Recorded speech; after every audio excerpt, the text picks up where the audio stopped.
Some stories don't simply frighten you. They linger, quietly, long after the final page is turned. The Exorcist, by William Peter Blatty, is one of those rare stories that slips beneath your skin, where faith, fear, and the unknown become impossible to separate. Blatty drew inspiration from a real 1949 case that haunted him for years, transforming whispered accounts into a novel that felt unsettlingly real. When it was published in 1971, it became a worldwide phenomenon, selling well over 13 million copies and forever changing the landscape of horror. Already celebrated as a gifted novelist and screenwriter, Blatty would go on to win the Academy Award for adapting The Exorcist into the unforgettable 1973 film, a masterpiece that continues to influence horror cinema to this day. What you're about to experience is a third-person retelling of this remarkable story, not a word-for-word reading of the original. And as you listen, remember that the visuals in this video are created using today's technology. They may not always perfectly match every scene from the story, but they are designed to help you visualize the world and atmosphere as you listen. Stay with the story, because along the way you'll discover fascinating facts about its creation, unforgettable adaptation trivia, and behind-the-scenes moments that made this legend even more haunting. You may think you know The Exorcist, but its deepest shadows are still waiting for you. The story begins.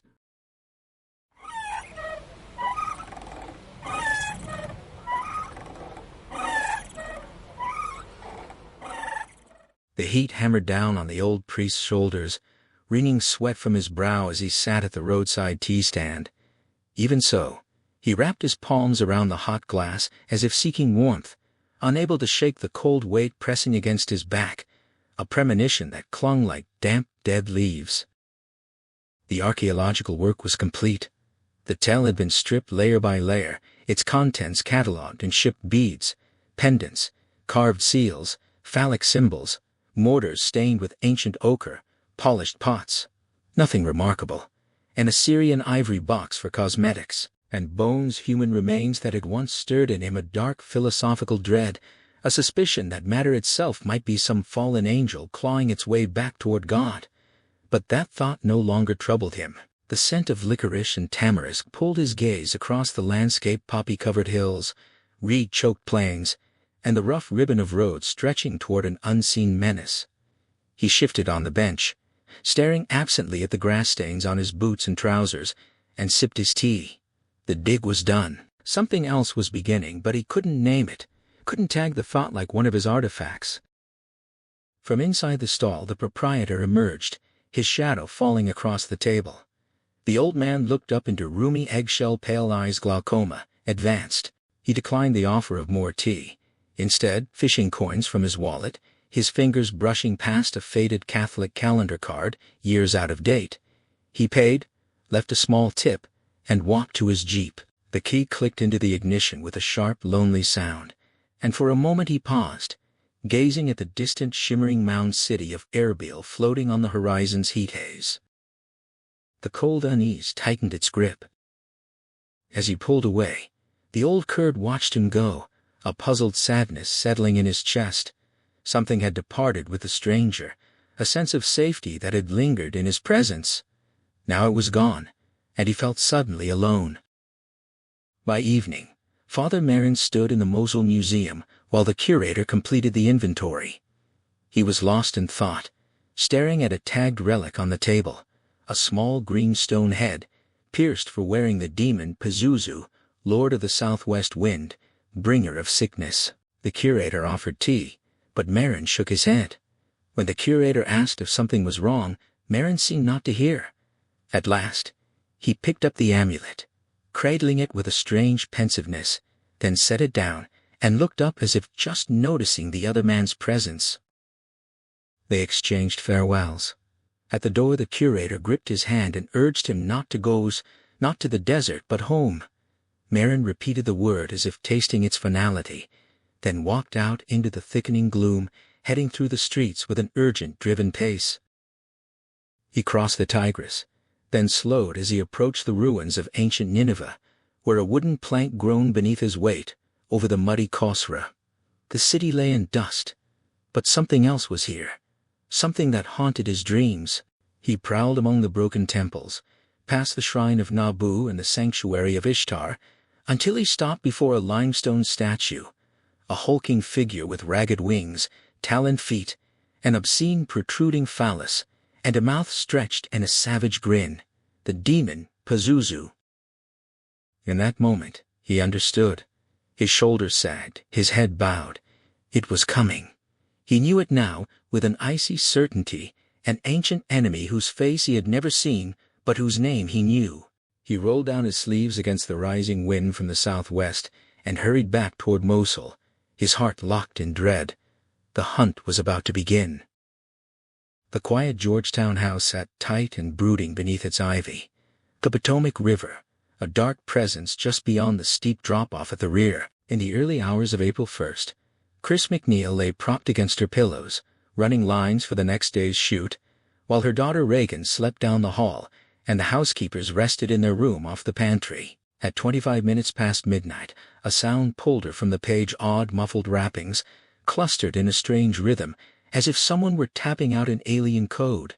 She listened for a moment, trying to dismiss it, but the persistence of the noise gnawed at her concentration, and finally she set the script aside, with an irritated sigh. Out in the hallway, she traced the source to Regan's bedroom. The knocking grew louder and faster as she approached, only to fall utterly silent the moment she pushed the door open. Her 11-year-old lay sound asleep, curled around a faded panda, breathing deep and even. A quick check of the room revealed nothing amiss. The window was shut, the radiator hot, yet the air was strangely icy. She touched her daughter's cheek. It was warm and slightly damp. Dismissing the cold as some trick of the house, she leaned down and pressed a kiss to Regan's freckled face, murmuring affection, then returned to her own bed and the waiting script. Her film was a musical comedy remake, a campus insurrection subplot tacked on to an old classic. She played a psychology teacher siding with student rebels, a role she privately found nonsensical. Her restless, skeptical mind couldn't make the character's motivations cohere, though she suppressed the frustration with the thought that only one more week of shooting remained.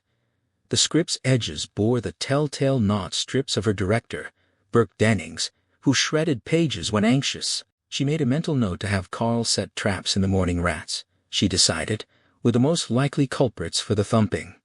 Sleep crept up on her as she dropped the script, fumbled for the light, and kicked off the covers against the stuffy heat.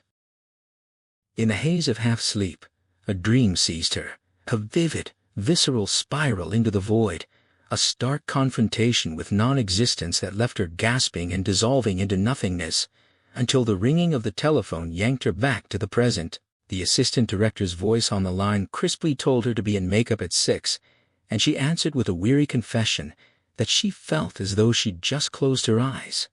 Hanging up, she sat motionless, still haunted by that terrible clarity, the irrevocable end, the certainty she could not escape. She forced herself up, tugged on a robe, and descended the creaking pine stairs to the kitchen. The smell of bacon and oranges greeted her alongside Willie's gray, drooping figure.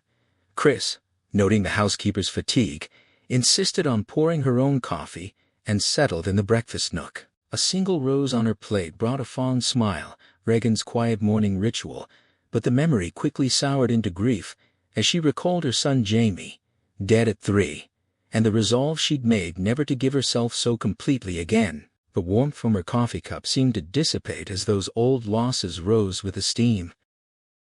She asked for Carl, and he appeared with his usual brisk deference, a scrap of tissue pressed to a shaving nick on his chin. Tall and sinewy, he stood before her with glittering eyes. She relayed her verdict about rats in the attic and instructed him to buy traps. He challenged her calmly, insisting the space above was spotless, an assertion that did nothing to ease her conviction.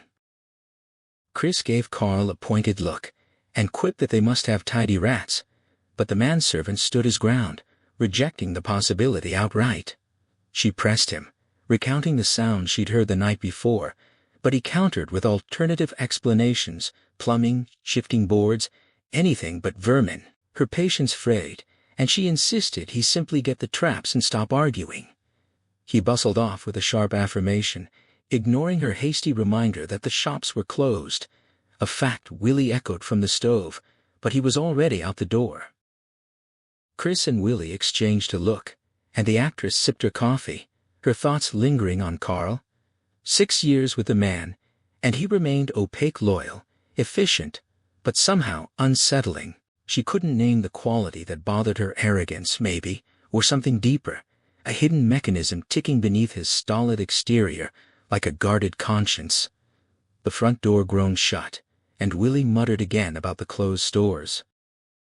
After nibbling at breakfast, Chris returned upstairs to dress in her costume. Pausing before the mirror, she studied her perpetually tousled red hair and the freckled scrubbed face staring back, then crossed her eyes and pulled an idiot grin, mocking her own wholesome image, before letting the gesture drop with a weary sigh at the absurdity of her life. She grabbed her wig box and slouched out into the tree-lined street.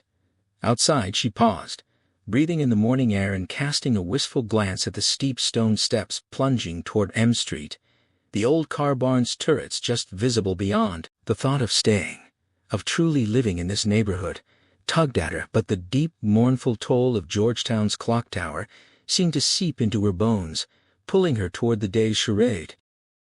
On campus, her mood lifted as she spotted the row of dressing trailers by 8. She was nearly herself again, launching into a familiar argument with the director, Burke Dennings, over the script. He stood on the esplanade, elfin and sly, already sipping gin, and shaved a strip from her script with theatrical precision, popping it into his mouth with a cackle. She pressed him on the logic of a scene where her character incited the students to tear down a building. It made no sense to her, felt entirely out of character. He deflected with smooth nonsense, then delivered an impeccably clipped obscenity that drew a nervous glance from Chris toward a dark, rugged-faced Jesuit in the crowd. He was watching her with sad, warm eyes, and though she'd never liked priests, something about him unsettled her less. Dennings steered her through the scene with a mixture of charm and evasion, eventually confessing the tag was purely for the editor's convenience, a door-to-door transition he promised to cut later. She laughed and relented. As the day wore on, she reflected on his mercurial rages and self-destructive eccentricities, wondering if he drank and performed his outrageousness simply to live up to his legend. She thought maybe that was a kind of immortality. By 4, the sun had faded behind roiling clouds, and the assistant director warned they were losing the light. Dennings dismissed the crew with a typically profane, world-weary remark about the light failing everywhere, and Chris began the tired walk home. Her gaze fixed on the sidewalk, she paused at the corner of 36th and O to sign an autograph for an elderly Italian grocer who called out to her from his doorway. Across N Street, her attention drifted to a Catholic church, one staffed by Jesuits, where she had heard the Kennedys had once worshipped. She tried to picture the late president among the votive lights and pious old women, head bowed in prayer, mentally juxtaposing his public ambitions with the murmured mysteries of the rosary, until a single phrase caught her, the promise of resurrection, which she dismissed with a cynical internal snort as she stepped past a rumbling beer truck. As she walked on, a tense, unshaven young priest hurried past her and turned into a courtyard leading behind the church, heading toward a white frame cottage. She paused, watching as another priest emerged from the cottage, the same rugged-faced Jesuit who had smiled at the obscenity on set earlier that morning. His expression was now grave as he greeted the newcomer with a gentle, fatherly arm around his shoulder and led him inside, the screen door squeaking shut behind them. She stared at her shoes, puzzled, wondering if Jesuits ever went to confession. A distant roll of thunder and flicker of lightning pulled her from her thoughts. She tugged her coat collar and moved on, hoping the rain would come. Minutes later, she was home, heading for the bathroom and then the kitchen, where her secretary and tutor, Sharon Spencer, sat at the table. Sharon greeted her, and Chris gave a dismissive summary of her day, sifting through mail while Sharon relayed a White House dinner invitation for the coming Thursday, and noted that Reagan was downstairs sculpting something intended as a gift. Chris poured coffee, pleased but unsurprised by the social offer. Sharon mentioned Reagan's struggle with math, a subject she usually excelled in, and the conversation turned to the challenges of new math, just as Regan bounded into the room. Chris scooped her daughter into an exuberant embrace, kissing her freckled face, and Regan chattered excitedly about her days studying, painting pink daisies, and the highlight riding a beautiful gray horse by the river, thanks to the man Sharon had been seeing. Chris exchanged a knowing look with Sharon before Regan begged for a horse of her own, and then coyly revealed that the bird sculpture she'd been working on was a surprise for her mother, its beak shaped just the way Chris had liked. When Regan declared she was starving, Chris decided to take her to the hot shop and sent her upstairs to change. Alone with Sharon, Chris mused about reliving childhood before turning her attention to the mail. She noticed a script from her agent, which she'd previously declined to consider, but Sharon insisted she take a look. When Chris read the accompanying letter, her casual dismissal turned to genuine shock. The studio wanted her to direct a segment of a 3-part film called Faith, Hope, and Charity, with her portion contingent on Sir Stephen Moore accepting his role. The words on the page sparked an electric thrill of possibility, and she clutched the letter with elated disbelief. The sheer force of the news sent her arms flying upward, a raw, joyous cry tearing from her throat. She pressed the letter to her chest, whispering a grateful, fond exclamation for the actor, who had remembered a conversation from a drunken night in Africa, a memory of sprawling in camp chairs at sunset, the sky burning vermilion and gold, where she had declared acting a hollow charade and directing the only thing worth doing, the only legacy that truly lived. He had countered with praise for her talent, but she had railed against the industry's dismissal, and he had encouraged her to pursue it. Now, here was proof that he had taken her seriously, that he had believed in her. Regan's frustrated call from upstairs about a missing dress interrupted her reverie.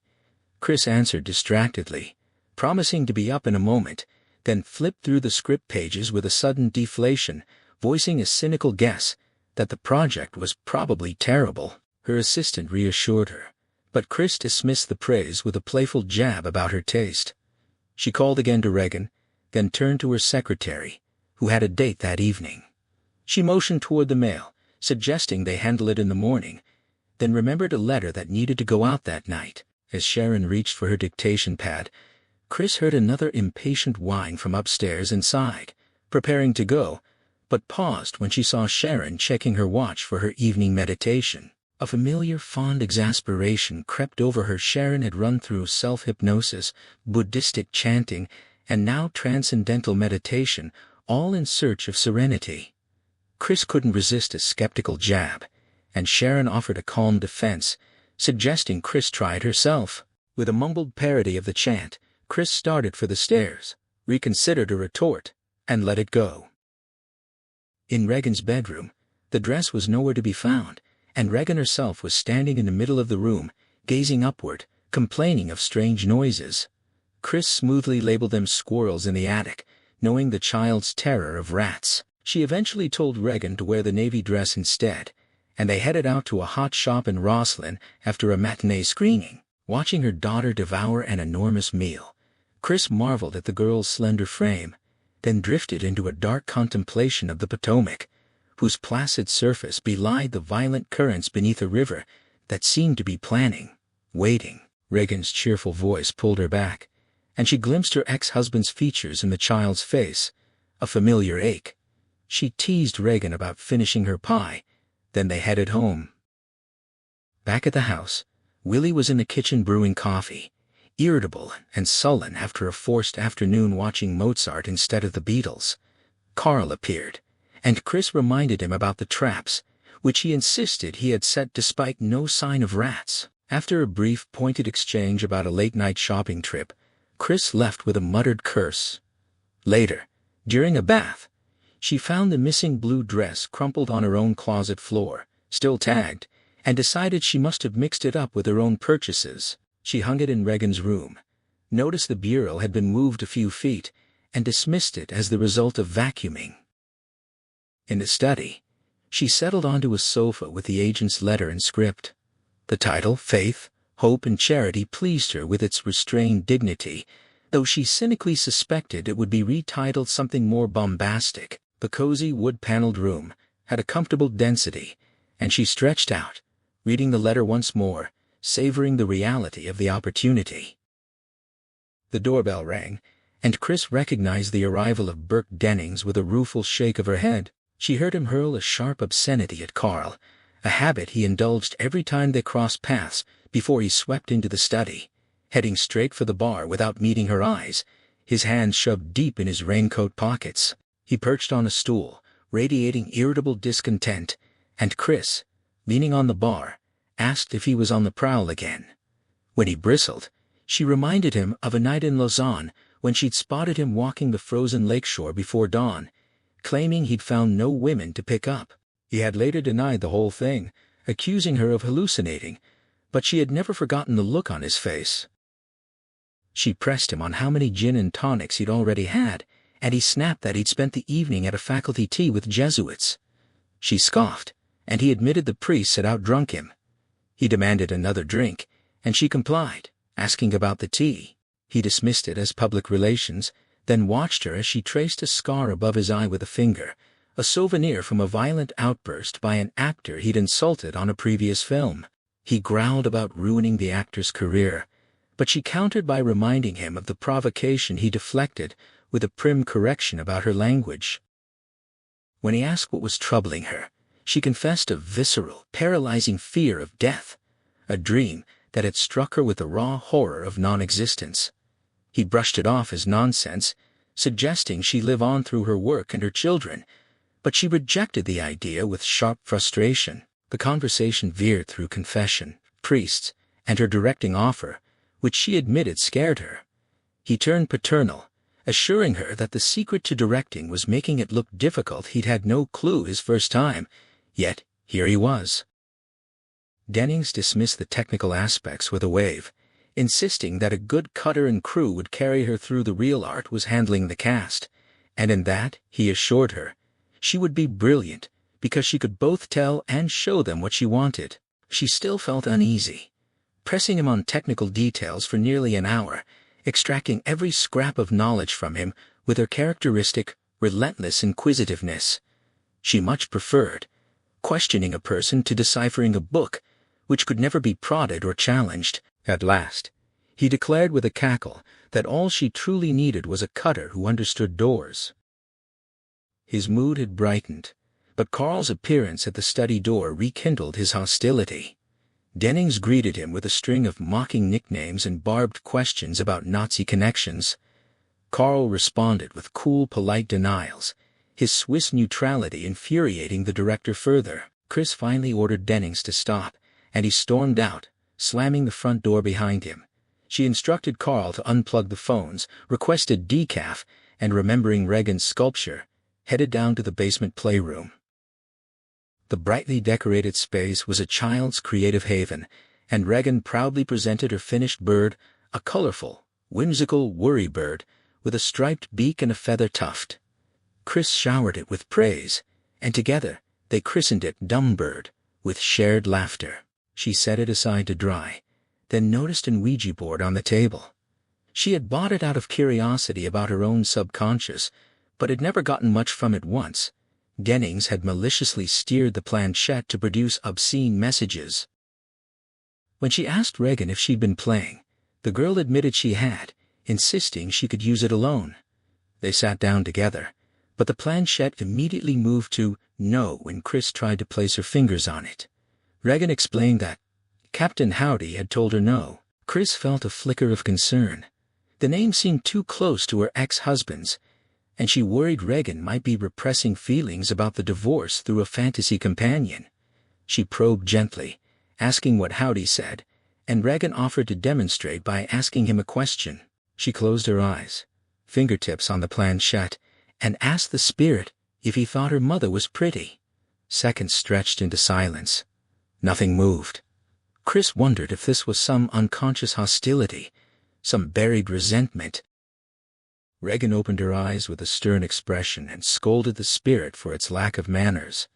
Chris suggested maybe the captain was asleep, but then steered the conversation toward bedtime, and Regan reluctantly followed her upstairs. Tucking her daughter in, Chris proposed a Sunday outing, driving to see the monuments and the early cherry blossoms, maybe a movie the next night. Regan agreed enthusiastically and hugged her tightly, then surprised Chris by suggesting they bring Mr. Dennings along. When Chris asked why she would want that, Regan revealed a quiet suspicion that her mother intended to marry the director. Chris laughed off the idea, explaining that Dennings was just a lonely, goofy friend and that she would always love Regan's father. Regan seemed unconvinced but dropped the subject, asking instead to read before sleep. Later, while Chris was in the study reading the Hope script, Regan appeared, complaining of strange knocking noises in her room that kept her awake. Chris let her sleep in the master bedroom with the television on, then went to investigate the attic. The space was spotless. No pipes, no holes, just neatly stacked boxes and 6 baited traps. Carl startled her from the stairway, insisting there was nothing there, and suggested a cat might be better for catching rats. His tone left Chris unsure if he was being subtly insolent. She spotted a large tree brushing against the roof and wondered if branches or squirrels had caused the sounds. A mischievous impulse struck her. She retrieved a stuffed Mickey Mouse from Regan's room, placed it in the attic, and returned to bed. The next morning she casually mentioned hearing a trap spring, and Carl went to check. He emerged from the attic carrying the doll, its snout clamped in one of the traps, and muttered under his breath that someone was being funny. Chris, amused, agreed that a cat might be better, much better. The filming day went smoothly, and Sharon handled business matters between takes.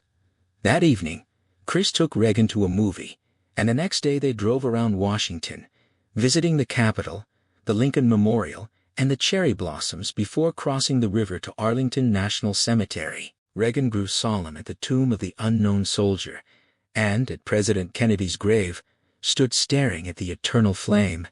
She gripped her mother's hand and asked tonelessly why people have to die, the question landing with a painful weight. The question cut into Chris like a blade. She looked at her daughter's upturned face, tears welling, and felt a helpless ache. She knew she couldn't lie, yet the truth, her own emptiness, was unbearable to voice. Instead, she told Regan that people get tired, and when Regan pressed, asking why God allowed it, Chris deflected, learning that Sharon had been the source of the religious talk. Cornered by her daughter's pain, she offered a gentle evasion: God gets lonesome and calls us back. Regan fell silent, withdrawn, and stayed that way through the next day and into Monday. On Regan's birthday, the gloom seemed to lift briefly. Chris brought her to the set, and the crew surprised her with a cake and a happy birthday sing-along. Dennings, sober and kind, lit the scene again and filmed Regan blowing out the candles, promising to make her a star. She seemed bright and cheerful, but the mood faded after dinner and presents.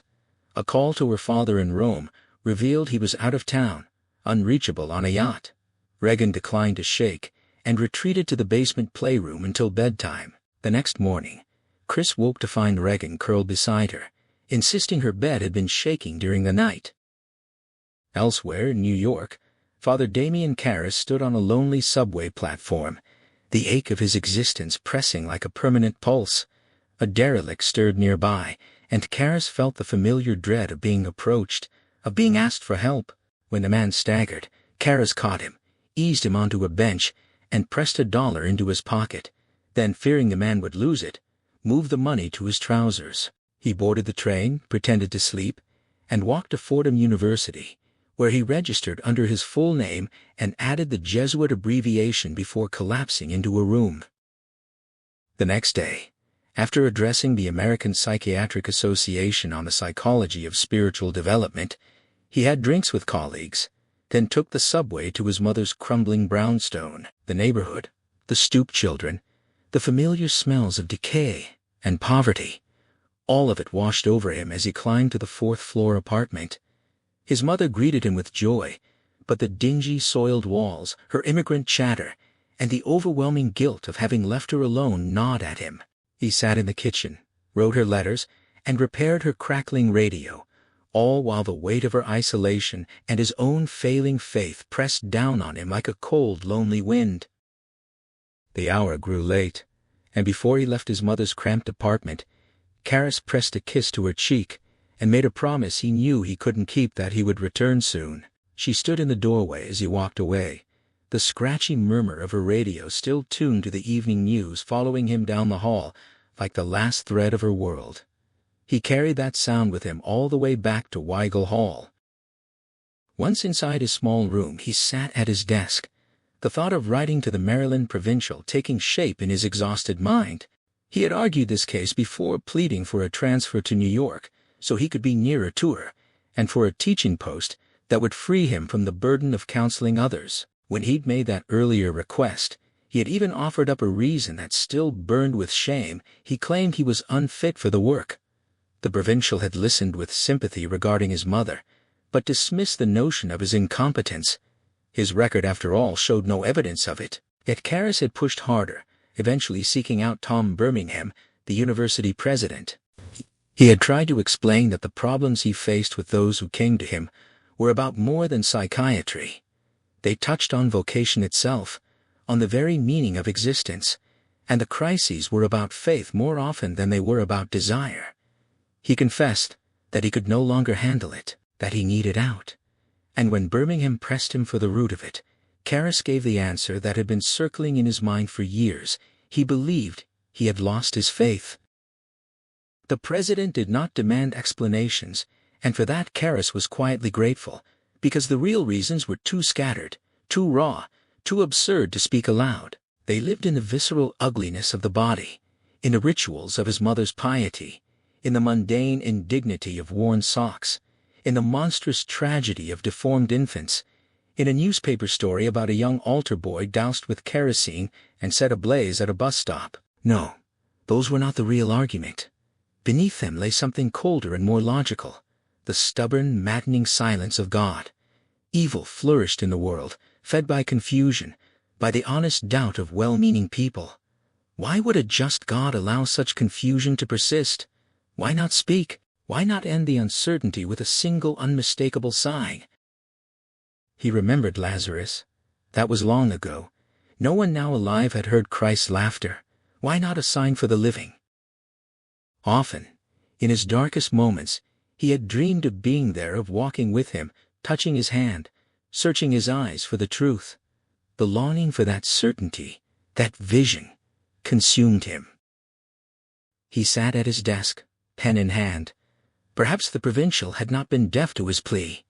Perhaps he understood that faith in the end was not a thing of proofs but a matter of love.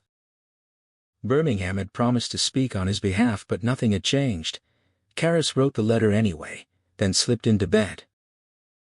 He woke at 5, groggy and hollow. In the chapel at Weigel Hall, he took a host, returned to his room, and began the Mass. The words of the prayer for his cry to be heard came from him with a murmur of anguished desperation. As he lifted the host in consecration, he felt a ghost of the joy it had once given him a pang, fleeting and sharp, like glimpsing a beloved face in a crowd, a love he had lost but could not forget.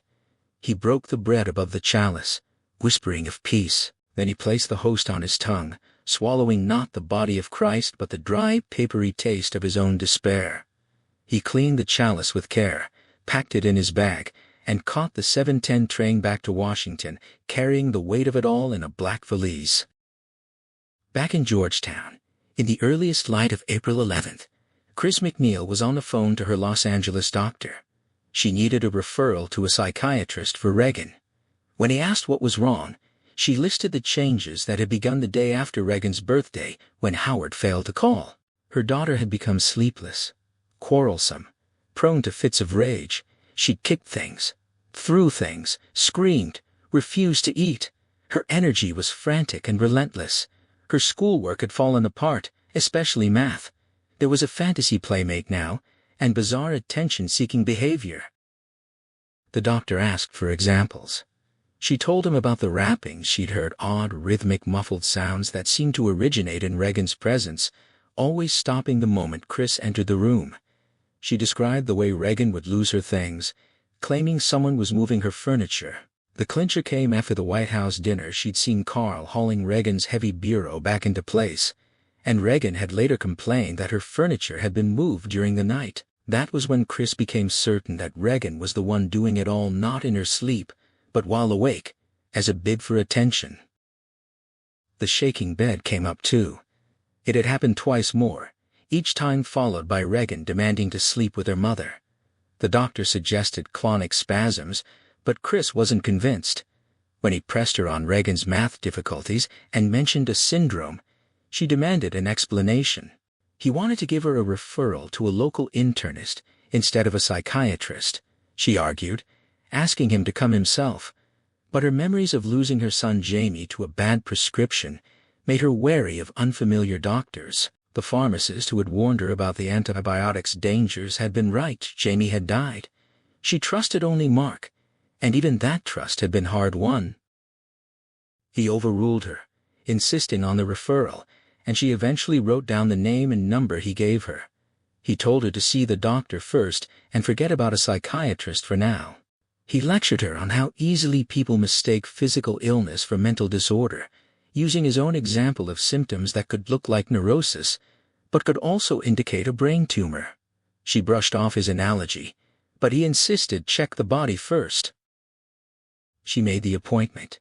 The filming was over for her, though Burke Dennings was still supervising the second unit, obsessive about every detail. The doctor, Samuel Klein, was in Arlington. He listened to her concerns in his office while Regan waited, sulking in the examining room. He took careful notes. When Chris mentioned the shaking bed, he seemed skeptical, but she pressed on, repeating Mark's observation about her math struggles and asking what it meant. Klein deferred until he could examine the girl. After the examination, he returned and began writing a prescription. He told Chris her daughter likely had a hyperkinetic behavior disorder, a nerve disorder common in early adolescence. The symptoms fit hyperactivity, temper, poor concentration. The poor math performance was part of it, he explained, because it affected concentration. He handed over a prescription for Ritalin, a stimulant. Chris was shocked Regan was already manic, but he assured her it was an overreaction to depression. He advised waiting on a psychiatrist, confident the medication would help. And then he added a new detail during the examination. Regan had used obscenities. Chris was stunned. She had never heard her daughter talk that way. He described the specific language she'd used, and Chris tried to process the news, wondering where Regan could have picked it up. Klein suggested it was part of the syndrome, not unusual, and Chris reluctantly accepted his advice to try the Ritalin and wait 2 weeks. She left the office with the prescription crumpled in her pocket, unsettled and unsure. The doctor hesitated, then admitted that Regan's vocabulary had been extensive during the examination. Chris pressed him for specifics, and when he seemed reluctant to give them, she suggested some milder profanities. He confirmed those, but when she demanded to know what else had been said, he finally told her the girl had ordered him to keep his hands away from her body with a crude anatomical term. The shock of it hit Chris like a physical blow. She couldn't reconcile the sweet, shy daughter she knew with that kind of language. The doctor dismissed it as part of the syndrome, likely meaningless, and urged her to focus on the Ritalin. He scheduled a follow-up appointment for 2 weeks later. As they walked to the door, Chris paused, still unsettled, and asked again whether she should see a psychiatrist. The doctor repeated his advice to wait. The simplest explanation was usually the right one, and smiled encouragingly, telling her not to worry. She wondered how that was even possible. On the drive home, Regan asked what the doctor had said. Chris kept it simple, just nerves. She decided not to mention the cursing, assuming it must have come from Burke Dennings, whose coarse language was a constant presence. But later, she brought it up with Sharon, asking if she had ever heard Regan use that kind of language. Sharon was genuinely shocked, insisting she never had, though she recalled the art teacher making some comment about Regan's behavior. Sharon dismissed that as prissy overreaction. Then Chris asked about religion. Had Sharon been talking to Regan about God? Sharon admitted she had, reluctantly, because Regan asked so many questions, and it was hard to avoid without lying. Chris suggested a multiple-choice approach, but the conversation left her uneasy. In the days leading up to the dinner party, Chris made sure Regan took her Ritalin, but by the night of the event, she could see no improvement. In fact, her daughter was deteriorating, more forgetful, messier, and complaining of nausea. New attention-getting behavior emerged. Regan reported a foul, burning smell in her bedroom, but when Chris went to check, she could detect nothing. She pretended to smell it to placate her daughter and opened a window, but the lie gnawed at her. Beyond Regan, other worries pressed in. She was still mulling the directing offer, and her agent called daily for a decision. She'd given the script to Burke for his opinion, hoping he hadn't literally consumed it. More urgent were the financial setbacks. A bad investment in convertible debentures and a dry oil drilling project in Libya both meant to shelter income from crushing taxes. The wells had failed, interest rates had soared, and the bonds had tanked. Her business manager flew in, and by Friday, they'd hammered out a plan. When she mentioned buying a Ferrari, he shot it down. She reminded him of her $800,000 income from the previous year, but he patiently listed all the drains: taxes, commissions, property, staff salaries, wardrobe, and everyday expenses, and suggested she might need to take another picture that year. She asked, dryly, about a Honda instead. He had no answer. That evening, she tried to push the gloom aside and focus on the party. She decided on a curry buffet rather than a sit-down dinner, with a fresh fruit salad for dessert, and the household staff quickly fell in line with her plan. The guest list was shaping up: Burke, of course, the second unit director, a senator and his wife, an Apollo astronaut and his wife, 2 Jesuits from Georgetown, her neighbors, and 2 women she'd invited: Mary Jo Perrin, a warm psychic she'd met at the White House, and Ellen Cleary, a State Department secretary who'd helped her out in Moscow years ago.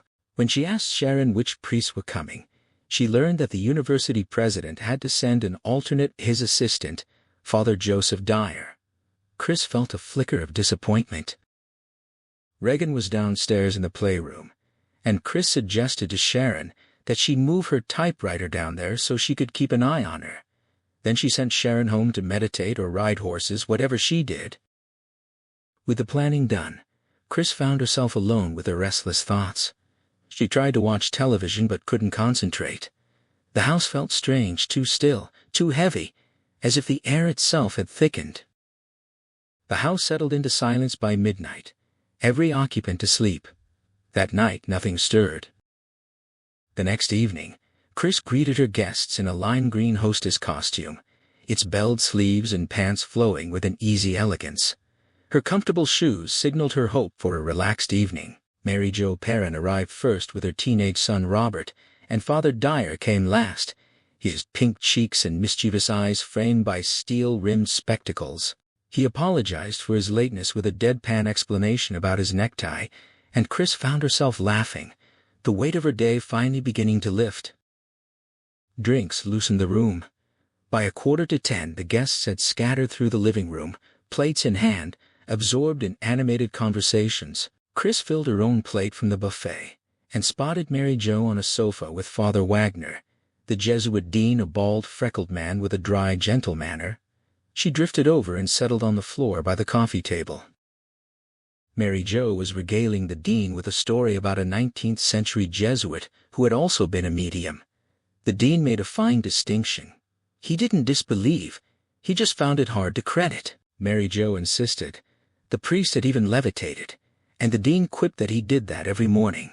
She went on to describe how the priest had been expelled from France after a séance at the Tuileries, where he told the Empress a spirit child would materialize only for the lights to come up on him with his bare foot resting on her arm. The dean, smiling, warned Mary Jo not to expect discounts on indulgences.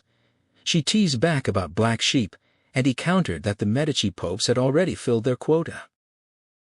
Chris mentioned an experience of her own, but the dean interrupted with a joke about confession. She assured him she wasn't Catholic, and Mary Jo ribbed them both, saying neither were the Jesuits. The dean called it Dominican slander. Chris recounted her memory of seeing a levitation in Bhutan, and when she asked if it could really be possible, the dean shrugged. Who could say what gravity or matter truly were?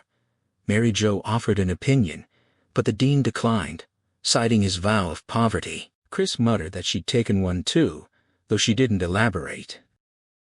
She asked about the cottage behind Holy Trinity Church, and Mary Jo quipped that it was where they held black mass. When Chris pressed for an explanation, the dean described it as a travesty of the Catholic Mass tied to devil worship. He mentioned a statistic about 50,000 black masses a year in Paris, then deflected further inquiry with a joke about his voices telling him. Mary Jo teased him about the Jesuit Secret Service. Chris mentioned the stories of witch cults she'd heard in Los Angeles, and the dean suggested Father Dyer might know more. He'd made some connection between recent church desecrations and black mass rituals. When Chris asked what had happened, the dean was reluctant, but Mary Jo urged him on.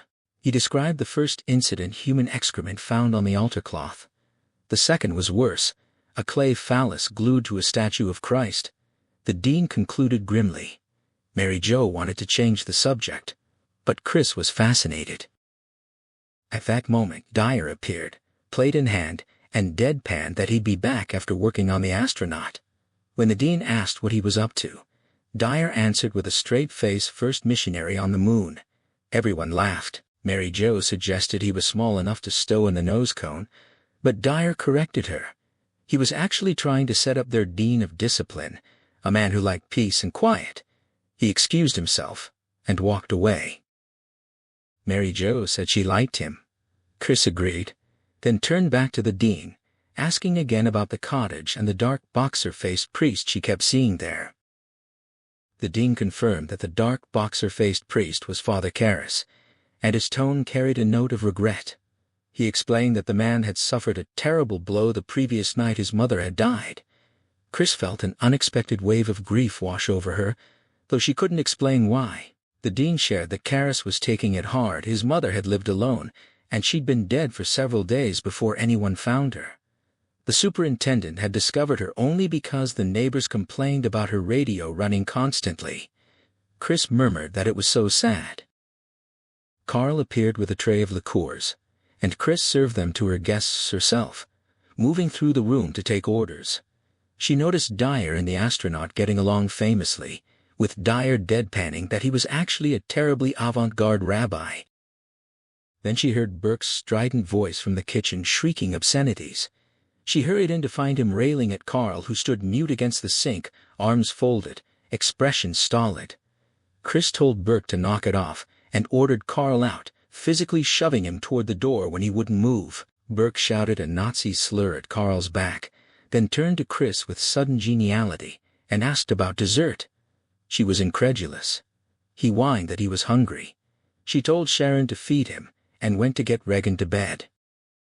She found her daughter in the basement playroom, working the Ouija board. Regan seemed sullen and remote. Chris brought her upstairs to meet the guests, hoping to divert her.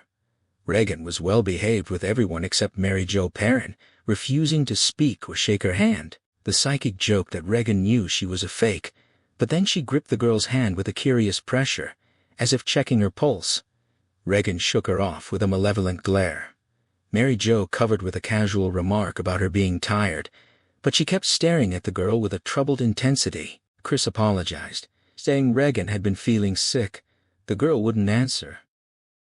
Chris took Regan upstairs and tucked her in. When asked if she could sleep, Regan answered dreamily that she didn't know. She refused to be read to. Chris kissed her and turned out the light, but as she was leaving, Regan called out in a haunting, despairing voice, asking what was wrong with her. Chris felt shaken but reassured her. It was just nerves, that the pills would help. Regan finally whispered, "Okay." But Chris noticed goosebumps rising on her arms. The room was freezing. She checked the window, found no draft, and asked if Regan was warm enough. No answer. She was asleep. Chris tiptoed out and heard singing from the living room. She found Father Dyer at the piano, leading a cheerful group through "Till We Meet Again." She started to join them, but the senator and his wife intercepted her, making their excuses about a headache and leaving. Chris saw them to the door. Sharon told her that Burke was sleeping it off in the study. When Chris asked if anything had happened, Sharon described Burke's outrageous comment to the senator about something floating in his gin, and how he'd then launched into a sarcastic tirade about politicians, ending with a proud claim that he hadn't cursed. Chris laughed despite herself and told Sharon to stay with him in case he woke up. She noticed Mary Jo Perrin sitting alone in a corner, looking preoccupied and troubled. Chris started toward her, then changed her mind and went to Dyer instead. He greeted her with a deadpan offer of novenas, and she chuckled. She mentioned she'd heard he was the expert on Black Mass. The group around the piano fell silent with interest. Dyer said he wasn't really, and asked why she'd brought it up. Chris brought up the desecrations at Holy Trinity, and Dyer confirmed that was what she meant. The astronaut, lost, asked for details, but Dyer advised him to leave it at obscenities. Chris pressed further, saying Dyer had told the dean it was like Black Mass, and she wanted to know what went on at those rituals. Dyer demurred, saying most of what he knew came from another Jesuit on campus. When Chris asked what a Jeb was, he explained it was short for Jesuit, and that Father Karras was their expert on such things. Chris became alert, the dark priest from Holy Trinity. Dyer mentioned Karras had written a paper on the subject from a psychiatric perspective, and Chris was surprised to learn he was a psychiatrist. The astronaut, growing impatient, demanded to know what actually happened at Black Mass. Dyer summarized it plainly: perversions, obscenities, blasphemies, an evil parody of the Mass that worshipped Satan and sometimes involved human sacrifice. Ellen Cleary walked away, saying it was too creepy. But Chris persisted, asking how anyone could really know what went on if such things even existed. Dyer replied that they'd learned from those who were caught and confessed. The dean countered that those confessions were worthless, extracted under torture. Dyer, deadpan, said only the snotty ones were tortured. The dean looked at his watch and excused himself for the 6 o'clock Mass. Dyer quipped about his own banjo Mass, but then his expression shifted as he spotted something behind Chris. She turned and saw Regan in her nightgown, urinating on the rug while staring fixedly at the astronaut and intoning in a dead voice that he would die up there. Chris rushed to her daughter, apologizing to the horrified guests, explaining that she must have been sleepwalking. She took Regan upstairs, bathed her, changed her nightgown, and asked why she'd said that. But Regan seemed not to understand, mumbling vague strings of words. Chris tucked her in and she fell asleep almost immediately. Downstairs, Sharon and the second unit director were helping a barely conscious Dennings out to a cab. Chris advised them to take it easy. Back in the living room, the remaining guests expressed sympathy as she gave a brief account of Regan's illness. When she mentioned the wrappings and attention-getting behavior, she noticed Mary Jo Perrin staring at her intently, but the psychic said nothing. Dyer asked if Regan sleepwalked often. Chris said it was the first time, attributing it to hyperactivity. Throughout the discussion, Mary Jo remained quiet, watching the fire, and the astronaut was equally subdued, staring into his drink. The dean rose to leave, triggering a general departure. At the door, Dyer asked Chris if there was a part in one of her movies for a short priest who could play piano. She laughed and promised to write one in for him. The last to leave were Mary Jo and her son. Chris held them at the door, sensing the psychic had something on her mind. She asked about the Ouija board and Captain Howdy, whether there was any harm in it. Mary Jo frowned, stepped outside, and after a long pause told her to take it away from her daughter. She sent her son to start the car, then spoke more seriously. She explained that while she believed she had a gift not occult, but natural, afoot in eternity, the occult itself was dangerous. Dabbling with Ouija boards, seances, all of it, could open doors. Chris tried to dismiss it as subconscious suggestion, but Mary Jo pressed on, sharing a story about a family in Bavaria who went mad after a seance, burning their house and then their own baby before neighbors stopped them. The entire family was institutionalized. Chris felt a chill of foreboding. Captain Howdy now seemed menacing. She said she should have taken Regan to a psychiatrist. Mary Jo Perrin stepped back into the light, her voice attempting reassurance, but carrying a conviction that Chris found lacking. She deflected with a smile, claiming she was great at the future but helpless in the present, then fumbled for her glasses, found them in her coat pocket, and commented on the warmth of the house. Chris, relieved, joked that for a moment she'd thought the psychic was about to tell her the place was haunted. Mary Jo's unsmiling response, "Why would she say such a thing?" sent a flicker of unease through Chris, who recalled a friend's poltergeist story. She covered with a weak joke. Mary Jo insisted the house was good and friendly, mentioning she'd visited many times when a naval admiral friend owned it. She smiled and said she'd like to be invited back. Chris assured her she would, urging her to call next week to check on Regan. Mary Jo agreed and walked away quickly, something off in her tone. Chris closed the door, exhausted, and went to the living room where Willie was treating the urine stain with vinegar. They exchanged brief words about whether it would come out, and Chris told her to leave it and get some sleep, thanking her for the curry. She checked on Regan, still asleep, then considered the Ouija board. Mary Jo's warnings echoed in her mind, and she knew the fantasy playmate was unhealthy.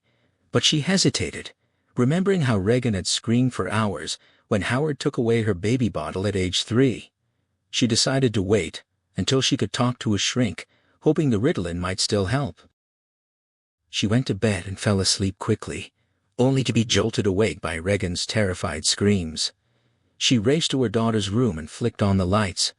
Regan lay rigid on her back, face streaked with tears, gripping the sides of the bed as the mattress violently quivered beneath her. She was screaming for her mother to make it stop. The scene shifted to a crowded cemetery where Damien Karras stood at his mother's grave. The mass had been as lonely as her life. As they lowered her into the earth, he sobbed with a grief he'd long buried. His uncle tried to comfort him, insisting she was in heaven now. Karras prayed desperately that it might be true. He lingered by the grave while the others waited in the car, unable to bear the thought of her being alone. Driving to the station, he listened to his uncle's broken talk of illnesses, fighting back spasms of rage and shame. He looked out the window at the familiar landmarks of his childhood, the relief station where she'd queued for provisions, the park where she'd left him while she begged and burst into sobs. He wondered why love had waited for this distance, for the moment when contact was no longer possible, when all that remained was a printed mass card in his wallet. This grief was old, and he knew it. Back at Georgetown he had no appetite. Jesuit friends came by with condolences, staying briefly, promising prayers. Shortly after 10, Trotelaire appeared with a bottle of scotch, claiming he'd stolen it from the college president. Karras smiled, fetched glasses, and sat beside him. Dyer poured generously, and they drank together, absolving each other. Karras knew Dyer had come as a friend, but also as the president's emissary. Dyer made him laugh, talked about Chris McNeil's party, and shared anecdotes, drinking little himself while continually refilling Karras's glass. When he judged Karras numb enough to sleep, he made him lie down and kept talking until Karras's responses faded to mumbles. Dyer slipped off his shoes, covered him with a coat, and left, responding to Karras's muttered accusation of theft with a soft mea culpa. In the middle of the night, Karras woke in tears from a dream of his mother. In his dream, Karras stood at a high window in Manhattan, watching his mother emerge from a subway kiosk across the street. She clutched a brown paper shopping bag and called his name, searching for him. He waved frantically, but she didn't see him. She wandered through traffic and crowds, growing frightened, then turned back and descended into the subway. Karras raced to the street, weeping, calling for her, unable to find her, tormented by the image of her lost and bewildered in the tunnels below. He woke in tears, fumbled for the scotch, and drank in the dark. The grief was relentless, like childhood all over again. He remembered his uncle's phone call. The edema had affected her brain. She wouldn't let doctors near her. She screamed and talked to the radio. They'd sent her to Bellevue, and there would be a court hearing. He would have to sign the papers. He didn't remember falling asleep. He woke in a stupor, showered, shaved, dressed in his cassock, and went to Holy Trinity for Mass at 5:35. He prayed for his mother, his voice bleak with despair. In his mind's eye, he saw the Bellevue nurse warning him not to enter. She was pitching a fit. He looked through the observation port at the padded room, the bare cot, the raving figure. When she saw him, she grew silent, approached the glass, and asked why he had done this to her. Her eyes were meek, wounded. He continued the Mass, striking his breast and murmuring the prayer for mercy, Against all reason, he prayed that someone heard him. He didn't think so. After Mass, he tried to sleep but couldn't. Later, a young priest he'd never met came by, his eyes carrying a restless burden, his voice pleading. Karras felt a flash of hatred, then invited him in, raging inwardly at the part of himself that could never refuse a cry for help. The young priest fumbled through a familiar problem. The loneliness of priests, the fear of expressing affection, the worry about being perceived as gay. Karras listened patiently, letting him talk, knowing he would return again and again. He felt the weight shift onto him, and drifted into his own sorrow. Glancing at a plaque about sharing pain and meeting God and others, a failed encounter, he thought. He'd mapped his brother's torment but never walked it. The visitor left, his mood brighter after borrowing a novel. Karras felt relief, then peace. He went to the courtyard to say his office prayers. In the afternoon, the elderly pastor of Holy Trinity came by with condolences. Karras thanked him, but felt a flash of anger at the casual remark that 70 was a good old age. The pastor had brought an altar card. There had been another desecration. A statue of the Virgin had been painted to look like a harlot, and a typewritten sheet had been slipped into the altar card, describing in fluent, vivid Latin an erotic encounter between Mary Magdalene and the Virgin. The pastor said the police psychologist thought it could be a sick priest. Karras acknowledged it was possible somnambulism, rebellion. When the pastor asked if he knew any candidates, Karras said no. The pastor muttered that he hadn't expected him to tell. Karras stood firm in his refusal to name any candidate, explaining that somnambulism was a symbolic resolution of conflict, and the perpetrator would likely have no memory of the act. The pastor, plucking at his earlobe with characteristic wailiness, pressed him on what would happen if he were to tell such a person. Karras repeated that he knew no one who fit the description. The pastor, shuffling toward the door, muttered that he'd expected as much. They were all like priests. Then he returned, dropped the altar card on Karras's desk, and suggested he study it. Karras asked if they'd checked for fingerprints, but the pastor dismissed the notion, insisting it was more likely a demented parishioner, not a priest at all. Karras said he wouldn't know. The pastor, pulling at his earlobe again, repeated that he hadn't expected him to tell. Later that day, Karras was relieved of his counseling duties and assigned to lecture in psychiatry at Georgetown Medical School. His orders were to rest. Across town, Regan lay on Klein's examining table, limbs splayed. Klein flexed her foot repeatedly, testing for clonic contractions, but the result was negative each time. When Regan abruptly sat up and spat in his face, he called a nurse in and retreated to his office to speak with Chris. It was April 26th. He'd been out of town, and Chris had only just reached him that morning to describe the party incident and the shaking bed. She confirmed it had actually moved perhaps 10 to 15 seconds, then Regan had gone stiff, wet the bed, and slept until the next afternoon. Klein entered his office thoughtfully.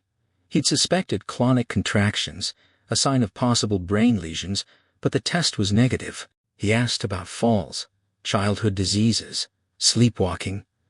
Chris answered no to the first two, but noted the sleepwalking at the party was new, and Regan had no memory of it or other recent episodes. She recounted a phone call from Howard. Regan had cursed him and hung up, with no recollection afterward. Klein suggested the furniture moving might have occurred in a state of automatism trance-like, with no memory. Chris balked at the idea of Regan moving a heavy teakwood bureau, but Klein noted that extraordinary strength was common in pathology. Chris mentioned other bizarre behavior messiness, and now Regan could hear Captain Howdy she'd been talking to him without the Ouija board, nodding as if agreeing. She also complained of a burning smell in her room. Klein identified it as a possible temporal lobe disturbance, rare but causing hallucinations before convulsions. He recommended an EEG to test for abnormal brainwaves. Chris agreed, though shaken. They returned to Regan, who screamed obscenities at the sight of the hypodermic. Chris held her still while Klein administered Librium, but the sedation didn't take effect as expected. He gave a second dose, and this time Regan grew tractable. Klein placed electrodes on her scalp, 4 on each side, to compare left and right brainwave readings. He explained how deviations could indicate hallucinations on one side only. He studied the patterns, looking for spiky waves of high amplitude, but found no dysrhythmia, no spikes, no flattened domes. He repeated the procedure, still nothing. Back in his office, Klein told Chris that while the EEG didn't prove temporal lobe epilepsy, the lack of dysrhythmia didn't conclusively rule it out either. It could be hysteria, but the pattern before and after the convulsion was too striking. Chris pressed him for the name of the disease. Klein answered somberly and quietly that it wasn't a disease. Chris pressed Klein for the specific name of what was wrong with Regan, and he told her plainly, epilepsy. She reacted with shock. Klein soothed her, explaining that epilepsy was a disorder, not a disease, and that most people's understanding of it was exaggerated and mythical. He addressed her concern about heredity, dismissing it as another myth, and clarified that the difference between an epileptic and anyone else was simply a matter of threshold. Anyone could be made to convulse under the right conditions. Chris asked if it was a hallucination. Klein explained it was a controllable disorder, with many types, and that even momentary blanking out could be a form of epileptic attack.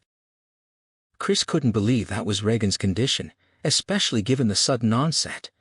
Klein conceded they weren't sure yet it could be psychosomatic, but he doubted it. He explained how various triggers like stress, fatigue, or even specific sensory stimuli could provoke a seizure in someone with a brain lesion or scar. In Regan's case, the scar would likely be in the temporal lobe, and when hit by the right electrical impulse, it would trigger abnormal reactions. He acknowledged that personality changes, even destructive behavior, were common with temporal lobe disorders, so common in fact that centuries ago people with such conditions were often thought to be possessed by demons.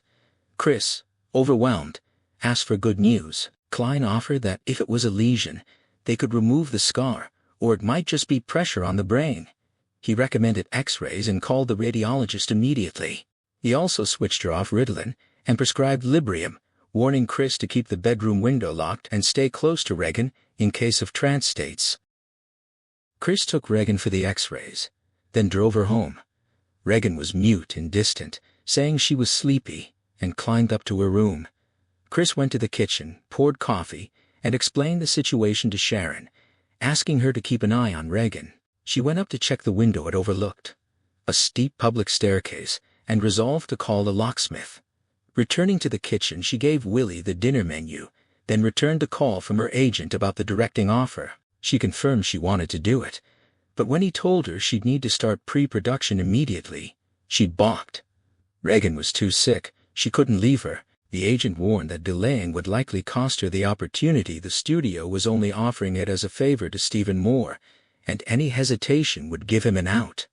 Chris sighed, torn, but ultimately decided she had to wait. The agent accepted her decision and expressed sympathy about her daughter. The call ended, and Chris set the receiver down with a hollow weight in her chest. She lit a cigarette, the flame trembling at the tip, and let out a long, weary exhale. She mentioned to Sharon that she'd finally spoken to Howard, that she'd urged him to come see his daughter. Sharon asked if he was coming, but Chris couldn't give a clear answer. She doubted it, actually. She tried to explain his absence, citing the old wound of being known as Mr. Chris McNeil, a shadow in the glare of magazine covers that always featured her and Regan as the perfect pixie pair. She waved her hand in frustration, admitting it was a tangle of hurts she didn't fully understand, but she couldn't stay angry at him. Spotting a book by Sharon's elbow, she changed the subject. Sharon told her it was a gift from Mary Jo Perrin, who had stopped by that morning. Chris opened the book to find a note tucked inside, encouraging her to read it, especially the sections on Black Mass. Chris thumbed through it, asking about its content, but Sharon hadn't read it, saying the subject put her off. Chris, with a touch of irony, pushed the book across the table, suggesting Sharon read it for her, to which Sharon joked about the nightmares it might bring. Chris quipped that she was paid to handle worse, before muttering a bitter aside about her business manager's advice and dropping the subject. She asked Sharon to turn on the radio for the news. Later, after a quiet dinner, Sharon left for the evening, leaving the book forgotten on the table. Chris saw it but felt too drained to pick it up. She went upstairs to check on Regan, who was asleep, and ensured the window was locked and the door left open. She watched a little television before succumbing to exhaustion, and by morning, the book had vanished from the table, a detail that slipped by unnoticed in the household. In a medical office, a consulting neurologist was studying X-rays, searching for the telltale pitted marks that would indicate pressure on the skull, the kind that came from disease. Dr. Klein stood behind him, arms folded, watching the same haunting images. They had already ruled out lesions and fluid buildups, but this last possibility was proving to be another dead end. The neurologist took off his glasses, folded them, and confirmed there was nothing visible. Klein was frustrated, shaking his head at the mystery. They briefly discussed running another series of X-rays, but Klein decided to move on to a spinal tap, wanting the neurologist to see the patient as well. Before they could finalize anything, the phone rang. It was Chris McNeil, her voice strained and desperate. She needed Klein to come to the house immediately, unable to explain the crisis over the line. Klein hung up, quickly delegated his appointments, and asked the neurologist to join him. They arrived within minutes, greeted by a frightened Sharon, who led them upstairs to Regan's room. As she cracked the door, Klein was confronted by a chaotic scene. Regan was being violently thrown against her mattress, lifted, and slammed down by some invisible force, all while screaming. Chris pressed a fist to her mouth, her face contorted in terror, begging the doctor for answers. Klein could only watch. As the scene shifted, Regan stopped bouncing and began to twist violently, her eyes rolling back, leaving only the whites visible as she moaned about being burned. Her legs thrashed. When Klein tried to get closer, her arm lashed out with unnatural force, sending him staggering across the room as she sat up, her face twisted into a mask of rage. The outburst continued. Regan claimed ownership over her own body in a voice that was not her own, a deep and guttural roar that warned them away. Then a strange yelping laugh burst from her throat before she collapsed backward, as if shoved, and pulled up her nightgown, performing obscene acts while screaming vulgar demands at the doctors. Chris couldn't bear it. She fled the room, choking back a sob, just as the girl brought her fingers to her lips. Klein approached again, more cautiously now. The girl seemed to have shifted, hugging herself and crooning in that same alien voice, calling herself a pearl, a flower, her eyes closed in something like bliss. But the peace was short-lived. She began twisting again, then sat up abruptly, her eyes wide with terror. She made animal sounds, mewling, barking, neighing before spinning her torso in frantic circles, gasping that something was hurting her, that she couldn't breathe. Klein had seen enough. He crossed to the window, opened his bag, and began preparing an injection. The neurologist leaned closer to the bed, trying to make sense of the rapid, guttural muttering, but it seemed like nonsense syllables, though the cadence suggested meaning. When Klein signaled, the neurologist joined him, and they agreed on a plan. The injection would be Librium, but they'd need to hold her down. They approached from either side, but as they did, the girl went rigid, her body arching impossibly backward until the crown of her head touched her feet, her screams filling the room. Then, just as suddenly, she went limp, fainting and wetting the bed. Klein checked her pulse and concluded she'd had a convulsion. He administered the injection. They discussed the case in hushed tones. The neurologist suspected temporal lobe epilepsy, noting the sudden onset and the lack of history. Schizophrenia was a possibility, but the symptoms came too fast. Hysteria seemed unlikely given the physical contortions, but something bothered him. The girl's possessive, intimate language, which felt like she was referring to herself in the third person. Klein admitted he hadn't noticed it at the time, but now, considering it, he agreed it was plausible. They decided to do a spinal tap while she was unconscious, and went to speak to the mother. In the hallway, Chris and Sharon were leaning against the banister, Chris's eyes red and swollen. Klein told her Regan was sedated and would sleep through the night. Chris apologized for her earlier panic, but Klein reassured her. He introduced the neurologist, Richard Coleman, and she thanked him.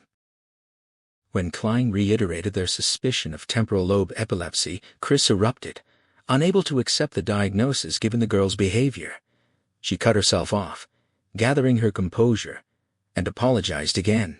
Coleman stepped in, gently explaining that split personality was extremely rare and that any responsible approach would first rule out physical causes. He recommended a spinal tap to look for what the X-rays and EEG might have missed. Chris asked how the girl could have jumped off the bed with such force. They explained that pathological states could produce abnormal strength, though the mechanism was unclear, tied somehow to motivation. She gave her consent for the procedure, her voice hollow. Klein asked to use her phone, and while he arranged for the equipment to be brought, Sharon went to change the bedding. In the study, Klein made his calls, then questioned Chris about what had happened since he last saw Regan. She recounted the days Tuesday had been quiet, but Willie had heard the girl in the kitchen early the next morning, though she seemed to go back to bed and rest.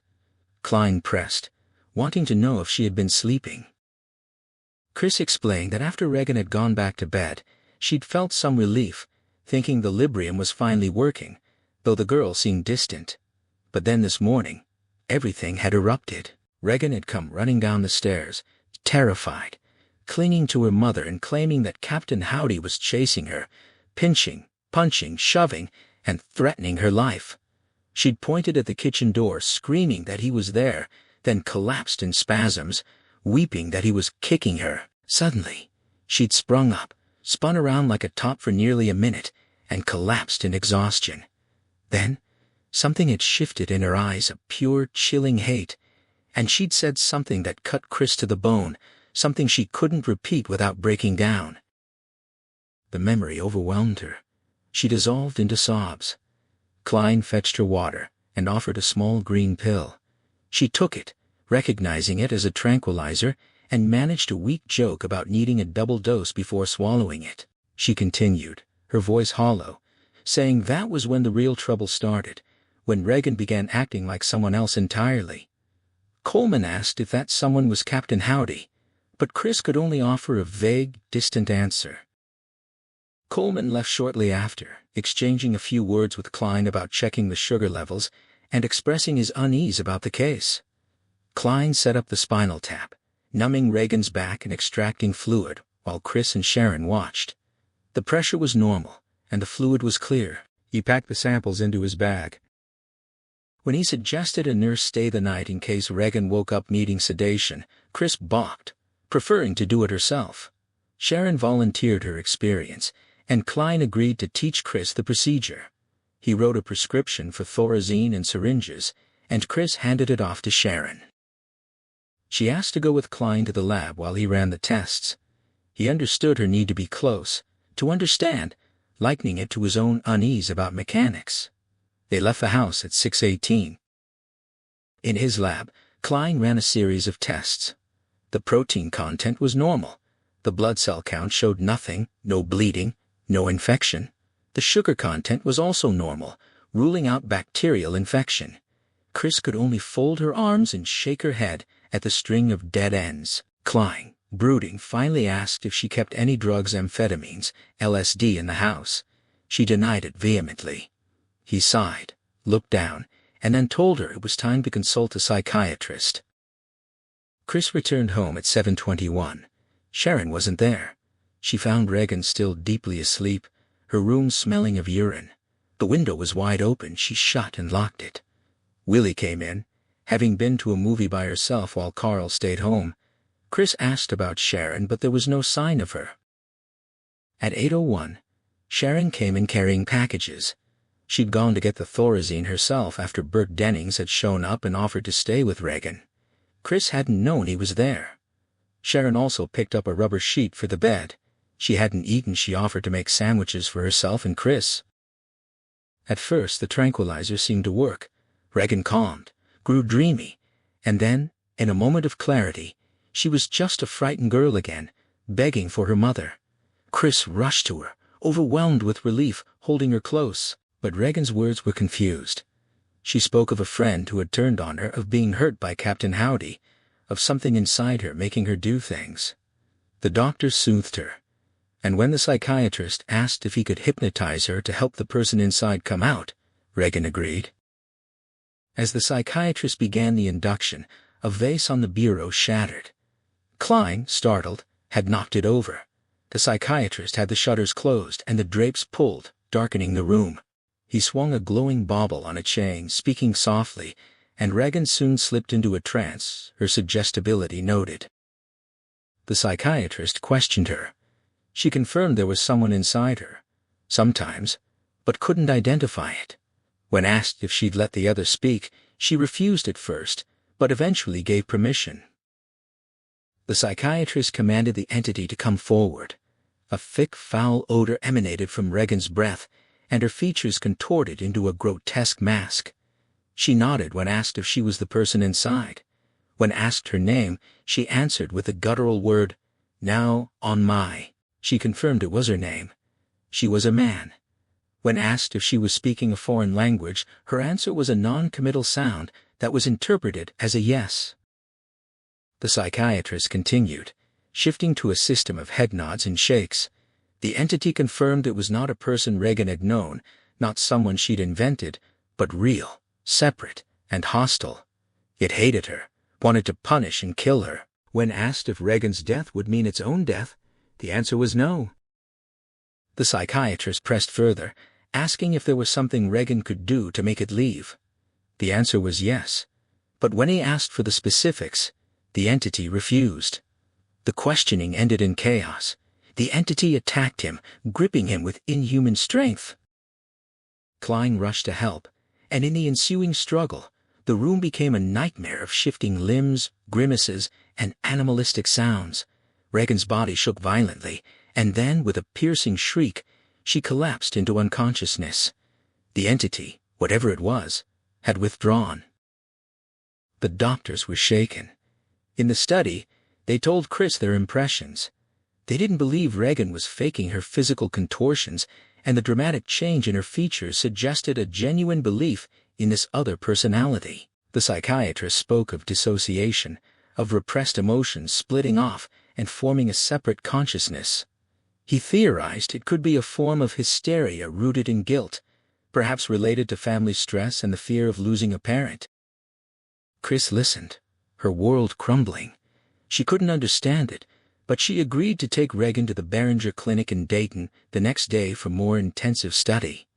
The loss of the directing opportunity was a distant ache compared to the nightmare at hand. After the doctors left, Chris packed and tried to process the news of Dennings's death, which hit her like a physical blow. She later learned from a detective that he was investigating the circumstances. The detective was kind, if probing, and while he questioned her, she noticed a book on demonic possession and wondered if Regan had read it, if it had planted the seed of her delusion. The next morning, as they prepared to leave, the doctors arrived to sedate Regan for the journey.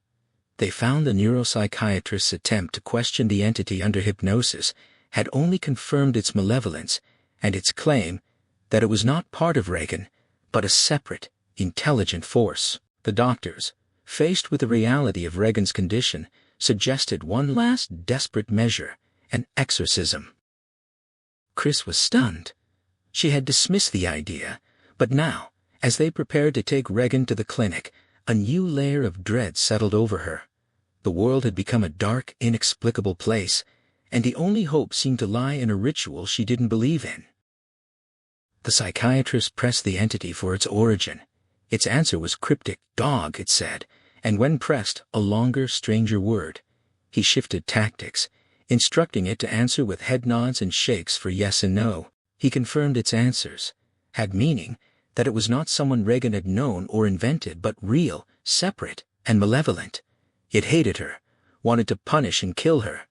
When asked if Regan's death would mean its own death, the answer was no, a reply that unsettled the doctor. He asked if there was something Regan could do to make it leave. The answer was yes. Would it tell him what? No. Before he could press further, the entity attacked him, its grip like an iron vice. The room erupted into chaos. Chris lunged for the light switch. Klein rushed forward. Regan, her head thrown back, cackled demonically, howled like a wolf, and as the light came on, the scene unfolded in a flickering, nightmarish slow-motion. Regan and the doctors writhing together, a tangle of limbs and grimaces, punctuated by animalistic sounds and hideous laughter. The bed shook violently, and then Regan's eyes rolled back, a piercing shriek tore from her throat, and she collapsed unconscious. The entity had left. The room fell into a stunned silence. The doctors extricated themselves, and Klein checked Regan's pulse, pulling the blanket over her. They moved to the study, where Chris, her voice a hollow whisper, asked what was happening. The psychiatrist asked if she recognized the language Regan had spoken. She did not. When asked about religious beliefs, she and her daughter had none. The psychiatrist took a detailed psychological history, then offered his impressions. He didn't believe Regan was faking. The physical contortions and changes in her features suggested a genuine belief in this other personality. He explained the concept of dissociation, repressed feelings and ideas splitting off from the conscious mind. In schizophrenia, the personality shatters, but in this case, the dissociated material had organized into a separate, functioning personality. He considered hysteria a neurosis where emotional disturbances convert into bodily disorders. Regan's specific, named second personality pointed to a conversion form of hysteria, rooted in unconscious guilt and a need for punishment. The guilt might stem from the divorce, a common source of self-blame in children, leading to depression and rage.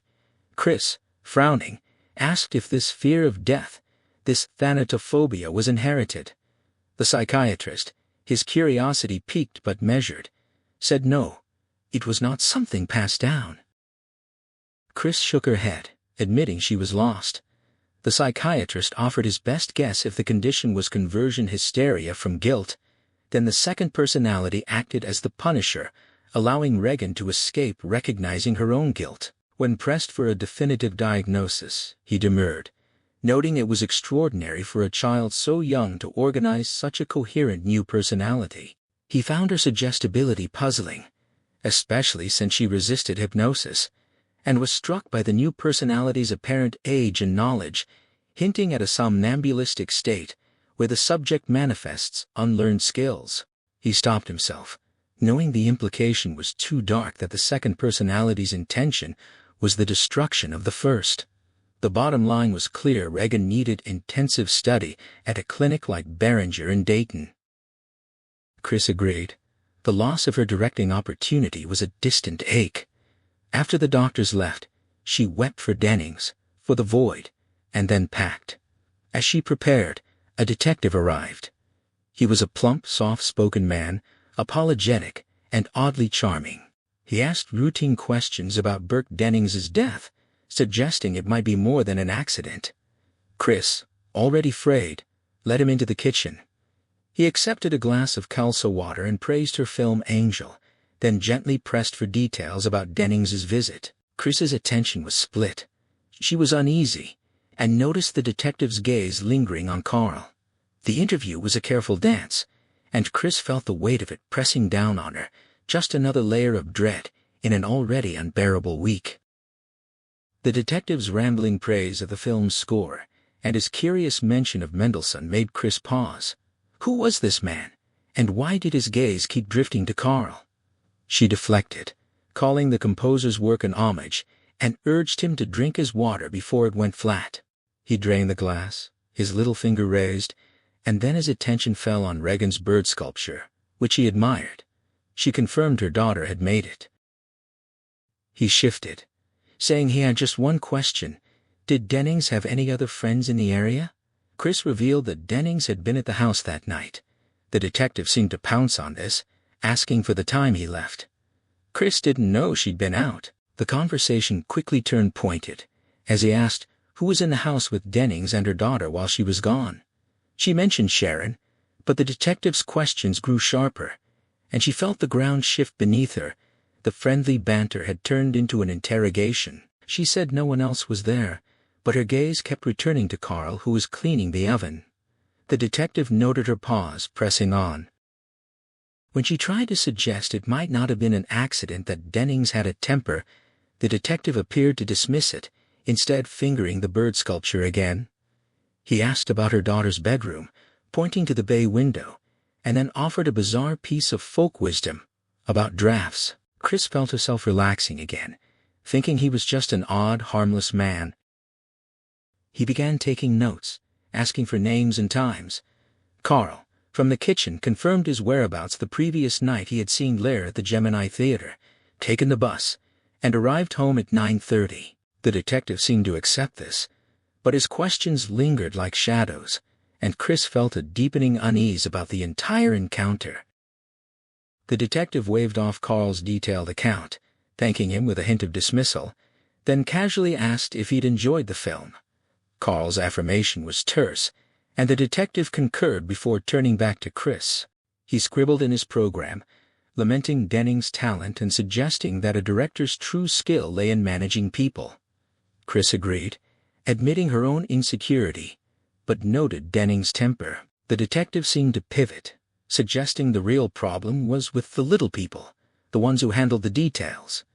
Chris shook her head, insisting Dennings was an equal opportunity offender, mean only when he drank. The detective finished his notes, then, as if struck by a last thought, asked if the Angstroms had gone out together.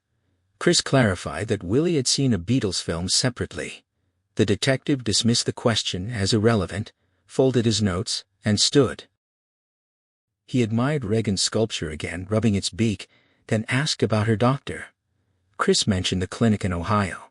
He wished her luck, and, with a final melancholy air, took his leave. As he walked to his car, he glanced back at the house and caught a flicker of movement at Regan's window, a quick, agile shape, and noticed the shutters were open, contradicting what Chris had told him.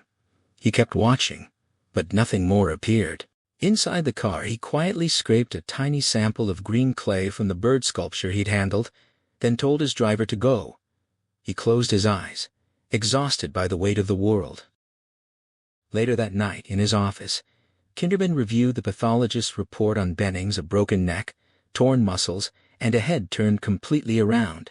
He recalled his conversation with the pathologist, who said the injury was nearly impossible from a simple fall unless the body hit with exceptional force and then got stuck. But it could have been done by an exceptionally strong person. Kinderman had already verified Carl's alibi for the night of the murder. His story checked out. But a deeper check had surfaced something else, a 1963 felony charge against Carl for stealing narcotics from a Beverly Hills doctor.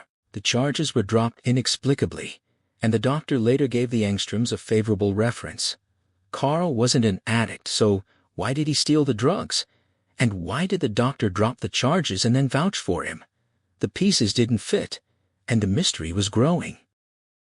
Kinderman closed his eyes and recited the nonsense verse, a ritual to clear his mind, but the task was futile. He opened his eyes, fixed on the Capitol dome, and sighed. His gaze fell on the police psychologist's report about the Holy Trinity desecrations, where he'd underlined the name Damien Karras in red. He reached for a scholarly work on witchcraft, flipping to a marked page detailing the grotesque rituals of Black Mass, the exhortations to evil, the painful copulation with a demon, and the sexual desecrations involving defiled hosts and statues. He skimmed a section on ritual murder, then, frowning, shut off the lamp and left his office. He drove to the morgue. The attendant, eating a sandwich, led him to a row of refrigerated lockers.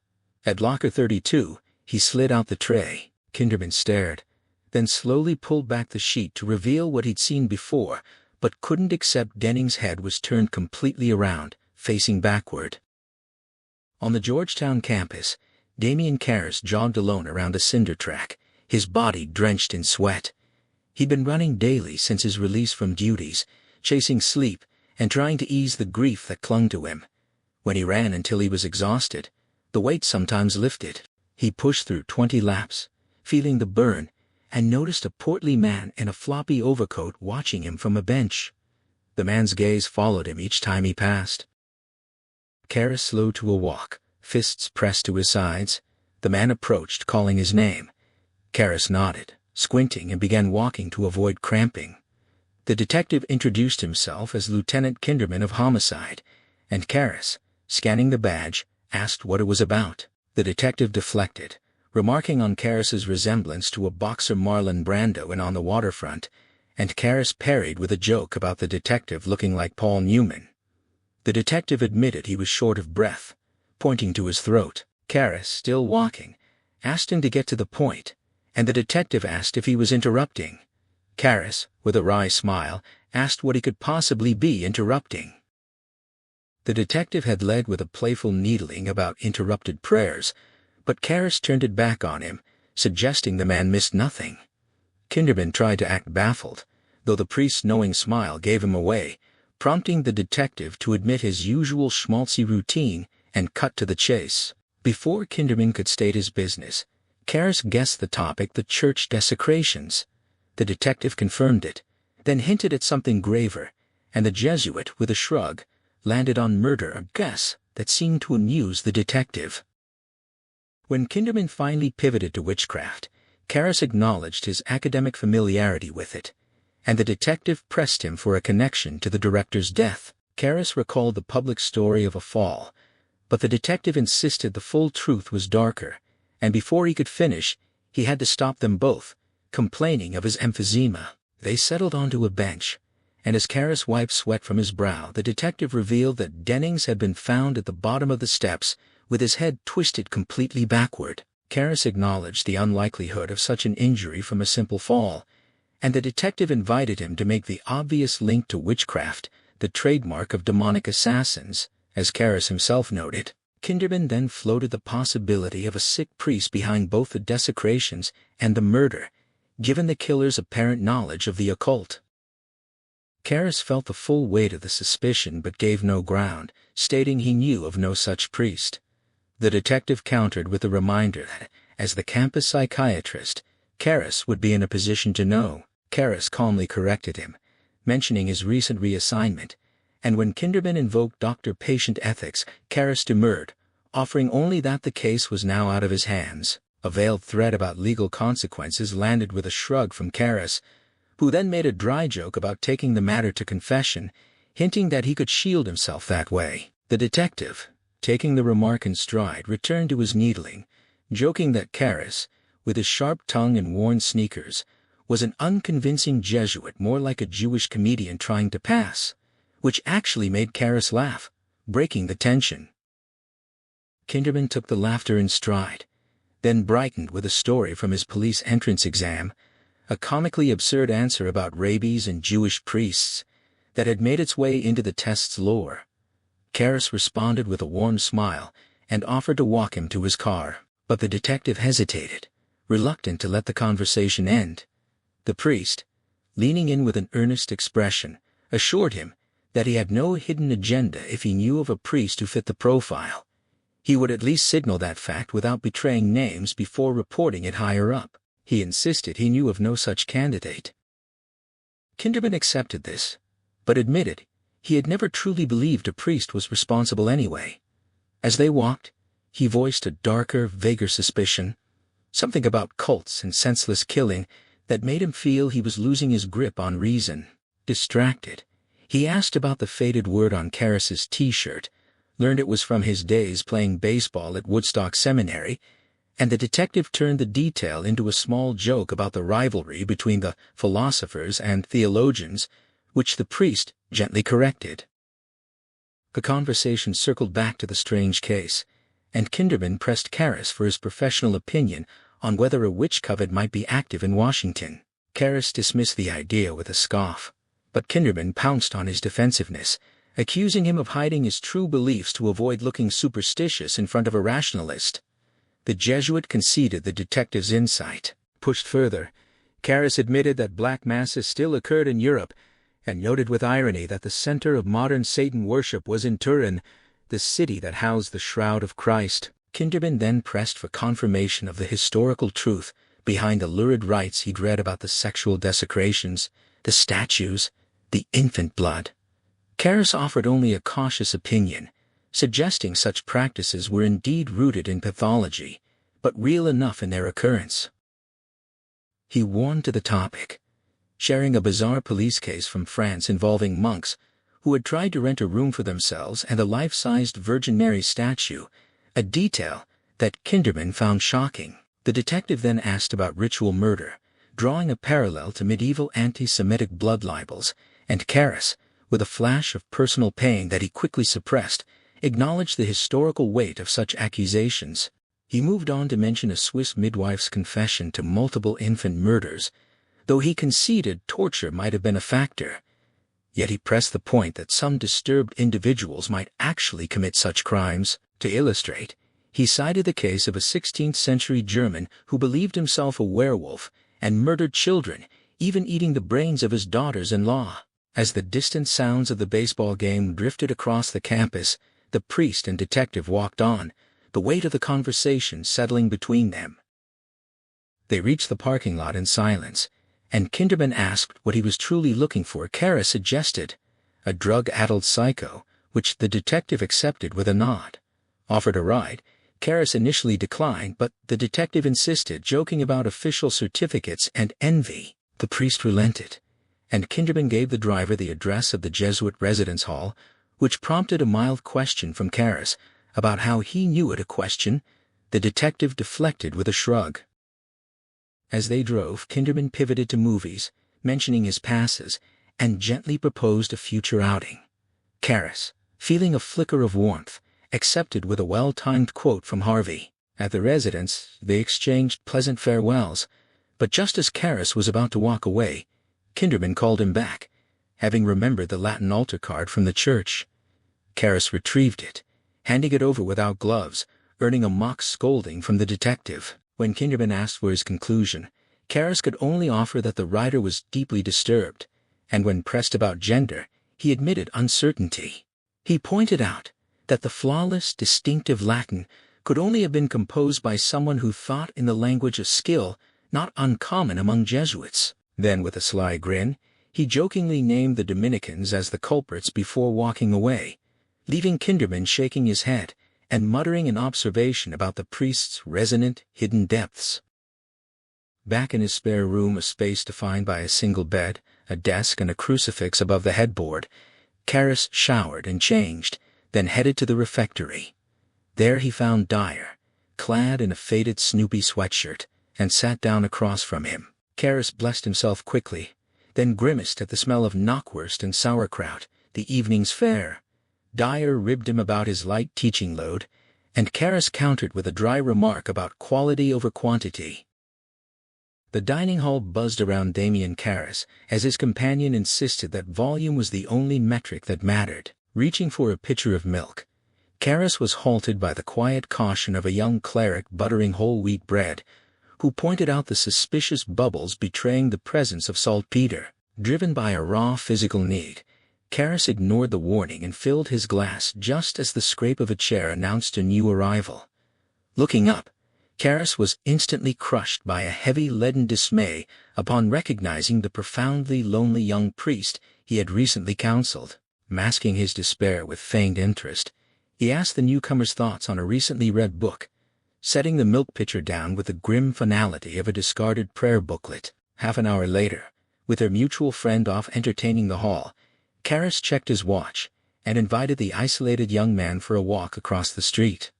Leaning against the steep railing above Miss Street, they watched the day end. The setting sun ignited the western clouds, shattering into brilliant dapples of gold and vermilion across the darkening river. It was a vista where Karras had once felt the divine presence, but now he kept the appointment like a forsaken lover clinging to a ghost. As his companion murmured appreciation for the beauty, Karras quietly agreed, the campus tower clock booming the 7 o'clock hour to seal the twilight. At 23 minutes past 7, Lieutenant Kinderman stared intently at a spectrographic analysis. The forensic data confirmed his grim suspicion. The paint scrape from Reagan's macabre sculpture was a perfect chemical match to the desecrated statue of the Virgin Mary. An hour and 24 minutes later, in the squalor of a northeast slum, Carl Engstrom emerged from a rat-infested tenement. His face a mask of total impassivity, he walked 3 blocks south to a bus stop and waited alone in the dark. After a minute of blank stillness, his composure shattered. He clutched a lamppost with both hands, his body crumpling against the metal as he was violently racked with silent tears. Miles away from the weeping chauffeur, Lieutenant Kinderman was entirely absorbed in the flickering globe of a movie theater screen. By Wednesday, May 11th, the McNeil household had transformed into a fortress of containment. Back in the house, they confined Regan to her bed, secured the shutters with heavy locks, and stripped every mirror from the bedroom and bathroom. Standing over her daughter, Chris listened to Dr. Klein outline the terrifying progression of the illness. Lucid moments were vanishing, replaced by total blackouts during the seizures, a development that effectively ruled out standard hysteria while introducing alarming parapsychic anomalies. As the physician drilled Chris and Sharon on the precise mechanics of administering liquid nourishment through a nasogastric tube, he abruptly pivoted to question the girl's religious upbringing. Chris defensively maintained that Regan had no formal religious education, perhaps only a vague concept of a higher power, prompting the doctor to point out that the child's profane, blasphemous ravings, complete with sacrilegious numerical combinations, suggested an inexplicable familiarity with theological concepts. While carefully guiding the tubing and checking for fluid in the lungs, Klein delivered a grim diagnosis of somnambuliform possession, a rare disorder rooted in deep psychological conflict that blossoms into a delusion of alien invasion. He explained that while ancient cultures blame demons, modern manifestations typically involve the unconscious mimicry of a deceased person's voice, mannerisms, and sometimes even facial features. After the gloomy physician departed, a hollowed-out Chris mechanically telephoned her Beverly Hills agent to withdraw from her directing commitment, then tried reaching a friend, only to find her out. Hanging up, a suffocating dread washed over her as she desperately searched her mind for anyone or anything that could offer salvation. The medical explanation echoing in her mind warned that while possessions mimicking the dead were manageable, the malevolent variant currently tormenting her daughter was actively hostile, seeking to damage or destroy the host. The grim reality of that hostility materialized when a set of heavy restraining straps arrived. Chris stood by, pale and utterly drained, watching Carl secure the leather to the bed frame and bind her daughter's wrists. When Chris adjusted a pillow beneath Regan's head, the Swiss chauffeur looked down at the ravaged child with profound pity, asking softly if the girl would recover. Ignoring the question, Chris's attention was snagged by a hidden object she slipped from beneath the bedding, holding it up to the light before sharply demanding to know who had placed the crucifix under the pillow.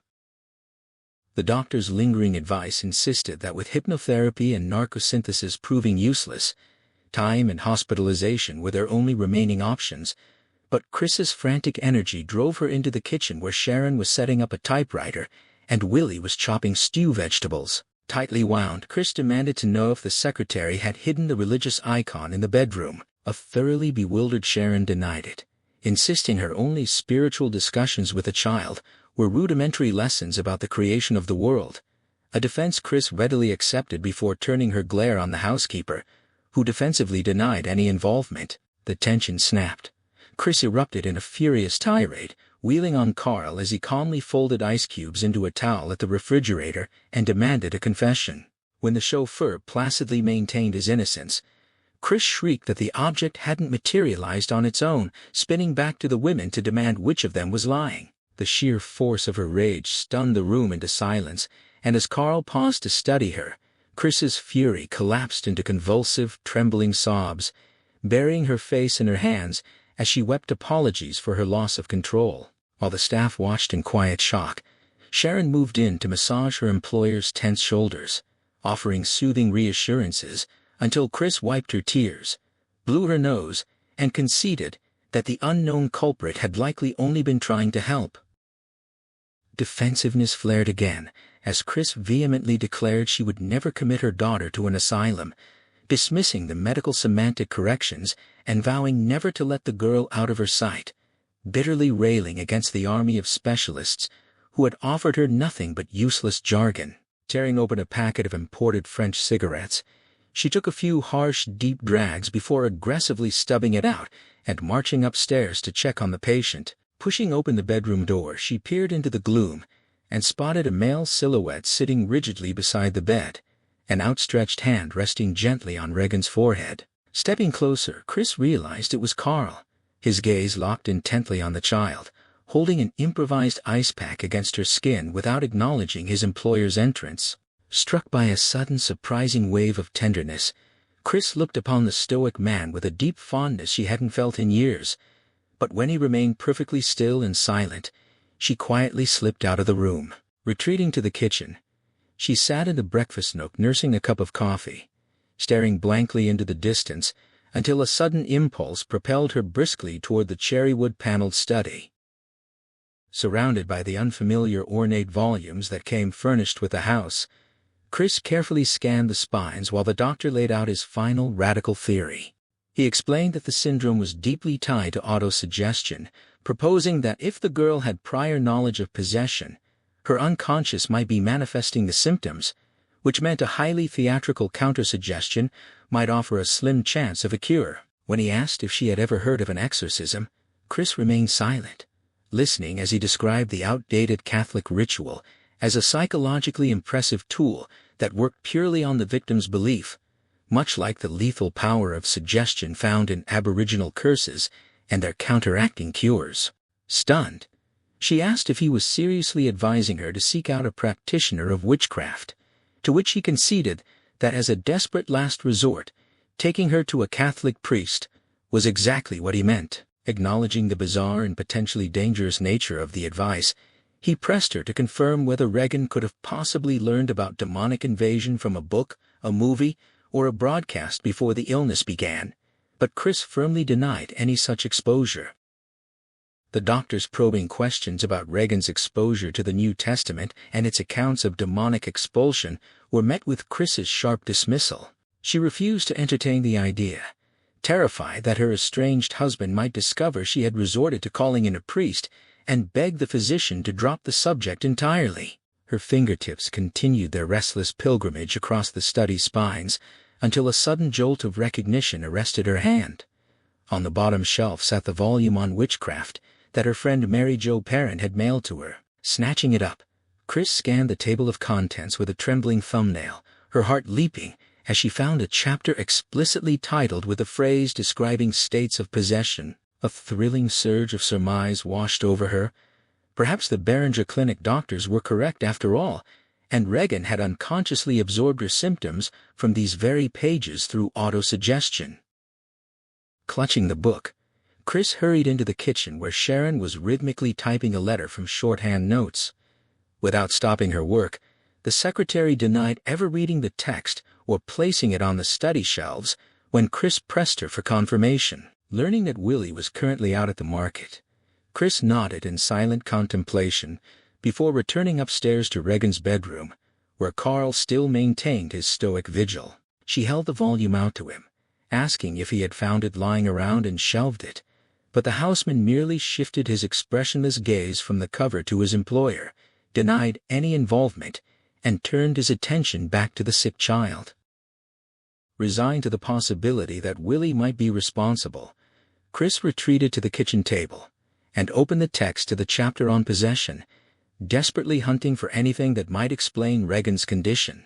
The dense prose confirmed that the phenomenon of invasion by demons or spirits was a universal constant throughout history, yet remained largely unexplained despite psychiatric advances, a contradiction that made Chris frown, recalling the Beringer doctor's confident assurances. She read on, absorbing descriptions of total personality transformations where subjects adopted new names, histories, and mannerisms so convincingly that grieving relatives in the Malay archipelago would weep at the uncanny mimicry of their dead loved ones. The text distinguished these genuine cases from fraud or hysteria, noting that intruding personalities often displayed skills entirely foreign to the host, such as speaking unknown languages. A jolt of realization struck Chris as she connected the book's mention of unknown tongues to Regan's incomprehensible gibberish. Reading faster, she encountered passages detailing parapsychic phenomena like telekinesis and violent physical contortions, which perfectly mirrored the rappings and bed shaking in the upstairs bedroom. The author cited historical accounts of possessed individuals exhibiting sudden brilliant talents, referencing Jung's inability to dismiss a first-hand case as mere fraud, and William James's acceptance of spiritualist interpretations after studying a teenage girl who perfectly embodied a deceased asylum patient. The scholarly validation of these impossibilities filled Chris with a deepening unease about the tone of the evidence.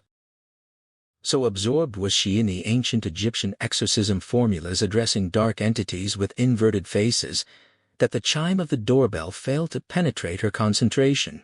She barely registered Sharon ceasing her typing to answer the door, remaining anchored to the page until the secretary's voice broke through, announcing the arrival of a homicide detective. Chris initially moved to dismiss the intrusion with a curse, but abruptly caught herself, masking her panic with forced politeness as she instructed Sharon to admit the visitor. Left alone for a moment, she stared blindly at the text, gripped by a formless gathering dread that felt like the lingering residue of a forgotten nightmare, an undefined expectancy hanging heavy in the air as footsteps approached. Lieutenant Kinderman entered behind Sharon, clutching his crushed hat brim with a wheezing, deferential awkwardness as he profusely apologized for the interruption.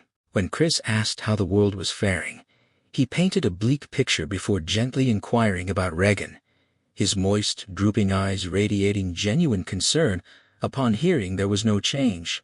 He began a rambling, adenoidal anecdote about his own daughter's past illness, only to lose the thread entirely and attempt to steer the conversation toward his family's eccentricities, insisting his life story could fuel a film. Before he could spiral further, Chris firmly invited him to sit, cutting off his nervous torrent.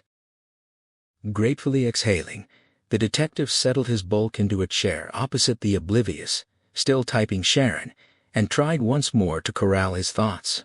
He offered a disjointed tale about his mother keeping a live carp in the bathtub to purge its toxins, marveling at the hidden vindictiveness of fish, before trailing off, acknowledging that humor was merely a shield against sorrow. Chris studied him in patient silence, waiting for the true purpose of his visit to surface.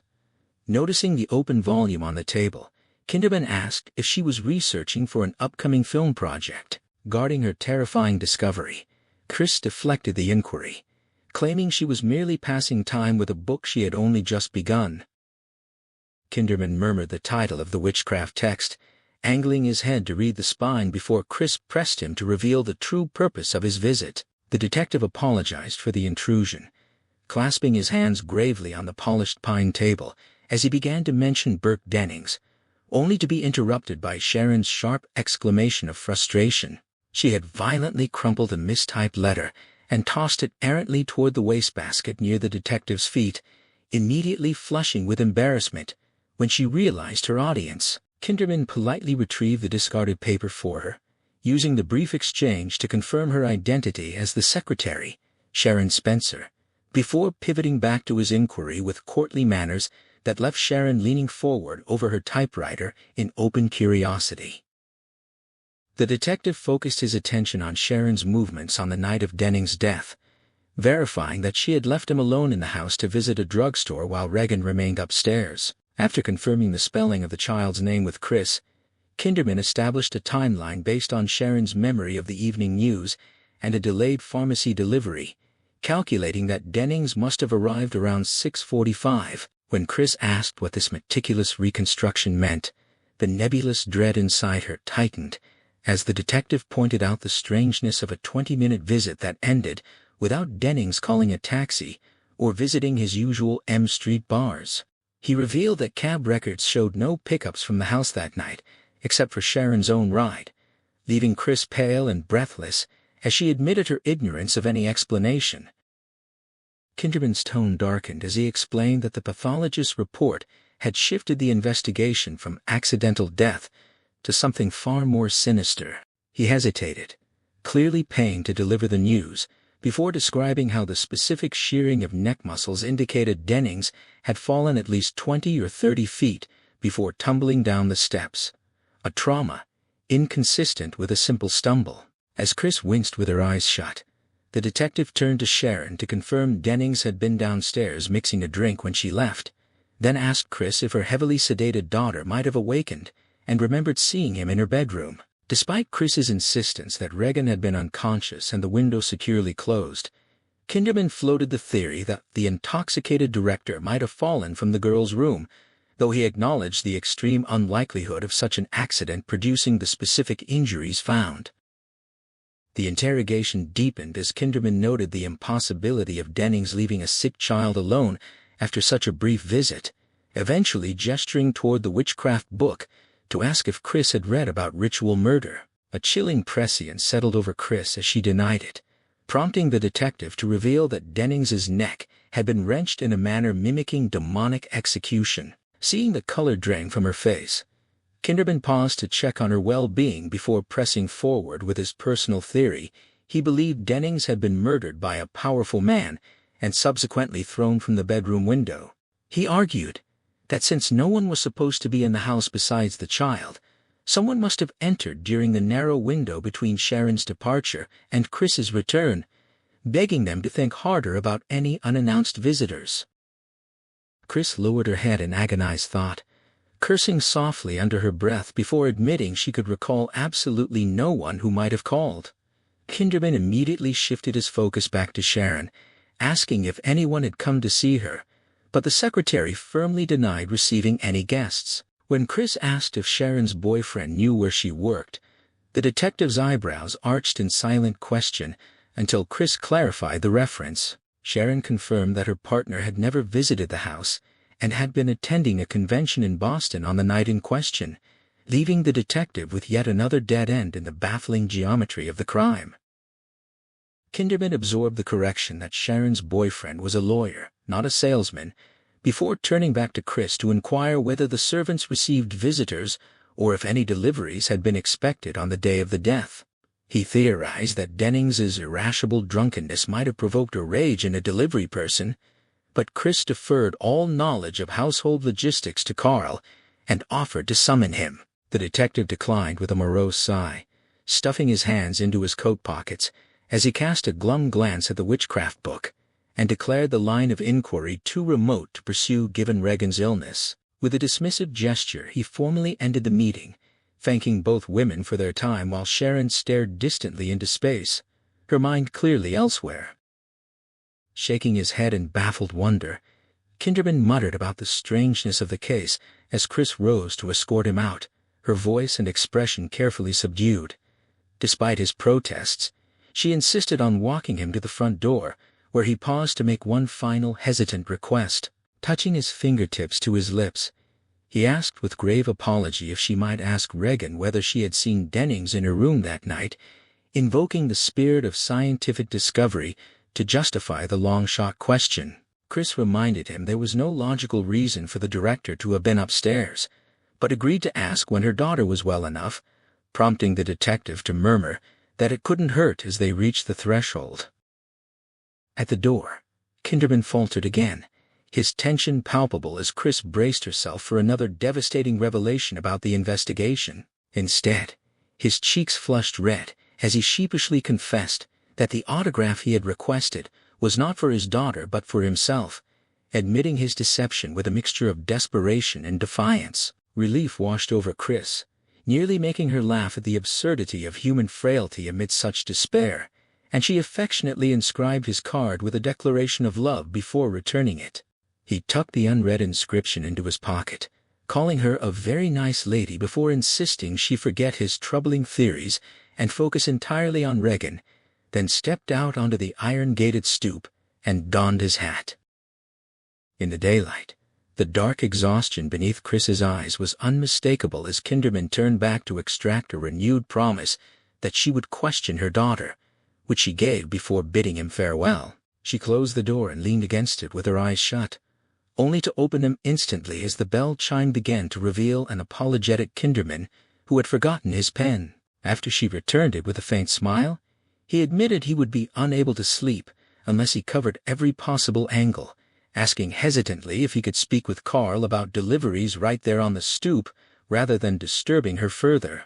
Chris assured him it was fine and went upstairs to fetch the houseman, leaving the detective resting against the iron railing. Carl descended to the doorway shortly after, standing tall and erect with cool, clear eyes as he held the door ajar and awaited the detective's question without expression. Kinderman immediately launched into a rapid, deadly recitation of Miranda rights, his steely gaze locked onto the chauffeur's face as birds twittered softly in the elder tree, and distant traffic hummed like meadow bees. Carl's unwavering gaze met the legal warning with a calm affirmation that he understood, and willingly waived his rights to silence in counsel, his voice flat and precise against the ambient sounds of the neighborhood. The interrogation proceeded with mechanical exactitude, as Kinderman verified Carl's previously stated alibi for the night of April 28th, confirming his attendance at the 6 o'clock showing at the Fine Arts Theater. Carl confirmed he had watched the entire film from beginning to end, left only at its conclusion, boarded the D.C. transit bus at 9:20, and arrived back at the residence at exactly 9:30, emphasizing that he had checked his watch and was absolutely positive. When the detective warned that the exchange was being electronically recorded and demanded absolute certainty, Carl reiterated his confidence, acknowledging his awareness of a drunken altercation during the final 5 minutes of the screening and waiting patiently for the next question regarding its cause.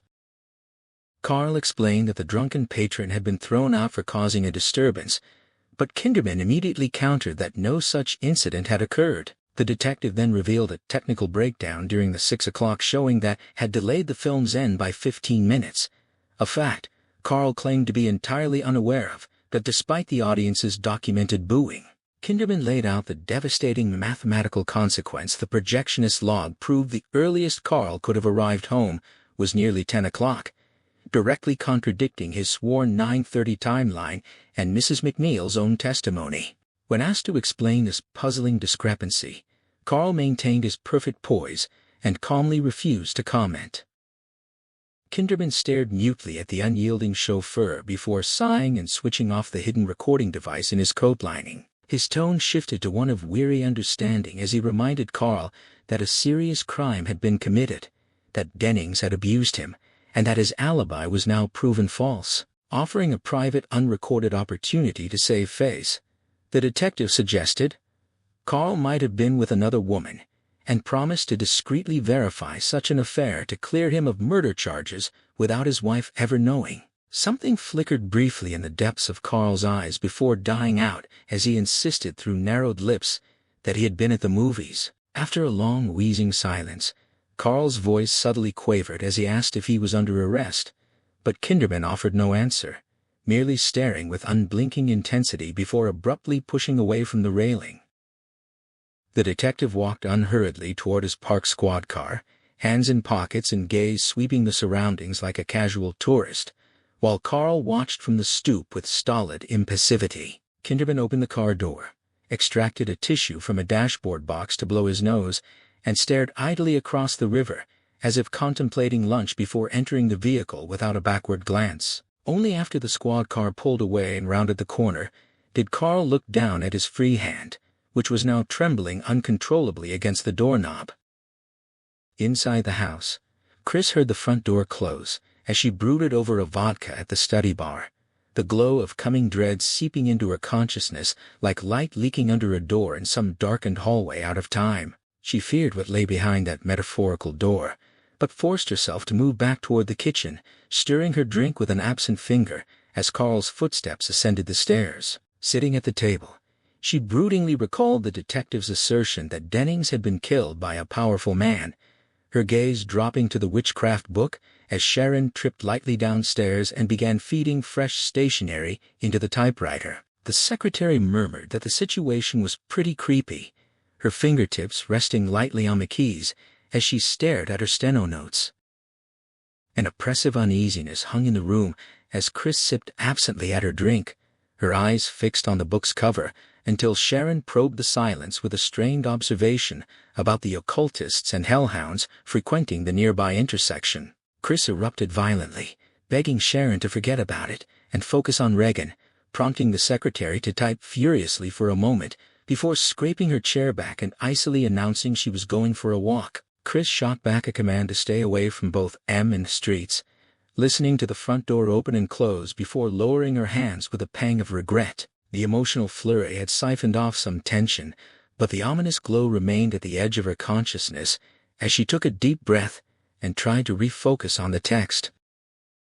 Impatiently flipping through the pages, Chris skimmed for descriptions matching Regan's symptoms until she froze at a passage detailing an 8-year-old girl requiring 4 strong men for restraint. The sound of Willie entering with groceries broke the silence, and Chris called out tonelessly, her eyes riveted to the page, as she held up the partly closed book to ask if the housekeeper had placed it in the study. Willie squinted at the volume, nodded briefly, and confirmed in a flat voice that she had indeed put it there, explaining as she unloaded bags that she had found it under Regan's bed while vacuuming after the family's hospital trip.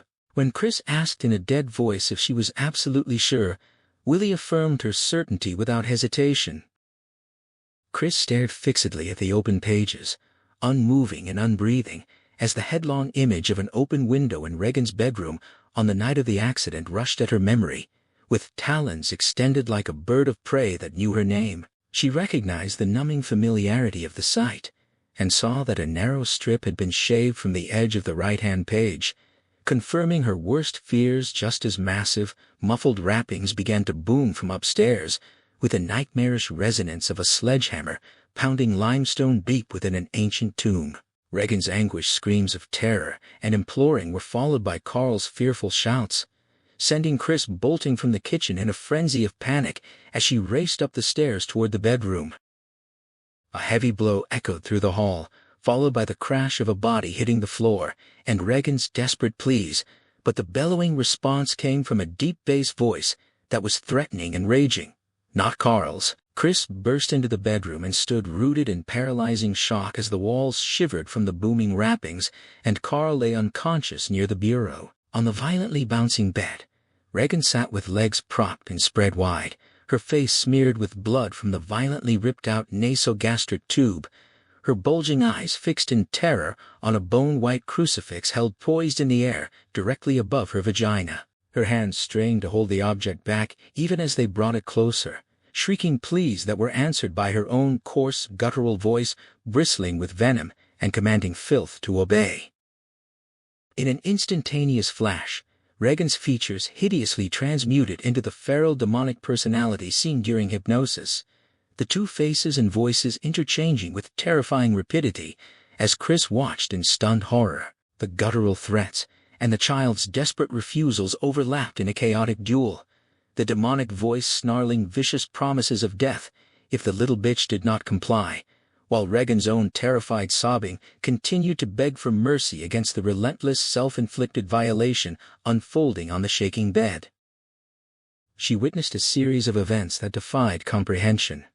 For a moment, Regan's own terrified face surfaced, eyes wide, mouth open in a silent scream, but then the demonic presence surged back, filling her with its vile triumph. A putrid stench flooded the room, and the temperature plummeted as the pounding in the walls ceased. Regan's cry of terror twisted into a guttural mocking laugh, and in a brutal obscene act of domination, she violated herself with the crucifix, screaming blasphemies in a deafening roar. Chris was frozen in horror, her hands pressed to her cheeks, unable to move as she watched blood stain the white sheets.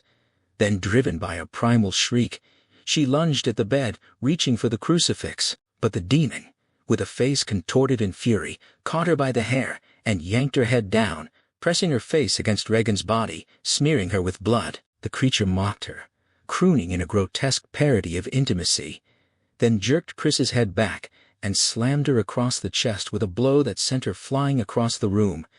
She crashed against the wall and crumpled to the floor, dazed and reeling. Her vision swam, her ears rang with chaos. She struggled to push herself up, her limbs aching, her face slick with blood. Through the blur, she saw Regan on the bed, her back turned, still moving the crucifix in a slow, sensual rhythm, crooning to itself like a lover. Chris began to crawl toward the bed, desperate, but then she stopped, her body seizing with a terror so profound it stopped her breath. Through a fog of unreality, she saw her daughter's head begin to turn slowly, inexorably, impossibly, until she was staring into the foxy, furious eyes of Burke Dennings. The figure asked if she knew what her daughter had done. Chris screamed until the world went black. She was on the key bridge, leaning against the parapet, waiting, her nerves frayed. She had lied to Mary Jo, pretending everything was fine, fishing for the name of a certain Jesuit, Below, laughter rose from a young couple in a canoe, and she flicked away the last of her cigarette, scanning the walkway for the man she was meant to meet. A figure in khakis and a blue sweater approached. She mistook him for a stranger until he spoke her name. She snapped at him, telling him to move on, but he identified himself as Father Karras, and she flushed with embarrassment, apologizing for her rudeness. He explained. He'd chosen civilian clothes for discretion, just as she'd wanted. She made a self-deprecating joke about her own mistake, and he gently finished her thought, calling himself human. She admitted she'd known that from the first time she saw him on campus. He offered her a cigarette, and though she joked she'd smoke anything, she accepted. He noticed her trembling hand, took the cigarette from her, lit it himself, and handed it back, shielding the flame from the wind with a gesture that was careful and deliberate.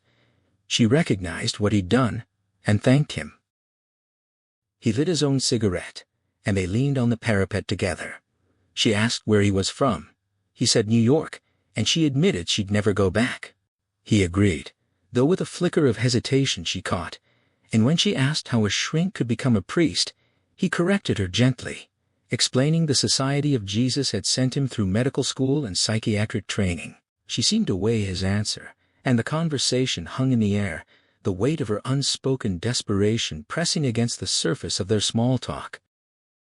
Karras was coiled with curiosity about the urgency in her call, but he held back, letting her find her way to it. When she asked how he became a psychiatrist, he gently clarified that the Society of Jesus had sponsored his education, and he mentioned Harvard and Johns Hopkins with a faint, uncharacteristic pride, a reflex he immediately recognized as the echo of a boy from the slums, standing before a movie star. She gave a curt approval, and he deflected with a dry joke. She turned away smoking and circled back to the question of Dyer's discretion, pressing him on what he'd been told about her or her daughter. He answered carefully, noting that priests varied in their openness. The conversation then drifted to the seal of confession, and she asked with a fluttering intensity whether a murderer who sought help would be turned in. He answered no, but he would try to persuade the person to surrender. Then she asked about exorcism. He stared, caught off guard, and when he finally spoke, he dismissed the practice as archaic, a relic of the 16th century. He cited psychiatry and the rarity of such rituals in the modern church. She challenged him bitterly, referencing the gospel accounts of Christ casting out demons, and he retorted, with heat, that those stories might have described mental illness, a comment that landed poorly. She slipped off her sunglasses, and he saw the raw desperation in her red-rimmed eyes. She told him it was her daughter who was possessed, and pleaded with him to help. He tried to talk her down, warning that an exorcism could make things worse, reinforcing a delusion, and that church approval was required and rarely granted. She pushed back, asking if he could at least look at her, and when he offered that he could as a psychiatrist, she broke down, crying out that she'd been to every doctor and they'd all sent her to him. Her shriek of despair echoed over the river, startling birds into flight. She collapsed against him, sobbing, and he held her, his own convictions warring with a pity he could not suppress. He agreed to see her daughter, and she led him to her house. As he approached the door, she asked if he should be in clerical clothes. He answered with a dark joke, "Too dangerous." And as he stepped over the threshold, a cold, inexplicable dread washed through him, a warning that scraped along his nerves like particles of ice. He entered the house with a quiet, deliberate finality, as if he had crossed into something from which he might not return. The priest followed Chris into the house, and the first thing that hit him was the commotion from upstairs, a deep, booming voice spewing a torrent of obscenities and threats. He turned to Chris in wonder, but she only stared back mutely before moving ahead. He followed her up the stairs and along a hall to where Carl stood with his head bowed, arms folded, his face a mask of bafflement and fear. The voice from behind the bedroom door was so loud it seemed amplified, and Carl reported to Chris that it refused to be restrained. Chris told Karras she would be back. Her voice drained and disappeared into her room. Carl looked at the priest, searching his face, and asked if he was indeed a priest. Karras nodded, then turned toward the door as the raging voice gave way to the long, lowing sound of an animal. Something pressed into his hand, a photograph of Regan as she had been 4 months earlier, a pretty, smiling girl. Chris had given it to him, then took it back, motioning toward the door and telling him to go see what she had become. She leaned against the wall, arms crossed, eyes down, and said she would wait. Karis asked who was with Regan. Chris answered, "No one." He turned to the door, and as his hand touched the knob, the sounds from within ceased. He pushed the door open and was hit by a wave of stench so foul it was almost physical. He closed the door behind him and froze, staring at the creature on the bed, emaciated, matted hair, a grotesquely distended stomach, and a face that was a skeletal mask of malevolence. Its eyes fixed on him with a burning intelligence, watching his every move. He fought to keep his voice calm, introducing himself as a friend and asking what was wrong. The thing in the bed answered with a deep, thick voice mocking him. It called itself the Devil, and with a sinister charm tried to persuade him to loosen its straps, claiming it was accustomed to gesturing from its time in Rome. Karis probed it, suggesting that if it truly was the devil, it could free itself. But the creature deflected, preferring persuasion and community involvement. Karis parried, pointing out that freeing it would be a charitable act, a virtue the devil would want to prevent. The creature praised his cleverness, referencing Herod, and when Karis pressed it on which Herod, it corrected him sharply, then asked again for its straps to be loosened. Karis demanded proof that it could read the future. It scoffed, asking if he had no faith. He stiffened, and the creature danced around his question, offering him a random fact about Lake Titicaca and mocking his need for certainty. Karis shifted tactics, asking where Regan was. The creature said she was in the piglet, and when pressed, refused to let him see her, offering instead to read his mind. Karis dismissed the offer, insisting that only seeing Regan would prove anything. The creature laughed, saying that no proof would ever satisfy him. That was why it loved reasonable men. Karis asked who we was, and the creature hinted at a little group inside Regan, then complained of an itch it couldn't reach, asking again for a strap to be loosened. Karis refused, turning the request back on the creature, asking where it itched so he could scratch it. The creature called him sly, and Karis offered to undo one strap if it would show him Regan. But before he could finish, something shifted in the creature's eyes, and he felt the weight of its attention bearing down on him again.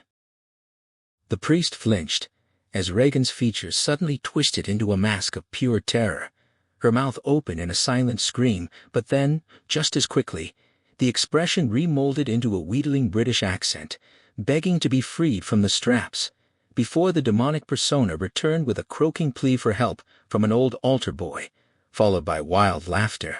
Karis leaned back, stunned, and felt those icy hands at the back of his neck again, more tangible now, more than mere suggestion. The creature taunted him about the cold touch and then, with a mocking laugh, claimed his mother was there with them. Before he could react, a stream of vomit arced toward him, catching his sweater and hand. He dodged, but not in time. His face pale, he looked down at the vomit dripping from his hand onto the rug and, with a forced calm, demanded to know his mother's first name if the creature truly knew it. The thing hissed, its head swaying like a cobra's, and when he pressed again, it let out a bellow so loud it rattled the window glass. Karis watched for a moment, then his hand still soiled, walked out of the room. Chris met him in the hall, distressed at the state of his sweater. He asked for a towel, and she directed him to a nearby bathroom, then sent Carl in to check on Regan. In the bathroom, as he washed his hand, he asked about Regan's medication. Chris explained she'd had 400 milligrams of Librium that day, a dosage that made him pause in alarm. She helped him remove his vomit-stained sweater, tossing it into the tub, and he asked if Regan was getting any nourishment. Chris told him about the sustagen feedings and that Regan had ripped out the tubing. He urged hospitalization, but Chris refused, hinting that Regan had done something terrible, and she couldn't risk anyone finding out. Karis pressed, but she deflected, asking if he could write prescriptions. He finally took the towel and dried his hands. When she asked if he thought Regan was possessed, he redirected, asking how much she knew about possession and what doctors she'd seen. She mentioned Beringer Clinic. He asked about her religion. She said none. He asked why she came to him, and she admitted she was desperate. He reminded her she'd said psychiatrists sent her, but she was vague, clearly overwhelmed. He leaned against the counter and told her bluntly that an exorcism as an autosuggestive cure was unlikely to gain church approval, and that she might as well hire an actor. She corrected him sharply on her title. It was Mrs., not Miss, and he apologized, then said he would do everything he could to help, but he needed the truth. He suggested they move downstairs to talk. In the study, Chris gave him the history of Regan's illness, carefully omitting anything about Dennings. She admitted she'd initially considered exorcism as a kind of shock treatment, but now she was uncertain. She asked for his opinion. He said he didn't know, suggesting compulsive behavior from guilt mixed with split personality. She was appalled, pointing to what he'd seen upstairs, but he countered that he'd seen similar cases in psychiatric wards, and her daughter claiming to be the devil was no different from claiming to be Napoleon. She challenged him to explain the wrappings. He said they could be psychokinesis, common around emotionally disturbed adolescents. She scoffed at the explanation, and the tension between them hung in the air, her atheism and his priesthood, both of them trying to make sense of something that defied easy answers. Karis tried to steer her toward reason, offering the simplest explanation that fit the facts, but Chris wouldn't accept it. Her voice cracked with desperation as she argued that some unknown mental mechanism throwing dishes against a wall made even less sense than what she feared was happening. She pressed him if split personality existed. What was it really? She needed something she could grasp, something concrete. He offered a metaphor, describing 17 billion brain cells handling 100 million sensations per second without chaos, and suggesting each cell might possess its own rudimentary consciousness. He pictured the body as an ocean liner, the cells as crew, and the captain on the bridge as waking consciousness. In cases of dual personality, he explained, one of those crew members below decks might climb to the bridge and take command of mutiny of the mind. Chris stared at him, incredulous, and told him flatly that the explanation seemed so far-fetched. She found it easier to believe in the devil. Her voice dropped, intense and trembling, as she insisted that even if he produced Regan's identical twin, same face, same voice, same scent, down to the smallest habit, she would know instantly it wasn't her daughter. She knew it in her gut. That thing upstairs was not Regan. Her voice rose with each word, nearly breaking into a scream, as she demanded that he tell her outright, tell her with certainty, that nothing was wrong except in Regan's head, that she didn't need an exorcism, that he was absolutely sure it wouldn't help. Karis looked away, silent for a long contemplative moment. When he turned back, his question shifted.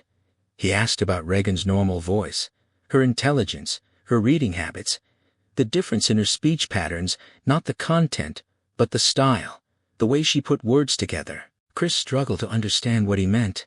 He pressed further, asking for any recordings or written samples she remembered a tape Regan had made for her father, but never finished. He said he needed that, along with her medical records from Beringer. She resisted, exhausted from that route, but he insisted. She pressed him. Was he still against exorcism? He told her no. He was only against doing her daughter more harm than good. When she asked if he was speaking purely as a psychiatrist, he corrected her. He was speaking as both psychiatrist and priest. To seek permission for exorcism, he would need substantial evidence that Regan's condition wasn't purely psychiatric, plus signs the church would recognize.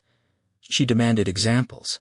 He admitted he didn't know, he would have to research it. She was stunned, believing he was supposed to be an expert, but he confessed there were no experts. She probably knew more about demonic possession than most priests. He asked how soon she could get the medical records. She swore she would charter a plane if necessary. She stood to find the tape. He stopped her, asking about the witchcraft book. Could she remember if Regan might have read it before the illness began? She concentrated, recalled Regan reading something the day before the trouble truly started, though she couldn't be entirely sure, but pretty sure he wanted to see it. She left to retrieve both items. Karis stood alone in the study, staring absently at the rug, then wandered into the dark entry hall, listening to the sounds drifting down from upstairs, grunting, yelping, hissing animal noises that seemed almost too deliberate, too knowing. Chris found him there, turning on the lights, asking if he was leaving. He confirmed he had a lecture to prepare for the next day, but promised to return soon. He advised her to call him immediately if anything urgent happened, and asked about her supply of medication. She told him they had enough, on refillable prescriptions. He suggested she call her doctor again. She refused, her voice barely a whisper. He warned he wasn't a general practitioner. She said it didn't matter. He studied her, sensing her anxiety pulsing like a second heartbeat. Then he admitted that sooner or later he would have to tell his superiors what he was doing, especially if he was visiting at odd hours. She worried about that. Did he have to? He pointed out that otherwise it might look suspicious. She conceded, nodding. He reassured her. He would only say what was necessary and that it wouldn't spread. She looked into his face, saw the strength and pain there, and trusted the pain. At the door he paused, thinking. He asked if Regan had known a priest was coming. She said no one had known but her. Then he asked if she knew his mother had recently died. She expressed her sympathy. He wondered if Regan was aware of that. Chris said no, and asked why. He dismissed it as unimportant, just curiosity. Then he examined her with concern, asking if she was sleeping. She admitted she got some. He advised sleeping pills, asked if she was taking Librium and how much. She told him 10 milligrams, twice a day. Karis advised her to double the dose of Librium, then urged her to distance herself from her daughter. The more she witnessed Regan's current state, he warned, the greater the risk of permanent damage to her feelings toward the child. She needed to stay clear and slow down. A nervous breakdown would help no one. Chris nodded, defeated, her eyes on the floor. He pressed her to go to bed immediately, and she promised she would, looking up with warmth and a faint, grateful smile as she thanked him. He studied her for a moment longer, then turned and moved quickly away. She watched him from the doorway, crossing the street, and noticed he was rolling down his shirt sleeve. He must be cold, she thought, and realized he'd probably missed dinner.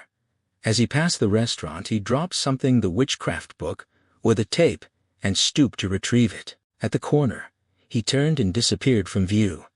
Chris felt an odd lightness, a lifting of weight she hadn't expected. She didn't see the unmarked car, or the detective sitting alone inside it, watching. Half an hour later, Karis hurried back to his residence hall room, carrying an armload of books and periodicals from the Georgetown Library. He dumped them on his desk, searched for cigarettes, found a half-empty pack of stale Camels, lit one, and inhaled deeply, holding the smoke as his thoughts returned to Regan. Hysteria, that had to be it. He exhaled, hooked his thumbs in his belt, and surveyed his Hall Österreich's possession. Huxley's The Devils of Loudun, Freud's Case Studies, McCaslin's Examination of Demon Possession in Early Christianity, and various psychiatric journal articles. A fragment of memory surfaced, an old altar boy's plea, and he touched his brow, finding sweat on his fingers. He noticed his door was still open, crossed to close it, then retrieved his red-bound copy of the Roman Ritual from the shelf. With a cigarette clamp between his lips, he squinted through smoke as he turned to the general rules for exorcists. The text warned against believing too readily in possession. It listed signs to distinguish genuine cases from psychological illness, speaking or understanding an unknown language, foretelling future or hidden events, displaying powers beyond the subject's age and natural condition, and other evidence that together built the case. He read slowly, pondering each point. When he reached instruction number 8, some reveal a crime which has been committed, his attention snagged. A light knock interrupted him. Dyer entered, letting him know Chris McNeil had been trying to reach him earlier. Karis confirmed they'd spoken. Dyer prowled the room, searching for lemon drops. He'd become addicted during a year of hearing children's confessions, he explained, and the craving was hitting hard. He lifted the lid of a tobacco humidor filled with pistachio nuts and asked if they were dead Mexican jumping beans. Karis, busy gathering more books, told him he was occupied. Dyer flopped onto the cot, stretched out, and remarked on how nice Chris was. Karis acknowledged they'd talked. Dyer continued, praising her unaffected nature, and mentioned a plan for when they both quit the priesthood. Karis shot him a sharp look, demanding to know who was quitting. Dyer deflected with a joke about gays leaving in droves and basic black going out of style. Karis shook his head, told him to take his comedy to a lounge act, and insisted he needed to prepare for a lecture. Dyer persisted with a pitch about a screenplay based on St. Ignatius Loyola, which he planned to call Brave Jesuits Marching. Karis scowled and ordered him out. Dyer finally relented, rising reluctantly, and asked where Karis had eaten dinner. Karis admitted he hadn't. Dyer teased him about dieting while wearing frocks. Karis asked about a tape recorder. Dyer suggested the language lab and offered to get the key from the janitor. Karis accepted, grateful. After Dyer left, Karis showered and dressed in a t-shirt and trousers. At his desk, he found a carton of Camels and 2 keys, one for the language lab, another for the refectory refrigerator, with a note from Dyer joking about rats and Dominican cat burglars. He smiled, set the note aside, checked his watch 10:58 p.m. and began reading. He worked through Freud, McCaslin, Parts of Satan, and Oesterreich's exhaustive study. By a little after 4 a.m., his eyes smarted from smoke and fatigue, the ashtray overflowing with butts. He stood, walked to the window, slid it open, and breathed in the cool, moist air. His thoughts returned to Regan. He had no doubt she displayed the physical syndrome of possession, the involuntary motor excitement, foul breath, furred tongue, wasting frame, distended stomach, skin irritations, and most significantly, the striking change in voice and features, the manifestation of a new personality. These were the hallmarks of what Oesterreich had called genuine possession. He stared through the branches at the McNeil house, at the bay window of Regan's bedroom. He recalled that voluntary possession, as with mediums, often brought benign personalities like Kia, the spirit who intermittently possessed a sculptor, until a friend fell in love with her and begged the sculptor to let her remain permanently. But in Regan's case, the invading personality was malevolent, typical of demonic possession, seeking the destruction of its host's body, and too often, it succeeded. Karis walked back to his desk, lit another cigarette, and faced the central question. She had the physical syndrome of demonic possession, but how did one cure it? The answer, he knew, depended entirely on what caused it. He sat on the edge of his desk, reflecting on the 17th century convent at Lille, where allegedly possessed nuns had confessed to attending satanic orgies with a rotating schedule of sexual acts, including, impossibly, dragons. He shook his head. Many such cases, he believed, were fraud or mythomania, others rooted in mental illness. This was precisely why the Church had long recommended that exorcists work alongside psychiatrists or neurologists. Yet not every possession fit so neatly. Oesterreich had characterized possession as its own distinct disorder, dismissing psychiatry's split personality label as merely another occult-sounding substitute for demons and spirits of the dead. Karis rubbed the side of his nose, thinking. Chris had told him the Beringer doctors suspected suggestion and hysteria, and he found that likely. Most cases he'd studied traced back to those factors.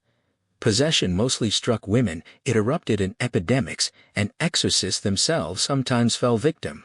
At Loudun in 1634, 3 of 4 Jesuit exorcists became seemingly possessed and died of cardiac arrest from unrelenting hyperpsychomotor activity, constant cursing, bellowing, thrashing. The 4th, Père Surin, went insane and spent 25 years institutionalized. If Regan's disorder was rooted in hysteria and suggestion, the witchcraft book was the only likely source of the suggestion.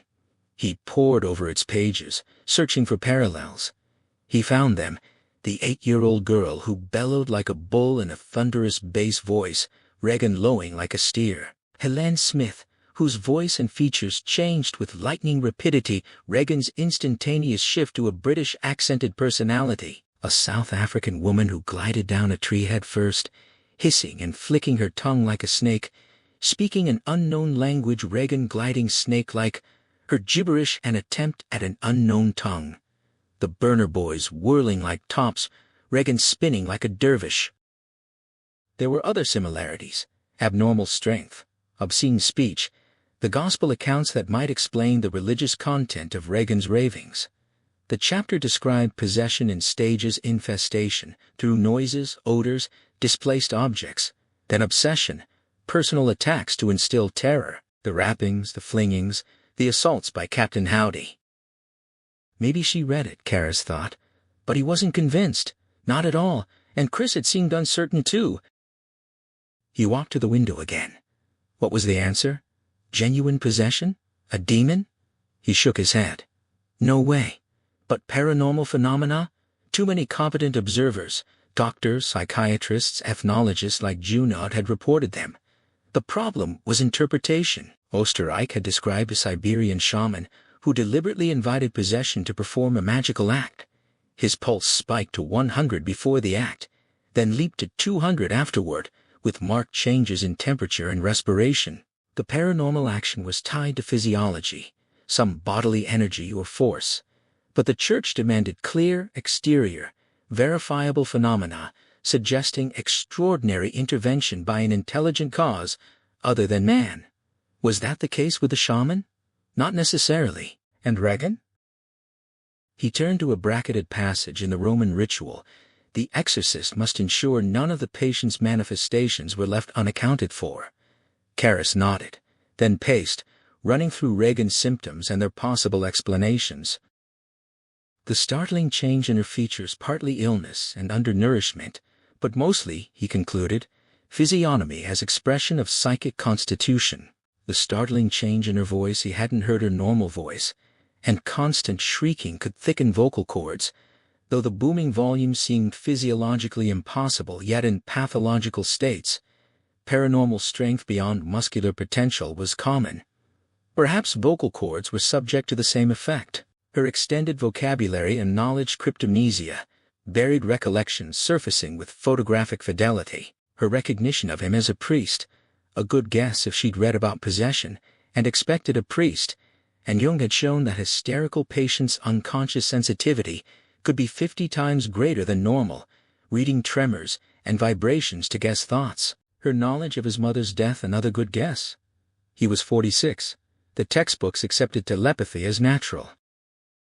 Her precocity of intellect was the most difficult to explain, but Jung had observed that in hysterical somnambulism, unconscious perceptions and intellectual functioning were heightened. The new personality seemed more intelligent, yet that merely reported the phenomenon, it didn't explain it.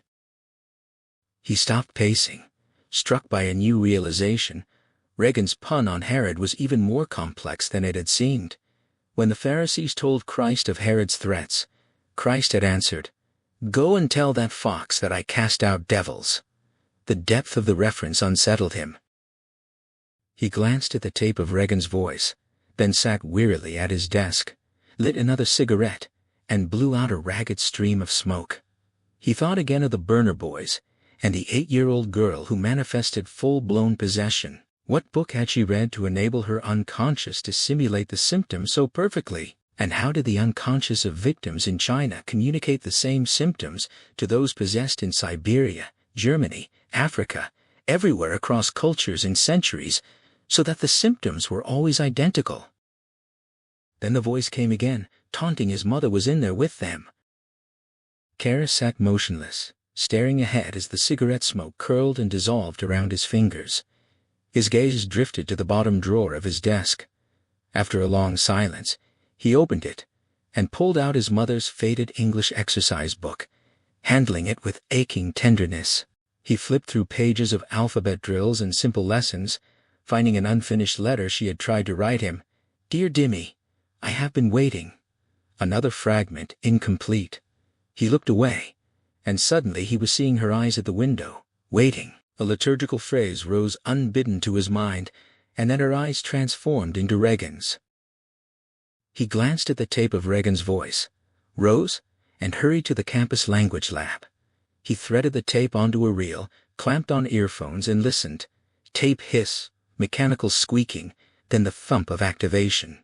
He heard Chris's hushed instructions, and Regan's sweet, clear voice, giggling and faltering as she tried to compose a message to her father. The child's innocence, her stumbling words, her eagerness, all of it washed over him, and in that moment, an overwhelming intuition seized him.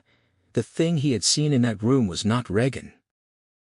He returned to the residence hall, found an empty cubicle, and said Mass before dawn.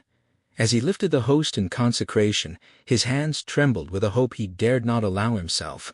He fought it with every fiber of his will, whispering the words of consecration while an inner voice insisted it was only bread. He dared not love again, and lose the pain of that loss was too great.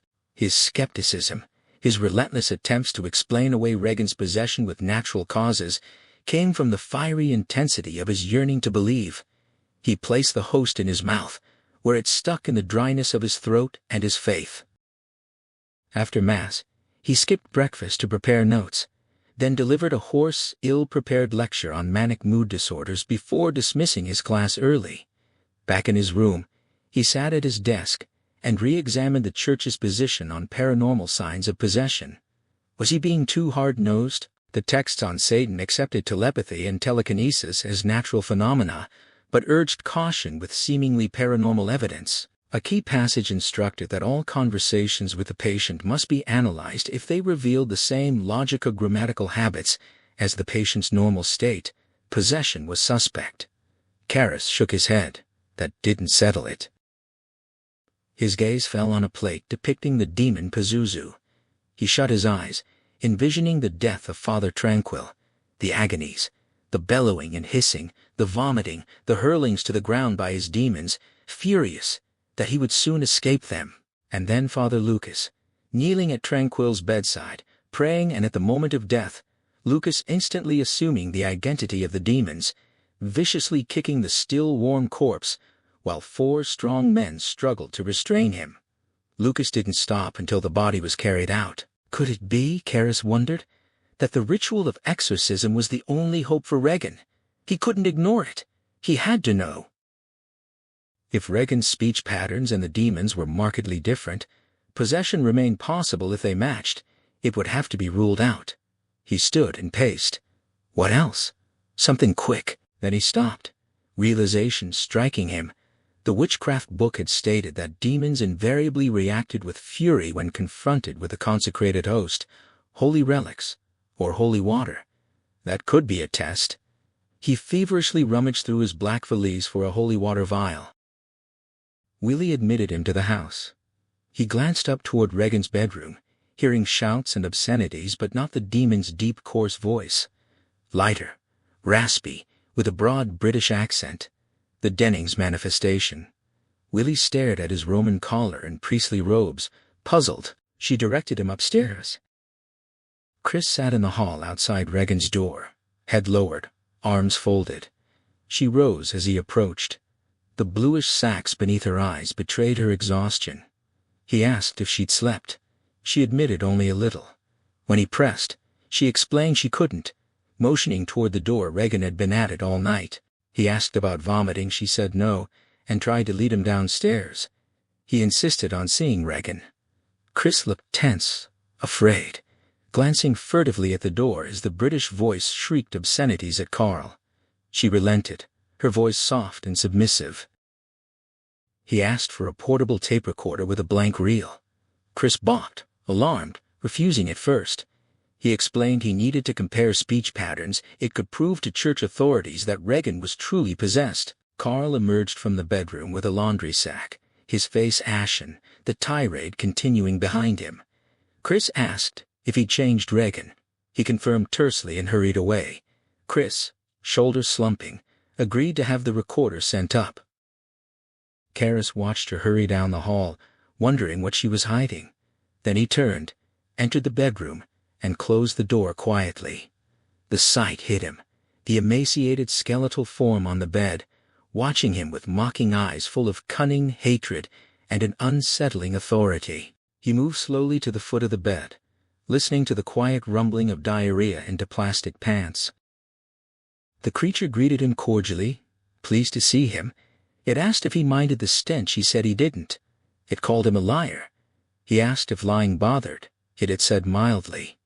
He pressed on the inconsistency of the devil liking liars. It answered that only good ones counted. It questioned who had told him it was the devil. Perhaps it might have, or might not. When he admitted he had believed, there was a pause. The demon backpedaled with theatrical regret, claiming to be merely a minor fiend rather than the Prince of Darkness itself, even joking about renaming hell a nervous dart of wit that Karis saw through instantly. He pressed about the demon's lord, but the creature deflected, portraying itself and its kind as homeless vagrants trapped in the girl. When Karis asked how long they intended to remain, the face contorted into pure venom, snarling that they would stay until the piglet died, before smoothing back into a placid grin and cheerfully suggesting that the day was perfect for an exorcism. Karis noted the irony. Wouldn't that drive them out? The demon countered with a chilling promise that the rite wouldn't separate them from Regan, but would instead bind the demon to Karis himself, drawing him into their company. A cold phantom touch brushed his neck, then withdrew. He tried to dismiss it as nerves, but the sensation lingered in his awareness. A bureau drawer suddenly shot open and slammed shut, a jarring display that made Karis's pulse quicken with odd recognition, a verifiable paranormal event until his training reasserted itself, insisting it was merely psychokinesis. The demon mocked his rationalization, laughing at his need for doubt. Carl entered with a tape recorder, and the demon briefly wore Denning's furious voice to hurl abuse at the houseman, referencing his club-footed daughter and heroine, before the door closed and the creature turned cordial, cheerfully greeting Karis and expressing delighted curiosity about the recording. Karis set the machine running and introduced himself, asking for the identity of the British accented personality. It responded with playful evasion, mentioning a junior class play, and asking for a drink. When he pressed for its name, the entity snapped back with an obscenity before instantly shifting to the demonic persona, which observed the recording with amused condescension. Karis pulled up a chair and sat beside the bed. The demon commented on its fondness for infernal engines, claiming they blocked out messages from him. When Karis asked who that was, the creature responded with a loud breaking of wind and a powerful odor that briefly smelled of sauerkraut before reverting to putrid stench, leaving Karis to wonder if he had imagined it or if suggestion was at work. He asked again about the earlier personality. The demon dismissed it as merely one of the family, stupid rather than wise, then claimed fluency in Greek when Karis pressed on the etymology of the word. Excited, Karis tested it with a classical Greek question, but the demon petulantly refused to engage, claiming it wasn't in the mood. He asked if it had moved the drawer. It confirmed yes, with evident pride. When he pressed for a repeat performance, it refused, explaining that it needed to give him just enough reason for doubt to ensure the outcome. Its malicious chuckle carried a dark satisfaction.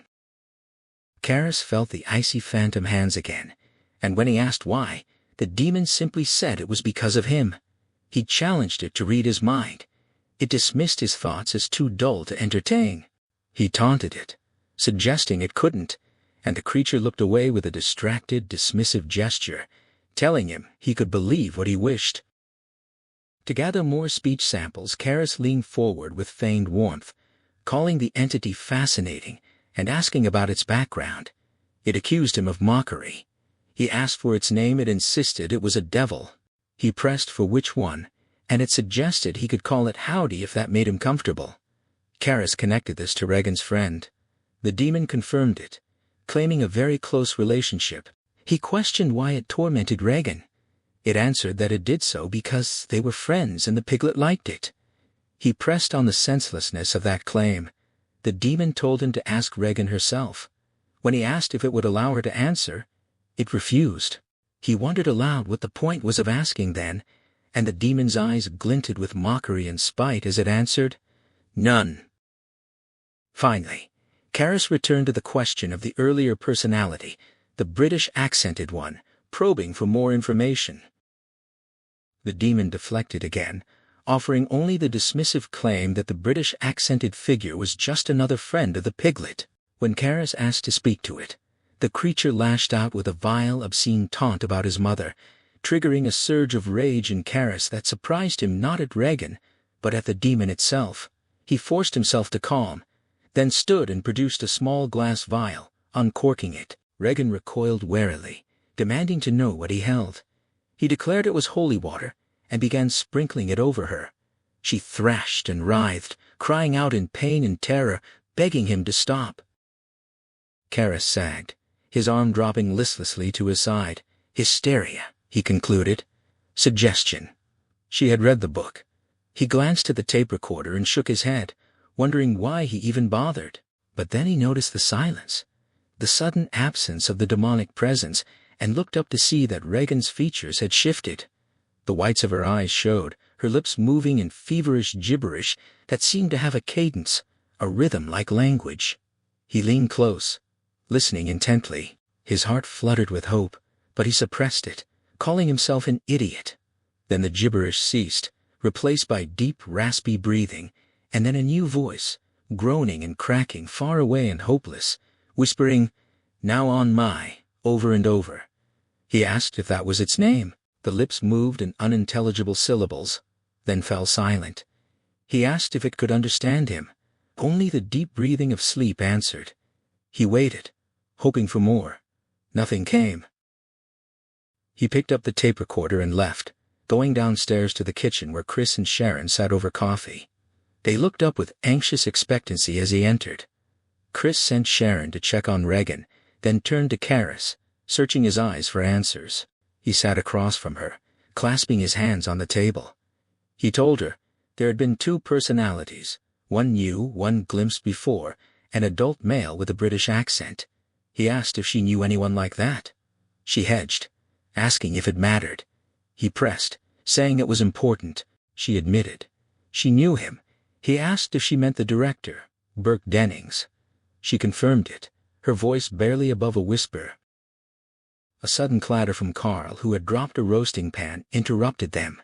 He picked it up, then dropped it again. Chris snapped at him to get out of the house to take a break. Willie entered and pushed him toward the pantry.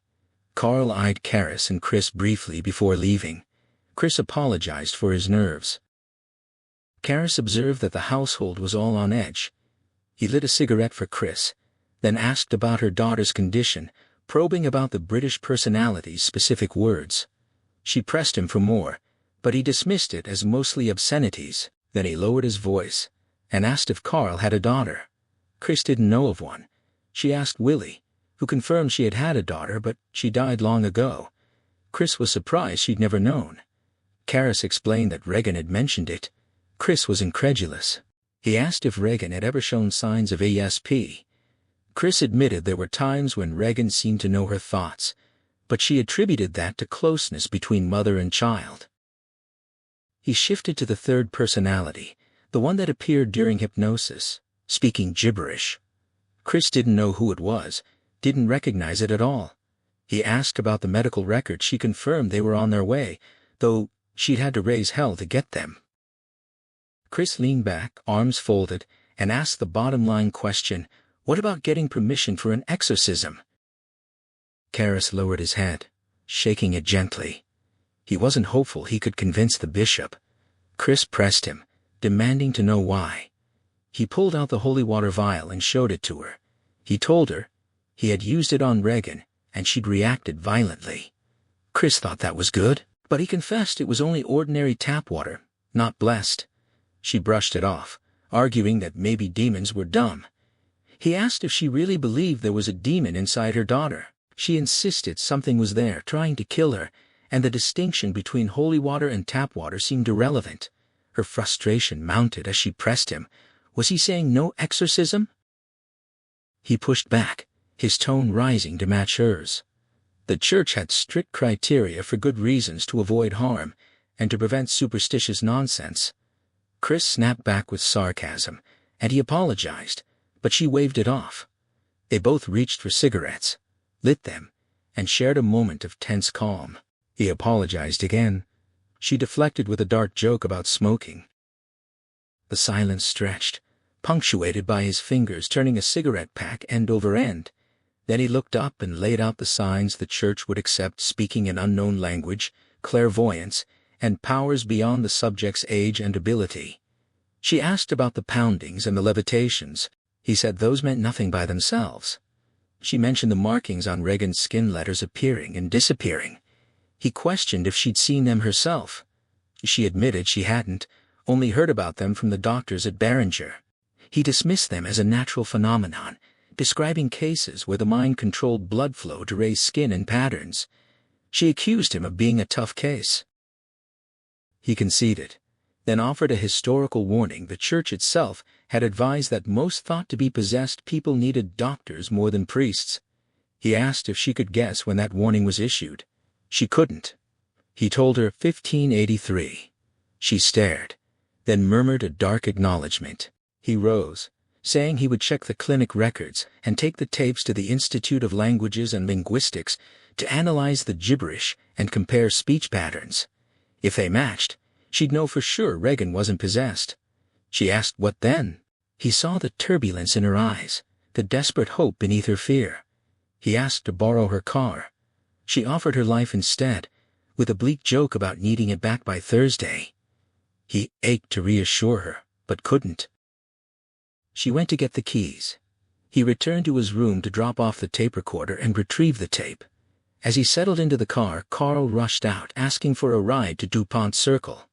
Karis agreed, and they drove in silence, his mind churning with doubts. The holy water test, he reflected, seemed to rule out possession, but still, questions lingered. He broke the silence, asking Carl if he had known Dennings well. Carl sat rigid, staring straight ahead through the windshield. He confirmed that he knew Dennings. When Karis asked if Regan's Dennings impersonation seemed authentic, a long silence stretched before the houseman answered with flat conviction. Yes. Karis nodded, murmuring his acknowledgement. They drove in silence until DuPont Circle, where Carl asked to be let off.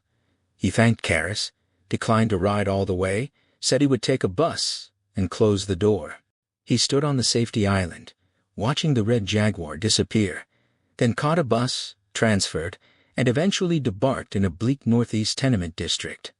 He walked 3 blocks to a crumbling apartment building, pausing at the bottom of a gloomy staircase. The smells of cooking, a crying baby, a scuttling roach, all of it seemed to press down on him, sagging his sturdy frame. He climbed the creaking stairs, each footfall a rebuke. On the 2nd floor he stood at a door in a murky wing, glancing at peeling paint and graffiti, a penciled heart bisected by cracking plaster. He buzzed and waited. A woman in a stained pink slip opened the door partway, a chain rattling, a cigarette dangling. Her eyes were hard, haggard, full of pain and blame. A slurred male voice from inside told him to fuck off. She told the man to shut up, and warned Carl that he was drunk, better not come in.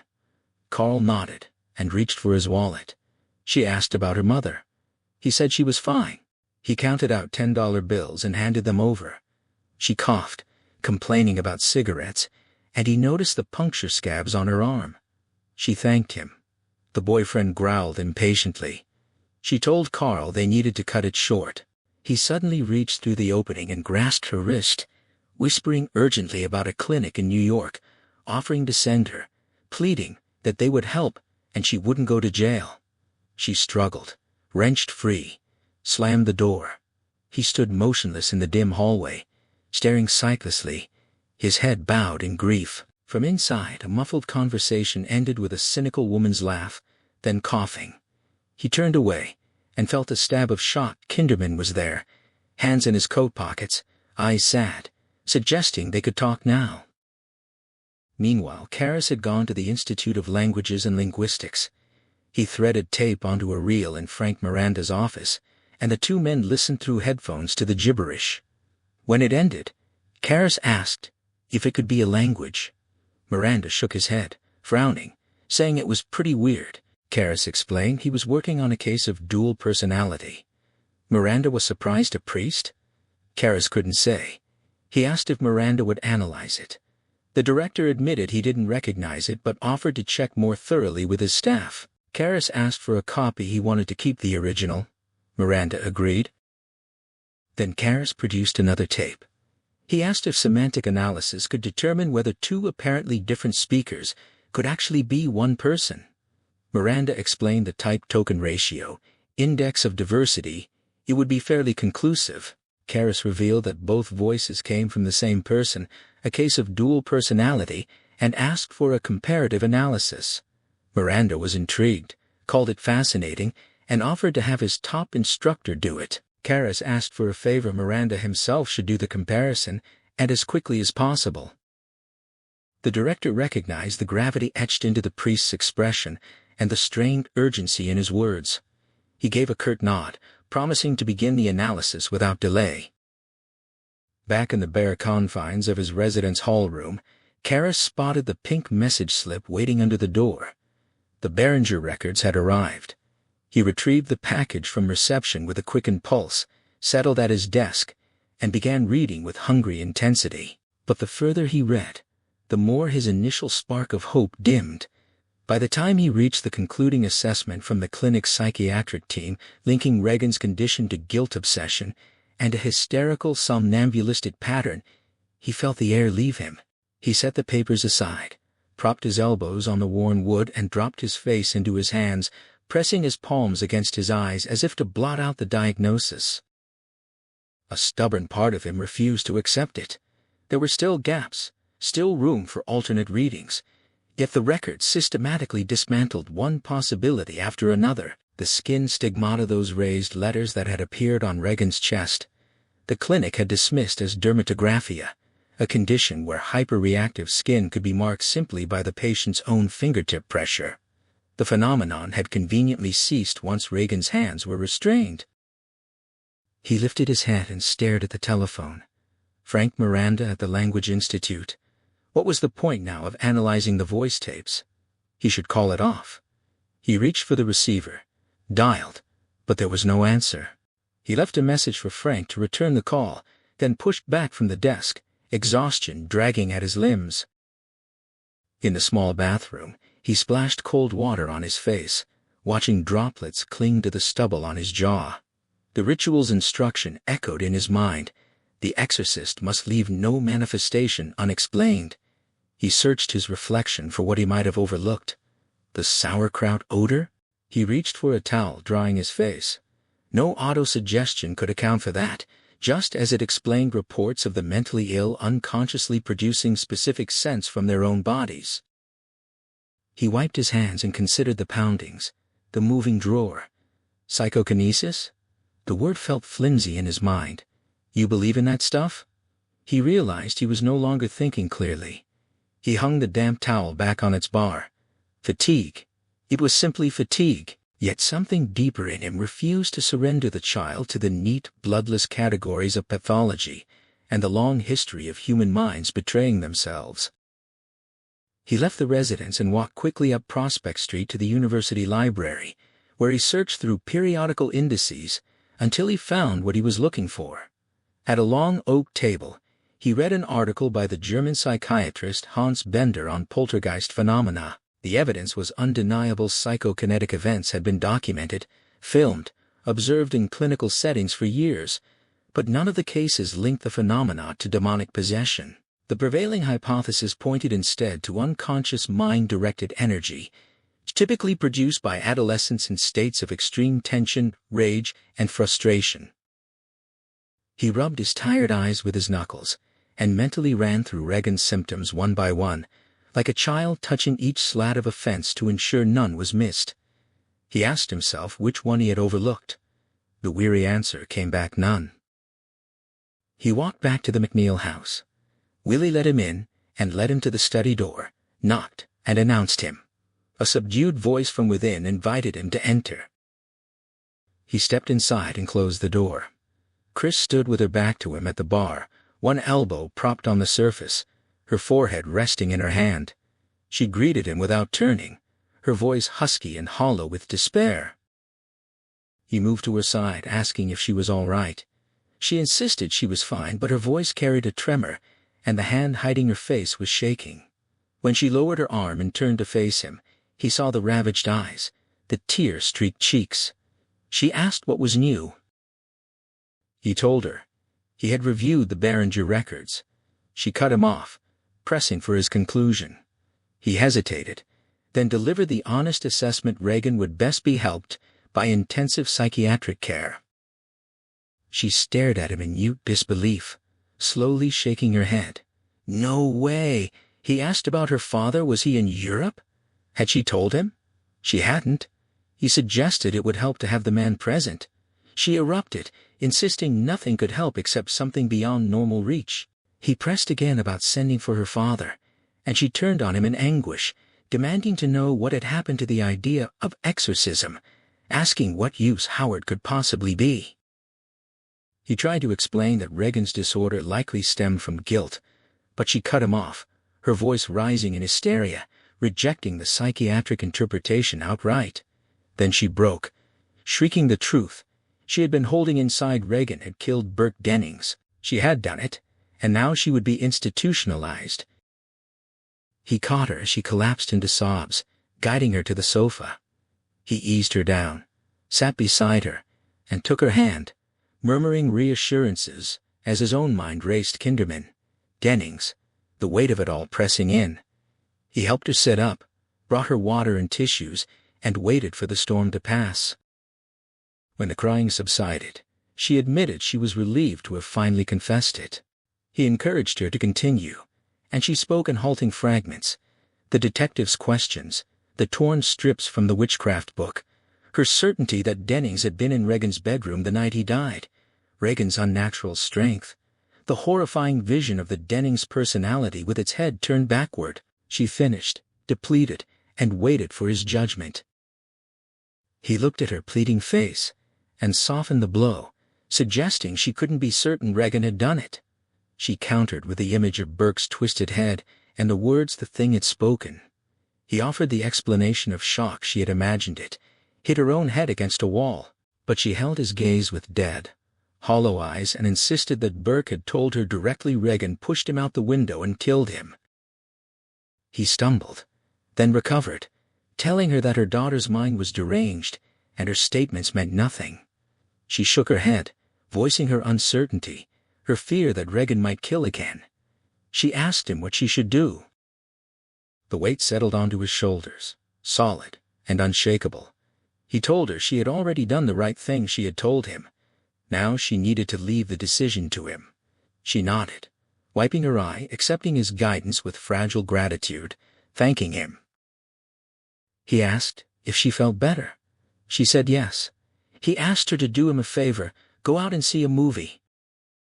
The offer hung in the air for a moment before Chris's blank expression softened into a smile. She shook her head, admitting her distaste for movies, so he suggested she visit a friend instead. She looked at him with warmth, pointing out she already had one right there. He acknowledged it, then pressed her to promise she'd get some rest. She gave her word. A question surfaced in his mind, and he asked it. Did she think Dennings had brought the witchcraft book upstairs, or had it already been there? She believed it was already present. He nodded, a quiet acknowledgement, then stood abruptly, asking if she needed the car back. She told him to keep it. He said he'd return later, and she answered softly, "Okay." Stepping out onto the street, his thoughts churned wildly. The notion of Regan killing Dennings felt like pure madness. He pictured the slight girl shoving a grown man through the window, sending him tumbling down those steep stone steps. Impossible. And yet Chris's near certainty nagged at him. He tried to dismiss it as hysterical imagining, but the doubt wouldn't settle. He walked past the precipitous steps beside the house when a sound from below caught his attention. A harmonica, playing Red River Valley, his favorite since boyhood. He stopped and listened, until a traffic light changed, and the melancholy melody was swallowed by the roar of auto traffic starting up on M Street. The world pressing in, loud and indifferent, bleeding its torments onto exhaust fumes. He stared down the steps, hands in his pockets, his mind racing again. He had to do something. But what? Could he outthink the clinicians at Beringer? He recalled the case of XIII, a Frenchman who, like Regan, had claimed to be a devil, his disorder rooted in guilt over marital infidelity. The psychologist Janet had cured him through hypnotic suggestion, making XIII hallucinate his wife's forgiveness. Suggestion could work for Regan too, he realized.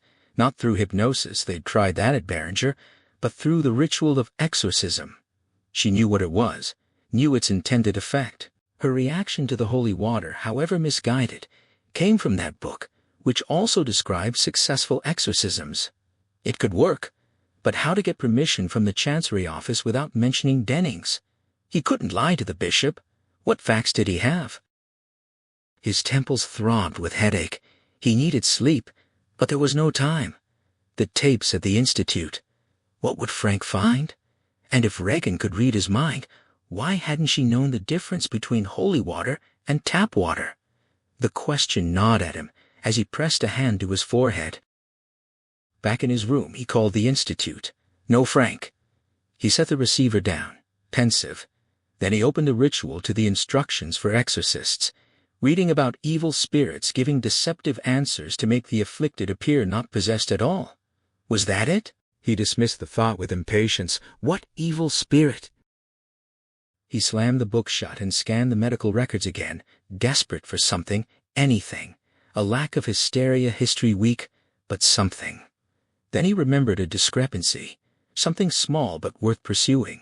He called Chris, who answered groggily. He apologized for waking her, then asked for Dr. Samuel Klein's location. She gave it across the bridge in Roslyn, and he asked her to call ahead, telling Klein that Dr. Karras would be coming to examine Regan's EEG. He changed out of his clerical clothes into khakis and a sweatshirt, topping them with his black raincoat. A glance in the mirror made him frown. Priests and policemen. They had identifying auras that couldn't be hidden. He shed the coat and his shoes, pulling on a pair of scuffed white tennis shoes, the only non-black footwear he owned. Driving Chris's car toward Roslyn, he waited at the light on N Street and spotted Carl stepping out of a black sedan parked near the Dixie liquor store. The driver was Kinderman. The light changed. He gunned the car forward onto the bridge, glancing back in the mirror. Had they seen him? He didn't think so. But what were they doing together? Something to do with Regan. He forced the thought aside, one thing at a time. At the medical building, he went to Klein's office. The doctor was busy, but a nurse handed him the EEG. He stood in a cubicle, scrolling through the long band of graphed paper as it slipped through his fingers. Klein hurried in, glancing at his casual clothes with a brief flicker of curiosity. They shook hands, and Klein asked about Regan. Karras said she was progressing. The doctor joined him in scanning the graph, tracing a finger over the wave patterns and noting their regularity, no fluctuations at all. Karras found it curious. He mentioned the work of a Belgian named XIII, who had discovered that hysterics produced a minuscule but distinct pattern in their EEGs. He couldn't find it here. Klein grunted non-committally. Karras pressed. Regan had been clearly disordered when the test was run, yet she'd tested perfectly. Even normal subjects could influence their brainwaves within the normal range. Shouldn't there have been some fluctuations? A nurse interrupted, calling Klein to another patient. The doctor excused himself, heading for the door, then turned back with a dry comment about hysteria before leaving. Karras heard his footsteps retreating down the hall, the opening and closing of a door. He returned to the graph, studying it until he finished, then folded and banded it, returning it to the nurse. Something, a small piece of evidence he could use with the bishop to argue Regan wasn't a hysteric. But the EEG also posed a mystery. Why no fluctuations at all? He drove back toward Chris's house, but at the corner of Prospect and 35th, he froze. Kinderman sat in a parked car between him and the residence hall, staring straight ahead. Karras took a right to avoid being seen, found a parking spot, and walked back around the corner as if heading for the hall. Was Kinderman watching the house? The specter of Dennings rose again. Did the detective suspect Regan? He slowed his breathing, forcing calm, and approached the car, leaning through the passenger window with a pleasant greeting, asking if Kinderman had come to visit or was just goofing off. The detective turned, surprised, then flashed a beaming smile, his tone overly bright. Karras sensed something off. What was he up to? He kept his voice light, pointing out a parking sign and warning that a ticket was likely. Kinderman waved off the parking concern with a gruff dismissal, claiming that every meter maid in Georgetown was Catholic, and he was speaking to a priest. Karras asked how he'd been, and the detective admitted he was only so-so before turning the question back. Karras gave a non-committal answer, then asked if the detective had ever solved that case, the one with the movie director. Kinderman made a vague gesture of dismissal, telling him not to ask, then pivoted to an invitation he had. Passes for the biograph Othello was playing. Karras asked who was in it. The detective rattled off an absurd cast: John Wayne as Othello, Doris Day as Desdemona, and pressed him to come. Karras declined, saying he was snowed under. Kinderman studied his face, noting he looked terrible, that he was keeping late hours. Karras brushed it off, claiming he always looked terrible, but the detective insisted he needed a break. Karras decided to test him, to touch a nerve. He asked if the detective was sure that was what was playing. He could have sworn there was a Chris MacNeil film at the biograph. Kinderman missed a beat, then quickly corrected him, insisting it was Othello. Karras asked what brought him to the neighborhood, and the detective claimed he'd come only to invite him to the film. Karras noted it was easier to drive than to pick up a phone. Kinderman's attempt at innocence was unconvincing, as he claimed the phone had been busy. The Jesuit stared at him silently, gravely. The detective demanded to know what was wrong. Karras reached into the car, lifted his eyelid and examined his eye, then told him he looked terrible, could be coming down with mythomania. The detective didn't know the word, asked if it was serious. Karras said yes, but not fatal. The detective pressed for an explanation, and Karras told him to look it up.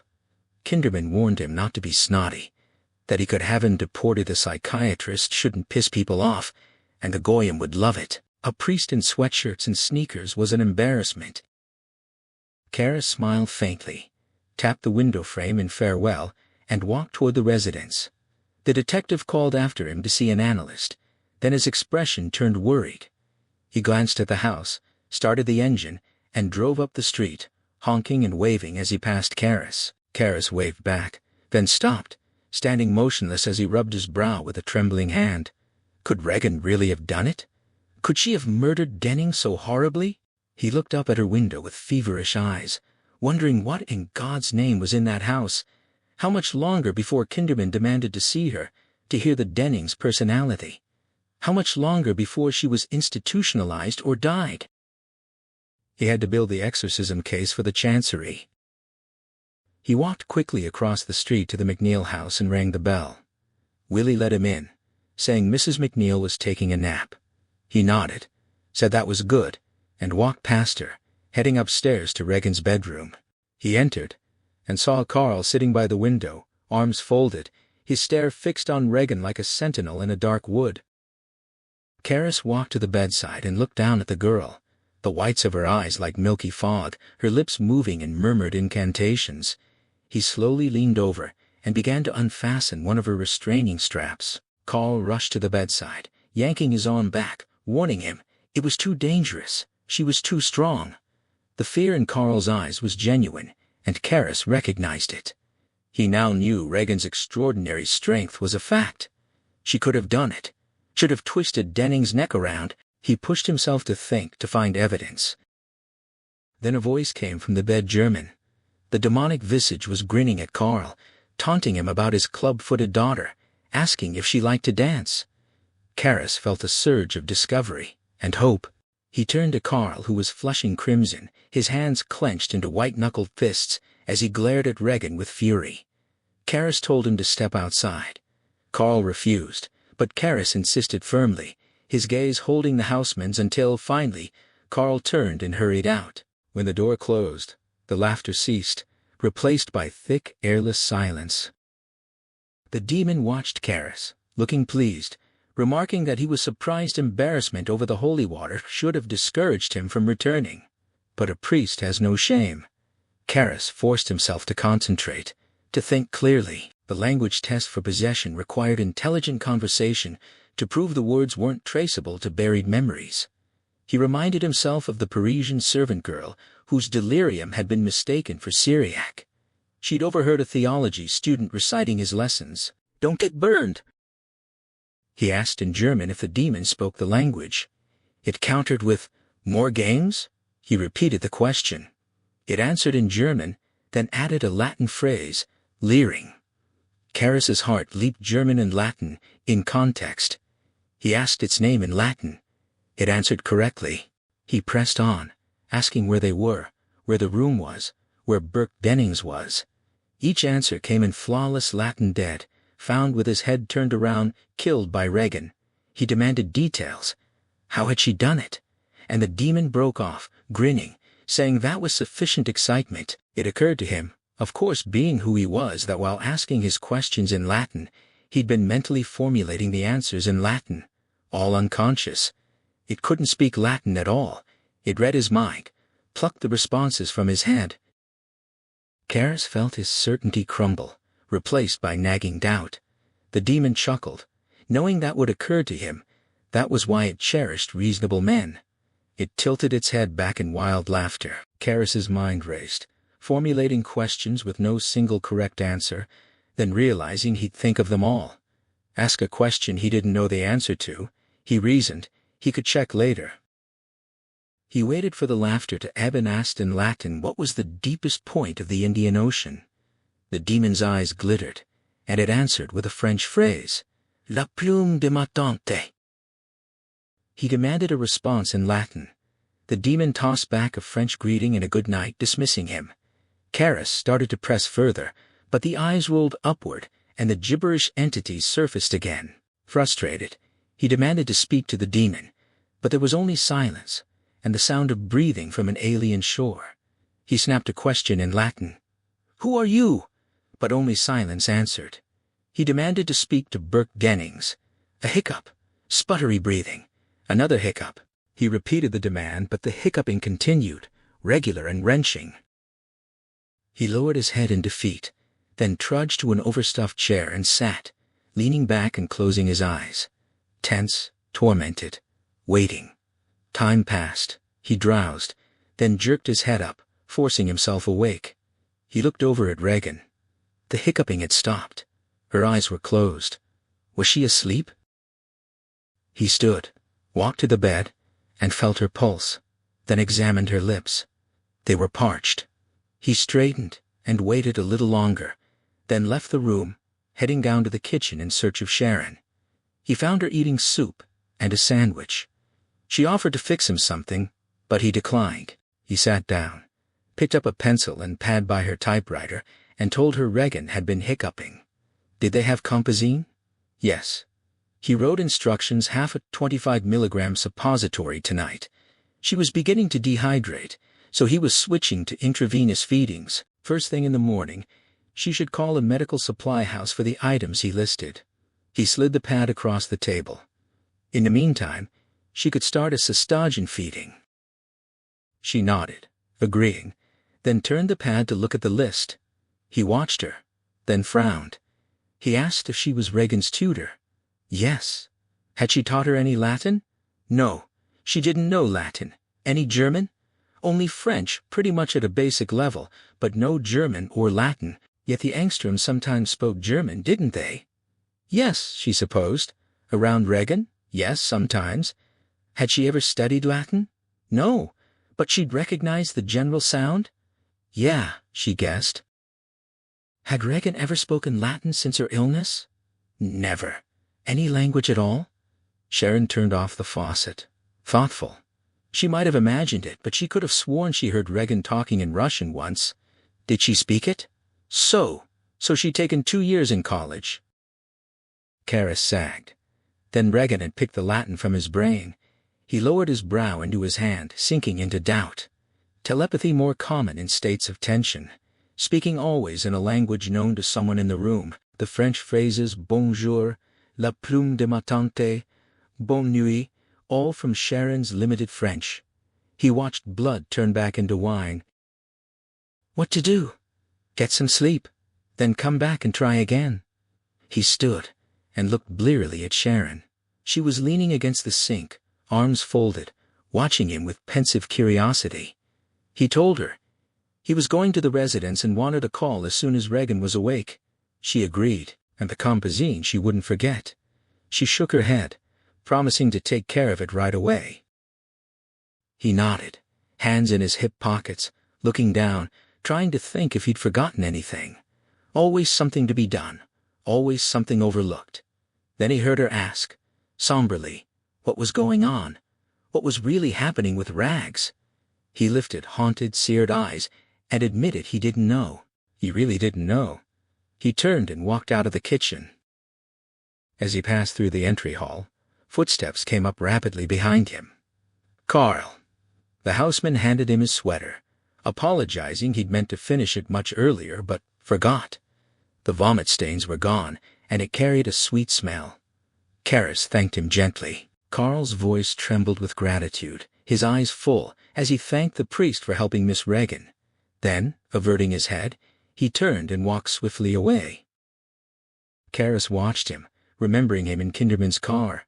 More mystery, more confusion. Wearily, he turned and opened the door. It was night.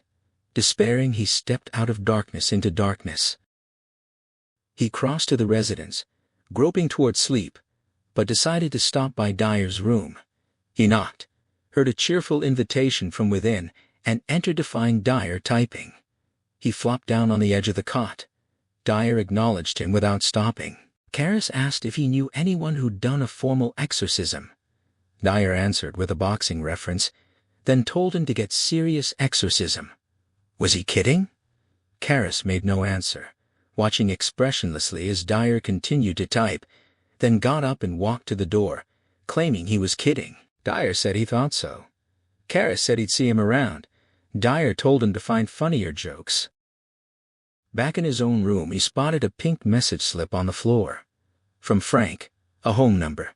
Please call. He picked up the phone and requested the call to be put through. As he waited, he looked at his free hand. It was trembling with desperate hope. A young boy answered, then put the phone down. Karis lifted his tremulous hand to his brow. More phone noise. Frank came on the line.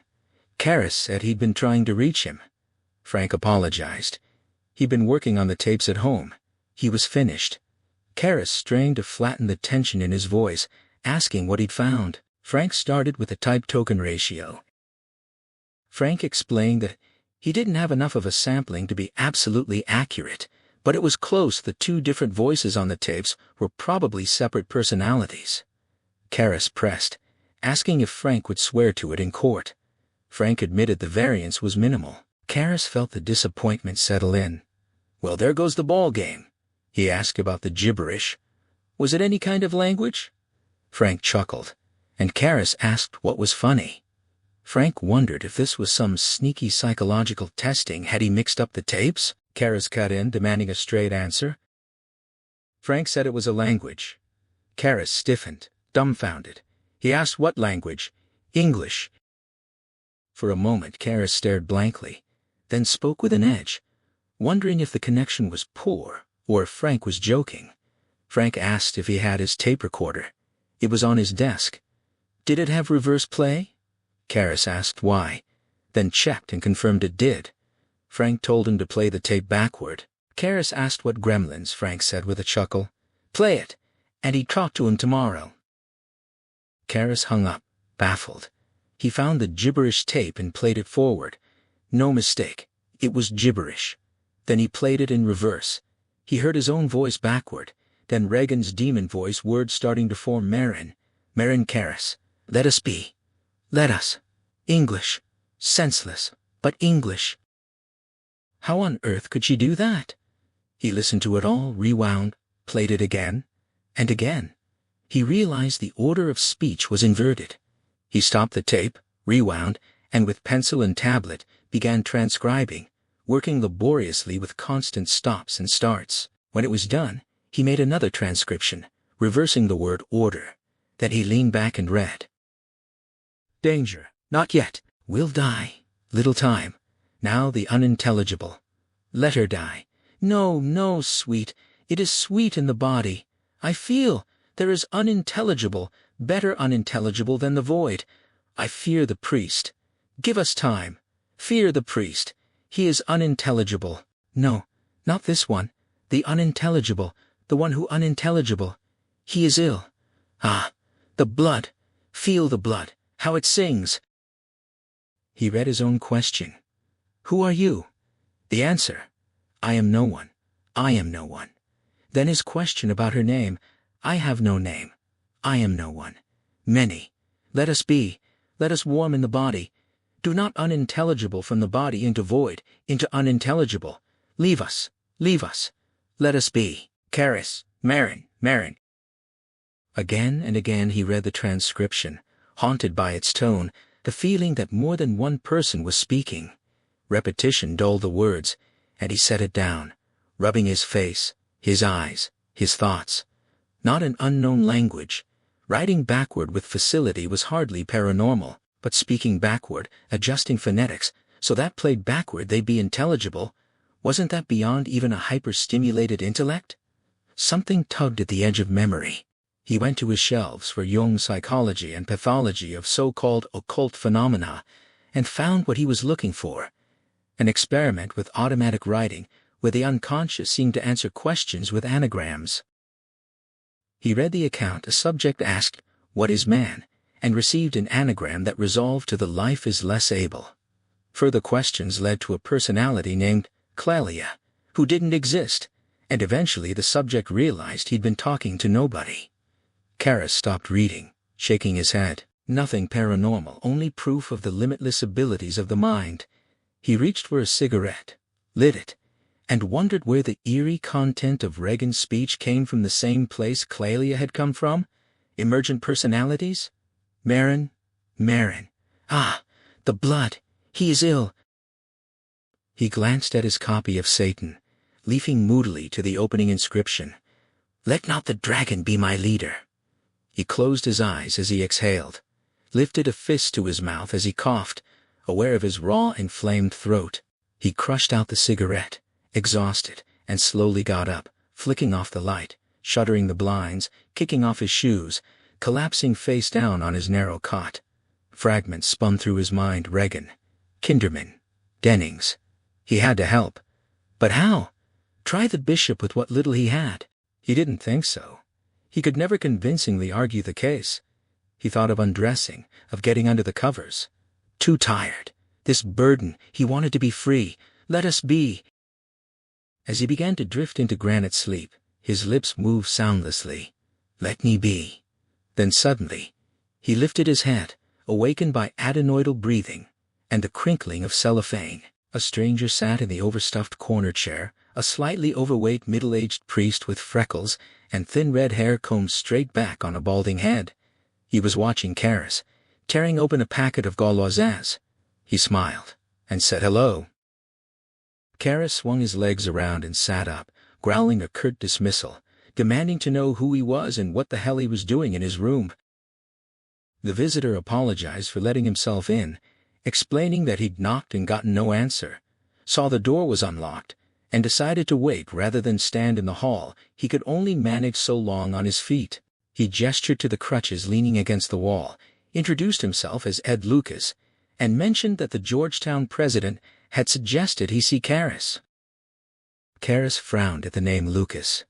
The priest confirmed it with a grin, revealing long nicotine-stained teeth. He asked if he could smoke. Karis waved him on, noting the ashtray full of butts. Lucas offered a gauloise, but Karis declined, then pressed Tom Birmingham had sent him. Lucas confirmed it, mentioning their shared history at Regis and their tertianship together. He'd taken a Greyhound from New York. Karis's mood lifted briefly. Was this about his request for reassignment? But Lucas knew nothing of that. It was a personal matter. Karis's hopes deflated. He moved to the straight-backed chair behind his desk, turned it around, and sat, studying Lucas with a clinical eye. The man looked rumpled, seedy dandruff on his shoulders. Lucas lit his gauloise with a Zippo that seemed to appear like magic, watching the smoke with deep satisfaction, declaring nothing calmed the nerves like a gauloise. Karis asked if he was nervous. A little. Then let's get to it. How could he help? Lucas studied Karis with concern, noting how exhausted he looked. Perhaps they should meet tomorrow. He reached for his crutches. Karis insisted he was fine, pressing him not to procrastinate. That was resistance. Lucas raised an eyebrow, bemused. Karis lowered his gaze to the priest's legs. Did that depress him? Sometimes, he supposed. Congenital? No, it happened in a fall. Karis murmured sympathy. Lucas accepted it with a philosophical shrug. Karis pushed him to open up. He hadn't come all the way from New York to play games. Lucas hesitated, claiming it was a long story, then was racked by a coughing fit. Karis offered a drink, but he declined, brushing ash from his jacket. Karis noticed what looked like an egg stain on his clergy shirt. He asked again what was the problem. Lucas met his gaze and said, "You." Karis blinked. "Me?" "Yes, Damien." Tom was terribly worried about him. Karis stared, beginning to realize something in the man's eyes and voice deep compassion. He asked what Lucas did at Fordham. "I counsel." "You counsel?" "Yes, Damien. I'm a psychiatrist." Karis stared blankly. A psychiatrist. Lucas breathed out reluctantly, saying it was tricky, but Karis was a pro, so best to put things on the table. More coughing. Then he leveled with him. It was all this crazy business with the McNeils. Karis reacted with surprise. How could he possibly know about that? Tom would never let it out. It would harm the family. Lucas claimed there were sources. Karis pressed what sources? Lucas dismissed it as irrelevant. What mattered was Karis's health and emotional stability, both clearly in danger. The provincial was ordering him to break it off for his own sake and the good of the order. His eyebrows gathered, his stare threatening as he warned Karis to break it off before it led to greater catastrophe. They didn't want any more desecrations, did they? Karis stared in bafflement, then shock. The desecrations? What did his mental health have to do with them? Lucas leaned back, scoffing cynically. Karis had joined the Jesuits and left his mother to die alone in poverty. Who would someone hate for that? Unconsciously, if not the Catholic Church. He leaned forward, hissing, telling him not to be obtuse, to stay away from the McNeils. Karis rose, his eyes tight, his head angled in surmise, demanding to know who the hell he was. The soft ringing of the telephone drew a swift, alarmed glance from Lucas. "Watch out for Sharon," he warned sharply. And then the phone rang loudly, and Karis awakened, realizing it was a dream. Groggy, he got up, stumbled to the light switch, flicked it on, and picked up the phone. It was Sharon. He asked the time a little after 3. Could he come to the house right away? He groaned inwardly but said yes. Once again, he felt trapped, smothered, enmeshed. He lurched to the bathroom, splashed cold water on his face, and drying off suddenly remembered the dream father Lucas. What did it mean? Perhaps nothing. He pushed it aside. On his way out, he stopped, turned back, and pulled on a black woolen sweater. As he tugged it down, he froze, staring at the end table by the corner chair.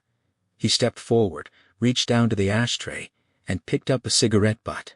He stood motionless, holding it up to his stunned surmise. It was a Gauloise.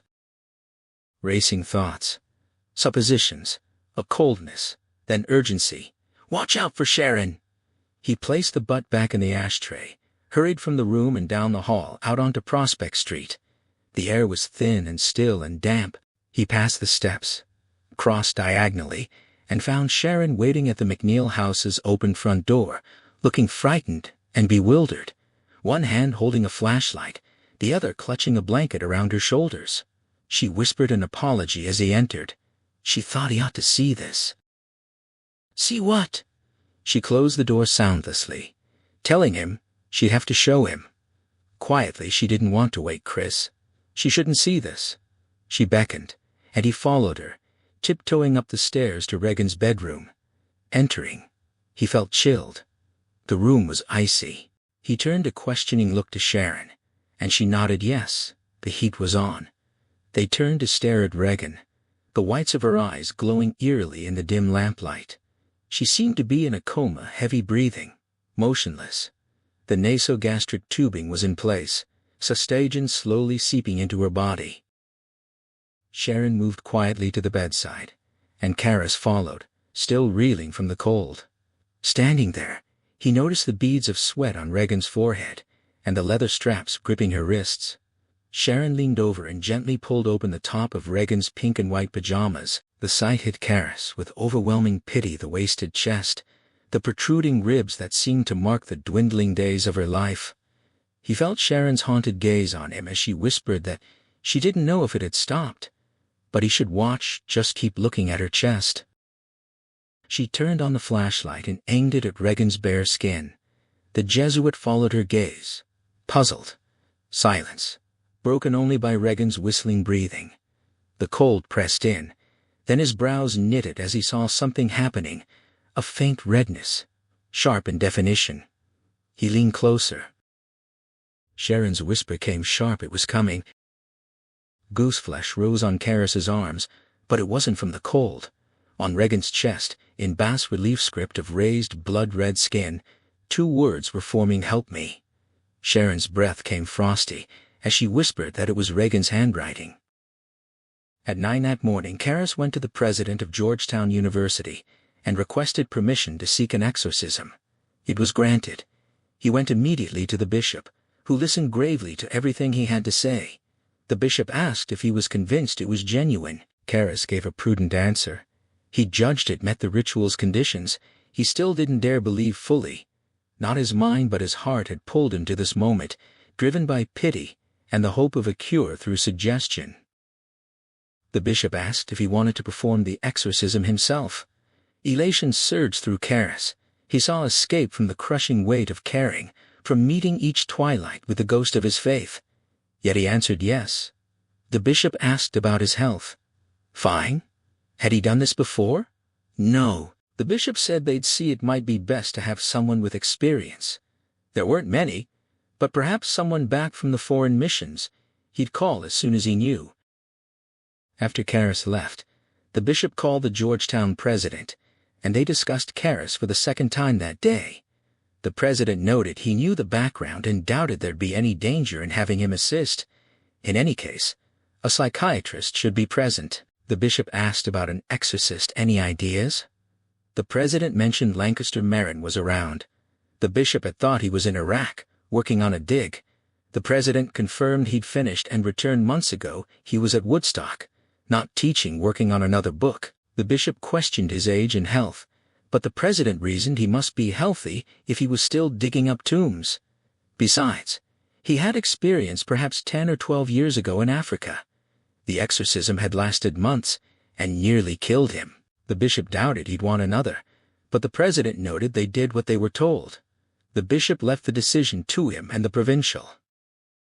That quietly waiting evening, a young scholastic at Woodstock Seminary searched for a slender, gray-haired old Jesuit.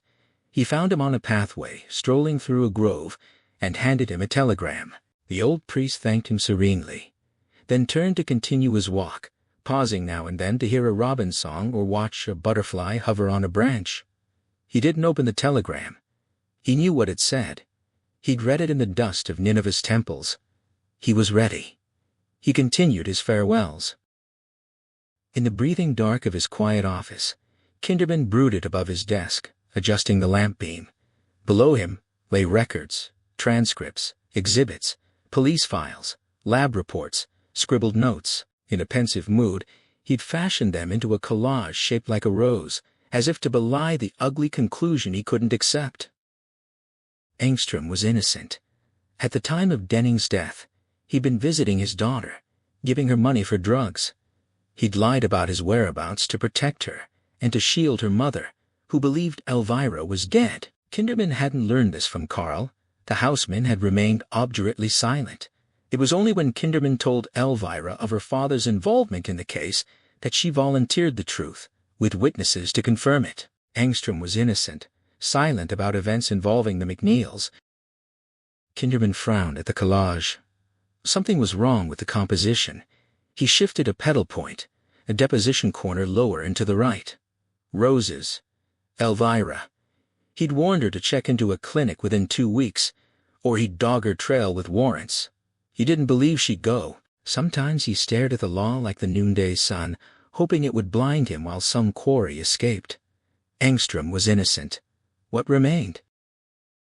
He closed his eyes, imagined a sudsy hot bath, and ran through a mental closeout sale, moving to new conclusions.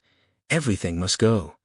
Then he opened his eyes and examined the data afresh. Denning's death seemed linked to the Holy Trinity desecrations. Both involved witchcraft, and the desecrator could be the murderer.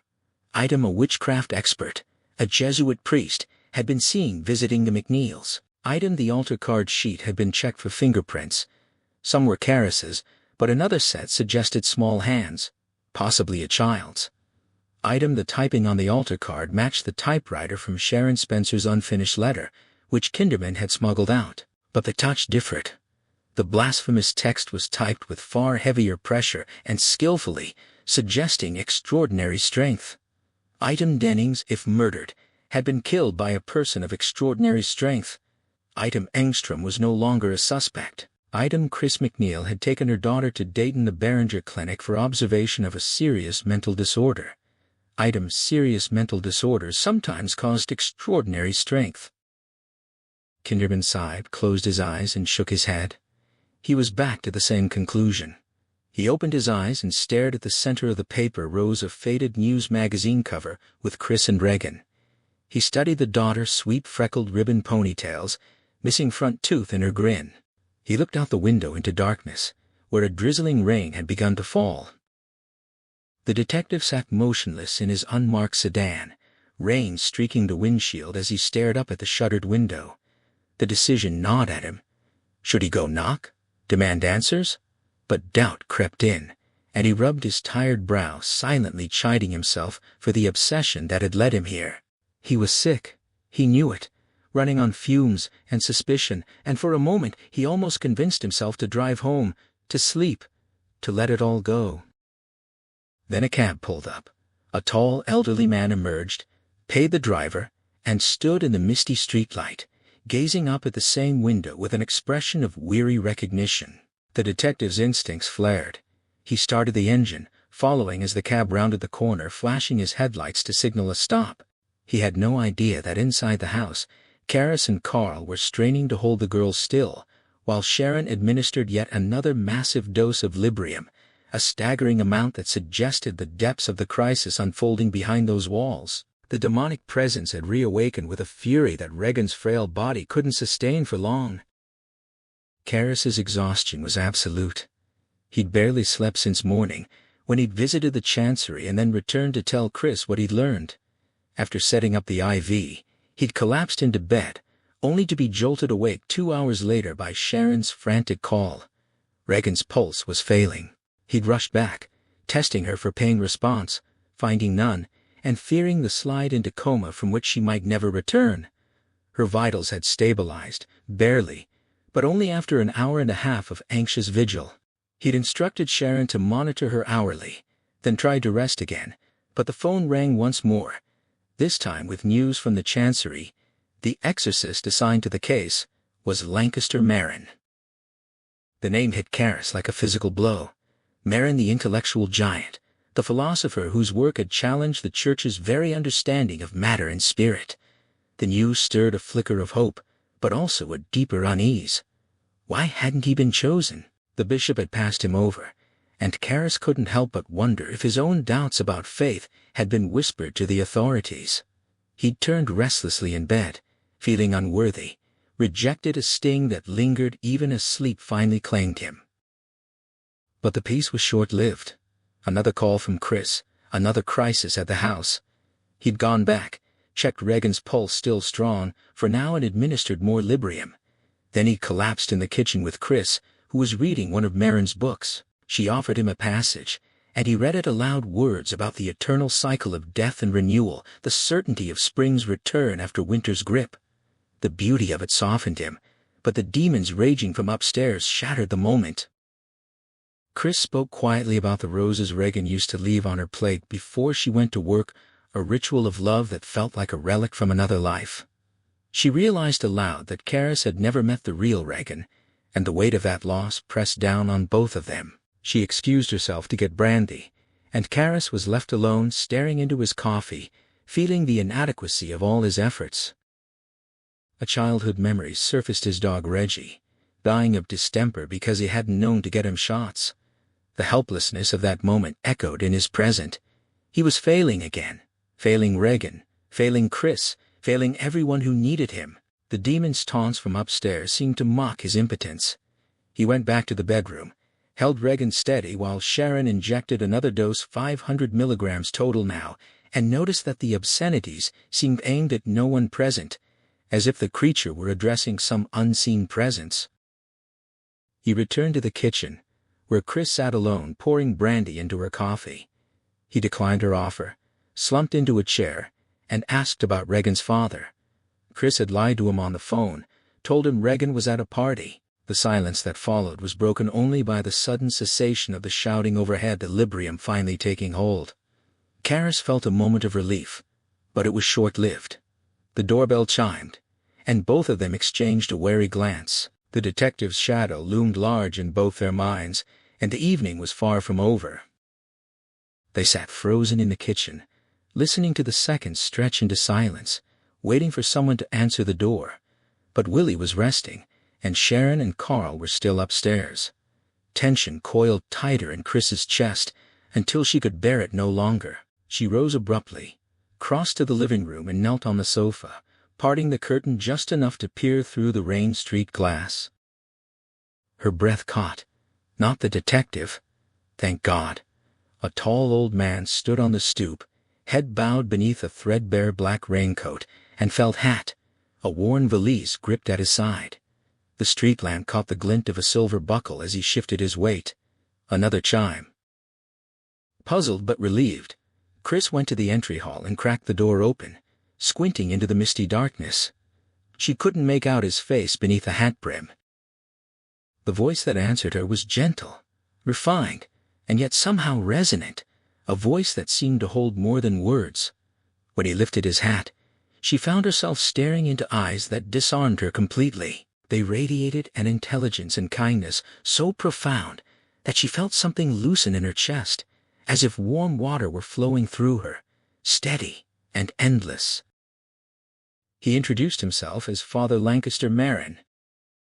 For a moment, she could only stare at his lean, weathered face, the high cheekbones polished smooth like stone. Then she flung the door wide, babbling apologies she hadn't expected him until tomorrow. He stepped inside, calm, unhurried, and she noticed him pause, tilting his head, as if listening for something just out of earshot. He seemed to be feeling for something, some presence she couldn't detect. She offered to take his bag, but he refused, saying it was like part of his arm. He asked if Father Karras was there. She said yes, in the kitchen, and tried to steer the conversation toward dinner, but he seemed distracted, his attention drawn upward by some sound she hadn't heard. She pressed on, flustered, offering coffee, making small talk about the weather, the cab ride. Carl appeared and took the bag. Chris mentioned the study, where she'd prepared a bed, but Marin interrupted. He wanted to see her daughter first. Now. She hesitated, certain Regan was asleep, but Marin's quiet insistence unsettled her. Before she could protest, the demon's voice boomed from above, muffled and croaking, calling Marin's name like a curse. A single sickening blow shook the walls, and Chris clutched her chest, gasping. Marin didn't flinch. His eyes held only recognition, as if he had expected this. Another blow, another shout. He moved toward the staircase, serene and purposeful, while Chris and Karras watched from below. He entered Regan's room and closed the door. Silence. Then the demon's hideous laughter. Marin emerged swiftly, strode down the hall, and Sharon poked her head out, staring after him with a strange expression. He descended quickly and clasped Karras's hand, searching his face with grave concern. Karras looked exhausted, but denied it. Marin pressed his raincoat into Karras's hands and instructed him to gather vestments, holy water, and the ritual texts. They would begin now. Karras hesitated, asking if Marin wanted to hear the background first. Marin's quiet reply, "Why?" left no room for argument. Karras left into the rainy night. Marin turned to Chris, asking if she minded the immediate start. She didn't. She was relieved, grateful for the sense of direction he brought. She offered coffee again, and this time he accepted, following her to the kitchen.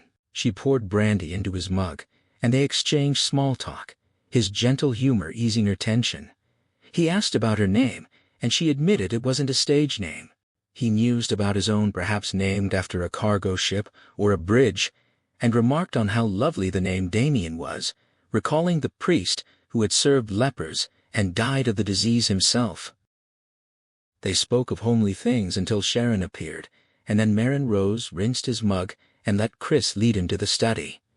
At the door, he placed a hand on her shoulder, a light, reassuring squeeze that seemed to carry something more, some warmth and peace that sank into her bones. She felt safe, if only for a moment, and as he closed the door behind him, she couldn't help but wonder at the strange power of his presence. She felt the warmth of his hand on her shoulder, a gentle pressure that seemed to carry more than just reassurance. A current of peace flowed into her, calming the ragged edges of her anxiety, and for a moment she couldn't quite name what she was feeling, safety perhaps, or something deeper. She thanked him, and his eyes smiled in response. He withdrew his hand, and she turned to walk away, unaware that behind her a sudden spasm of pain tightened his features. He entered the study, closed the door, and from his pocket retrieved a small tin. With practiced care he placed a nitroglycerin pill under his tongue and waited for the ache to subside. In the kitchen, Chris paused at the threshold, watching Sharon stand motionless by the stove, her hand pressed against the percolator as if she'd forgotten what she was doing. Her gaze was distant, troubled. Chris suggested she rest, but Sharon seemed not to hear at first, then turned with a blank expression, asking Chris to repeat herself. Chris pressed further, asking what had happened when Merrin entered Regan's room. Sharon frowned, trying to recall. It had been strange. She said they had simply stared at each other, and then the thing inside Regan had spoken, claiming that this time Merrin would lose. And then he had turned and walked out. Chris asked how he had looked, and Sharon could only offer the word, funny. Chris snapped at her, frustrated, but then she noticed Sharon's attention drifting upward, listening. The shouting had stopped, but something else was there, something growing in the silence. They exchanged a glance, both feeling it, a tension thickening the air like unseen forces gathering. The doorbell chimed, unreal in the stillness. Sharon went to answer, finding Karis at the door with a cardboard box. He entered the study, apologizing for the delay, but stopped short at the sight of Merrin kneeling in prayer beside the bed, his forehead bent low, his hands clasped. Karis stood frozen, struck by the image, a reminder of something lost, perhaps his own younger self. He laid out the vestments from the box, his movements careful and deliberate, and when Merrin rose, Karis handed him a sweater to wear beneath his cassock, knowing the cold that awaited them. Merrin accepted it with quiet thanks, and as he pulled it on, Karis felt the full weight of the moment press down on him, the presence of this man, the gravity of what they were about to do. Merrin began to dress, asking if Karis knew the rules of exorcism. Karis confirmed he did. Merrin stressed the importance of avoiding conversation with the demon, warning that it would lie and twist the truth to attack them psychologically. He emphasized that the demon's words were dangerous, and Karis was to listen to nothing. Karis mentioned the different personalities Regan had manifested, but Merrin dismissed the notion there was only one.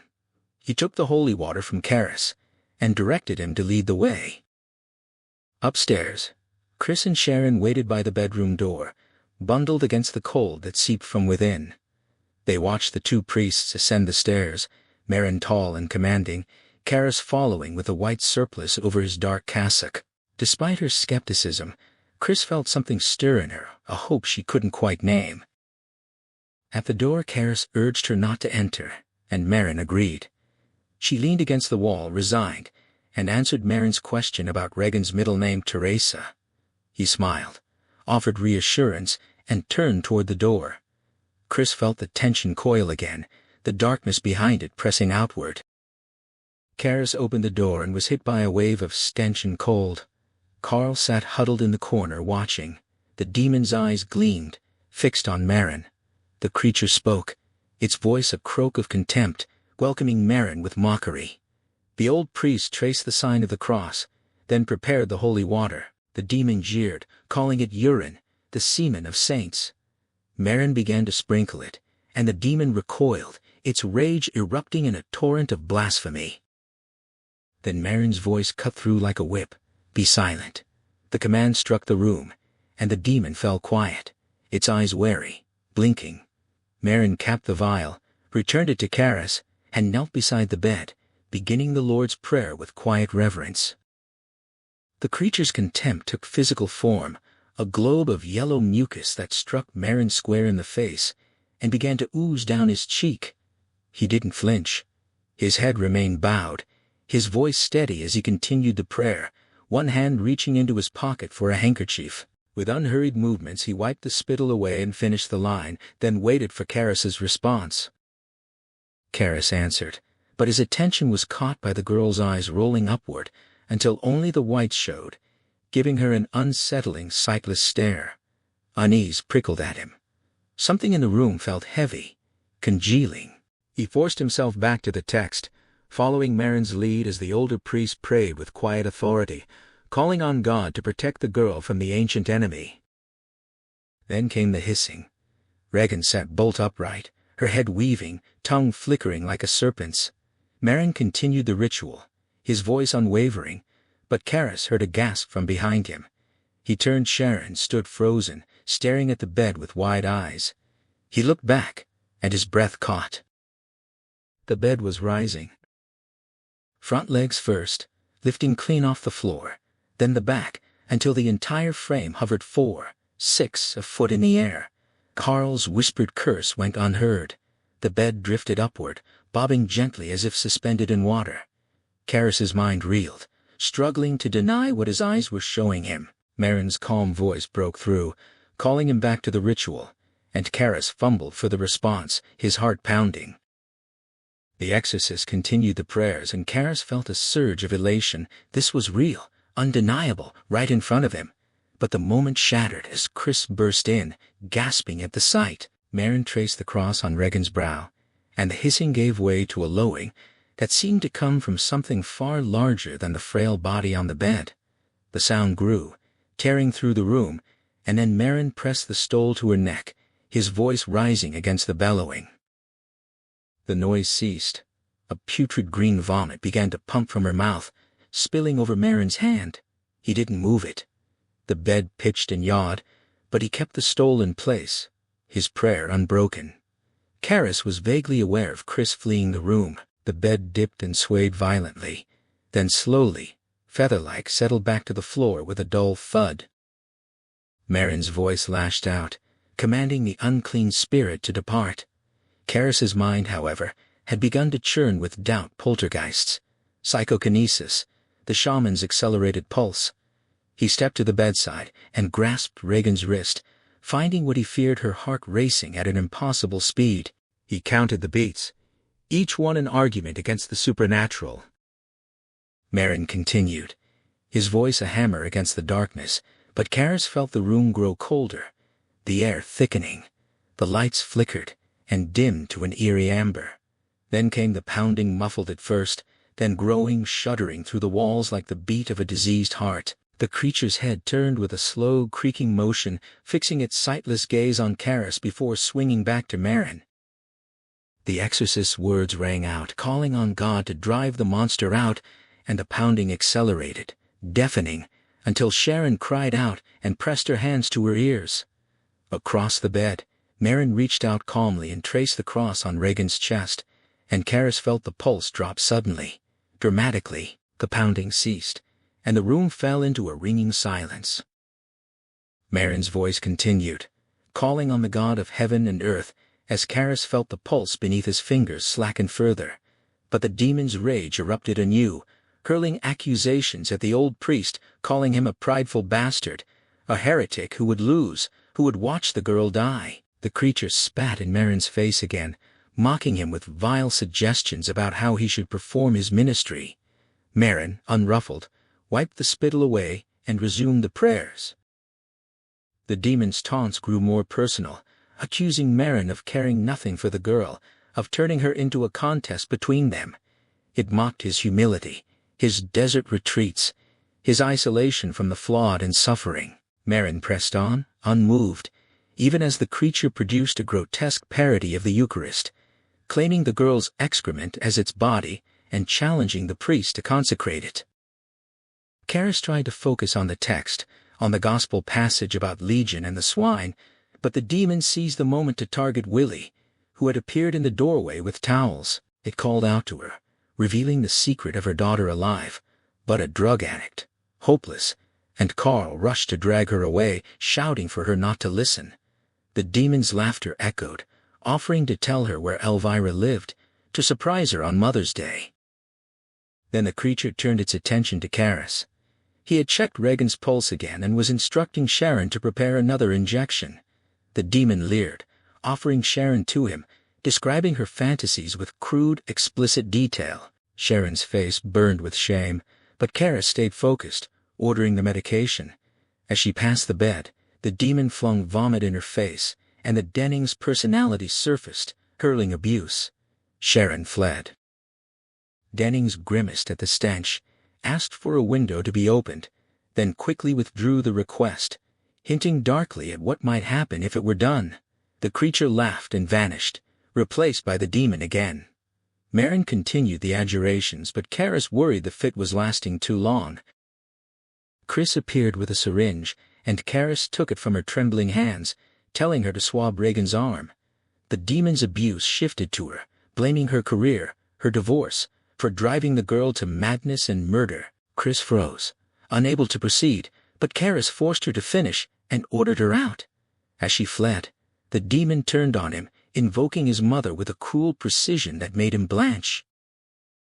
He withdrew the needle, and from Regan's mouth came a clear, sweet choir boy's voice, singing the hymn of benediction. The sound was chilling, a vacuum that seemed to draw the horror of the evening into sharper focus. Marin knelt beside the bed, wiping the vomit from the girl's face with gentle, weary hands. Sharon returned and took over, asking the priest to wait outside. In the hallway they leaned against the wall, exhausted. The muffled singing continued from within. Karis asked about the entities, and Marin confirmed there was only one, the others were merely forms of attack. He admitted that Karis doubted, but stated flatly that he had met this demon before, and it was powerful. Karis pressed further, asking about the purpose of possession. Marin considered the question, suggesting that the demon's target was not the possessed, but the observers, to make them despair, to reject their own humanity as vile and unworthy. He spoke of belief as a matter of love, not reason, and reflected on his own struggles with loving his neighbor. Certain people had repelled him, and it had led him to despair of himself and of God. His faith had shattered. Karis, surprised, asked what had happened. Marin explained that he had come to realize that God did not ask for feelings he could not command, but for actions of love to do unto others, especially those who repelled him, as the greater act of love. He lamented the blindness that led so many to believe they had fallen out of love when their hearts no longer raced. He saw possession not just in extraordinary interventions, but in the small cruelties that frayed relationships, the petty spikes that built walls. Evil, he reflected, might serve to work out God's will in ways they could not foresee. Karis listened as Marin continued, his voice low and reflective. The old priest spoke of a hard-won realization that God's demand for love was not about emotion, but about will, about acting with love even toward those who repelled him. He admitted that this truth had been obscured to him for years, a strange blindness that made him despair of himself and of God. He lamented how many husbands and wives must believe they have fallen out of love simply because their hearts no longer race at the sight of their beloveds. For Marin, possession was not primarily found in grand conflicts or extraordinary interventions like the one unfolding here, but in the small, petty cruelties of daily life, the cutting word between friends, the misunderstandings between lovers. These, he believed, were the true breeding grounds of evil, where humanity managed its own wars without Satan's help. Yet even from evil, he mused, good might emerge in ways unseen. Perhaps evil served as a crucible for goodness, and even Satan, despite himself, might work out the will of God. Karis reflected on these words, then asked a practical question once the demon was driven out. What prevented its return? Marin admitted he didn't know, but noted, It never seemed to happen. Then with a sudden gesture of fatigue or pain, he excused himself and hurried to the bathroom, leaving Karis to wonder at the exhaustion and something else in the old priest's manner, an anxiety, perhaps a suppressed ache. The singing from the bedroom had stopped.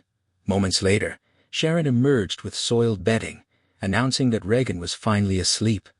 Karis took a deep breath and re-entered the room, bracing against the cold and the lingering stench.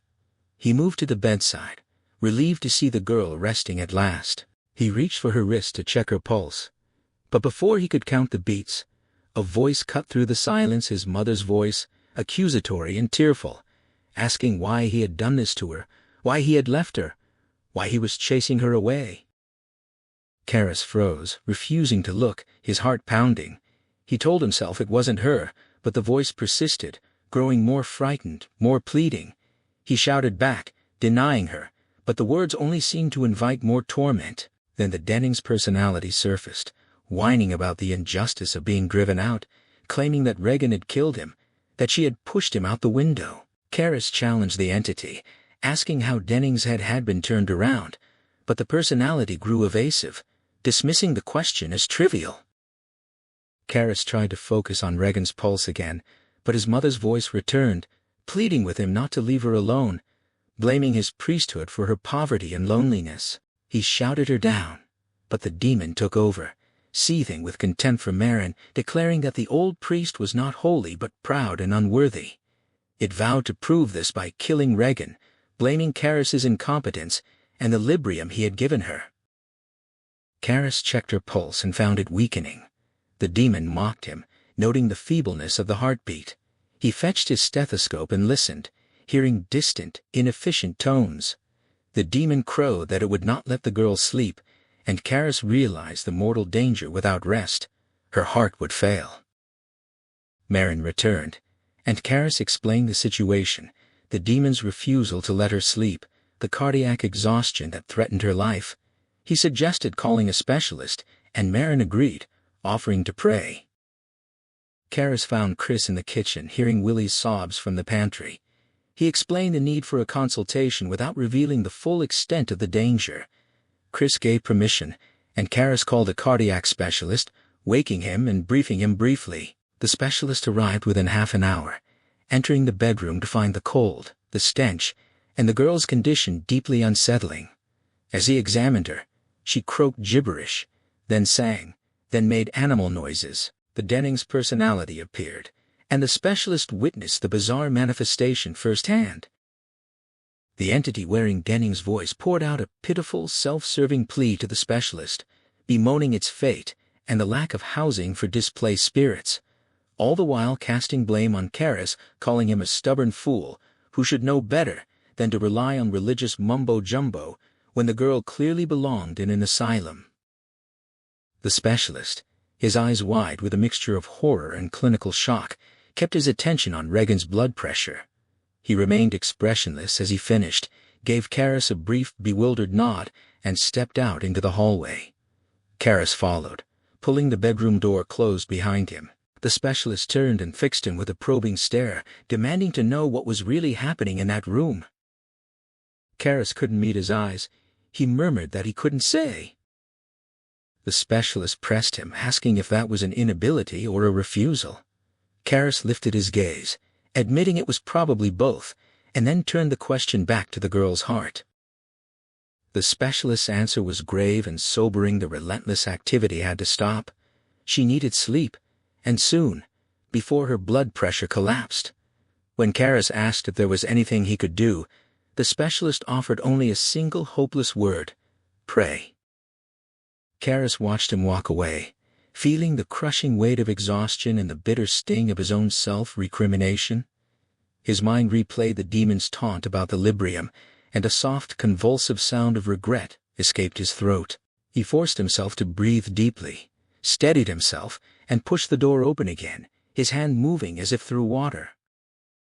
Inside, Marin stood by the bed, watching Regan's shrill, horse-like neighing. He turned at Karis's entrance, his expression a question. Karis gave a somber shake of his head. Marin's face flickered with sadness, then acceptance, and finally hardened into grim resolve. He knelt and began the Lord's Prayer. Regan responded by splattering him with a dark, stinking bile, and the demonic voice croaked its prediction of loss and death. Karras picked up his copy of the ritual, opened it, and stared at the child. Merrin continued the prayers, calling out for the salvation of the servant. Karras gave the response, his own will screaming silently for Regan to sleep. She did not. Not through the night, not through the dawn or the noon, not through the following night or into Sunday, when her pulse had become a dangerously thread-like racing rhythm. The fits never stopped. Karras and Merrin took no rest, repeating the ritual endlessly. Karras tried everything he could think of: restraining sheets, clearing the room of all but himself and Merrin, but nothing worked. The shouting, like the convulsions, drained her, yet her blood pressure somehow held. Karras's mind became a silent, desperate prayer repeated until it felt like a litany. Don't let her die. Let her sleep. Let her sleep. By Sunday evening, Karras sat in exhausted silence beside Merrin, listening to the demon's relentless accusations which targeted his own faithlessness, his incompetence, and his abandonment of his mother. The words cut deep. The priests had just finished another cycle of the ritual, and sat in the oppressive cold, listening to Regan's bizarre, sweet choir boy voice, singing a hymn. They rarely left the room. The cold helped them stay awake, even as the stench, which had grown into the nauseating odor of decay, became almost unbearable. Karras stared at Regan with red, burning eyes. He heard a creaking sound, and then again, but realized it was coming from his own crusted eyelids. He glanced at Merrin, who had said little throughout the ordeal except for a few gentle reminiscences from his boyhood. Karras was deeply worried about the old man. As Merrin closed his eyes and let his chin rest on his chest, Karras forced himself to stand and shuffle to the bed. He checked her pulse, then began wrapping a sphygmomanometer around her arm, blinking repeatedly to clear his blurred vision. Then he heard a voice, his mother's, asking why he had left her to die alone. For a frozen moment Karras couldn't move. He looked into Regan's eyes, which were no longer Regan's, but his mother's, sad and accusatory. The voice pleaded with him. Just as he felt his heart being wrenched from his chest, Merrin's hand clamped on his arm, telling him sharply to leave, to rest, to not listen. With a dry lump in his throat, Karras retreated into the hallway, feeling weak and adrift. He craved coffee, but a shower, and then sleep, seemed more urgent. Back in his room at the residence hall, one look at his bed settled the priority. He reached for the phone to ask for a wake-up call, but it rang first. It was reception. Kinderman was there to see him. Karras sighed, a sound of pure resignation, and told them he'd be out in a minute. While hanging up, he noticed a carton of cigarettes on his desk with a note from Dyer, a light-hearted jest about a key to the Playboy Club found on a chapel kneeler. He smiled faintly, dressed quickly, and went to reception. Kinderman was there, cheerfully rearranging flowers. He greeted Karras with good humor, but his expression quickly shifted to concern at the Jesuit's haggard appearance. He took Karras by the arm and steered him outside, saying he needed advice. Karras, barely able to walk, murmured in agreement. Kinderman hooked his arm through Karras's and guided him across the street, pointing out the sunset and remarking on the lively campus scene. He commented on Karras's terrible appearance, and Karras deflected the concern, saying he'd just been busy. They stopped at a low stone wall where Kinderman finally came to the point, sighing and saying he had a problem. It was partly professional, partly ethical, and he couldn't talk to his captain about it.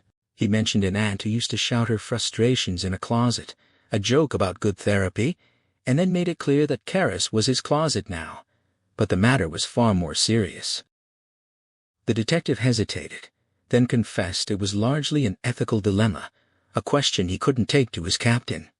He leaned back against the wall, frowning at the sidewalk, searching for words. Then abruptly, he brightened, launching into a whimsical story about an aunt who, terrified of her husband, would retreat to a closet to curse him for 20 minutes, emerging refreshed and loving.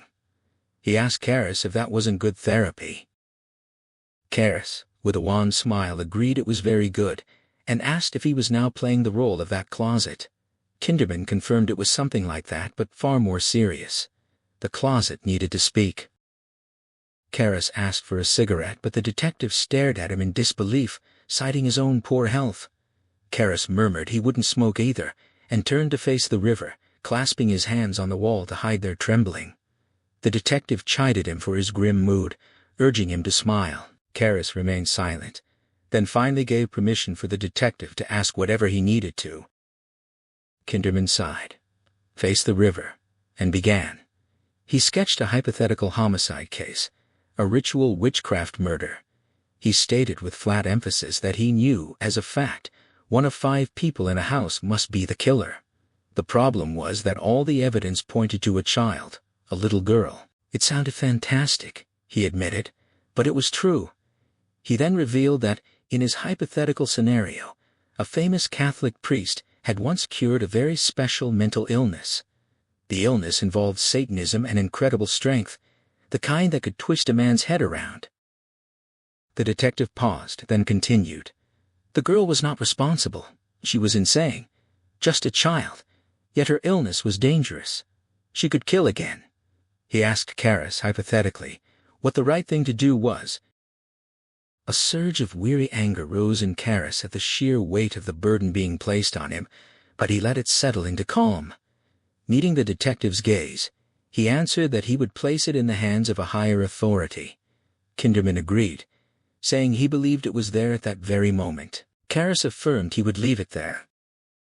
They held each other's gaze for a long moment, then Kinderman nodded, saying he thought Karras would say that.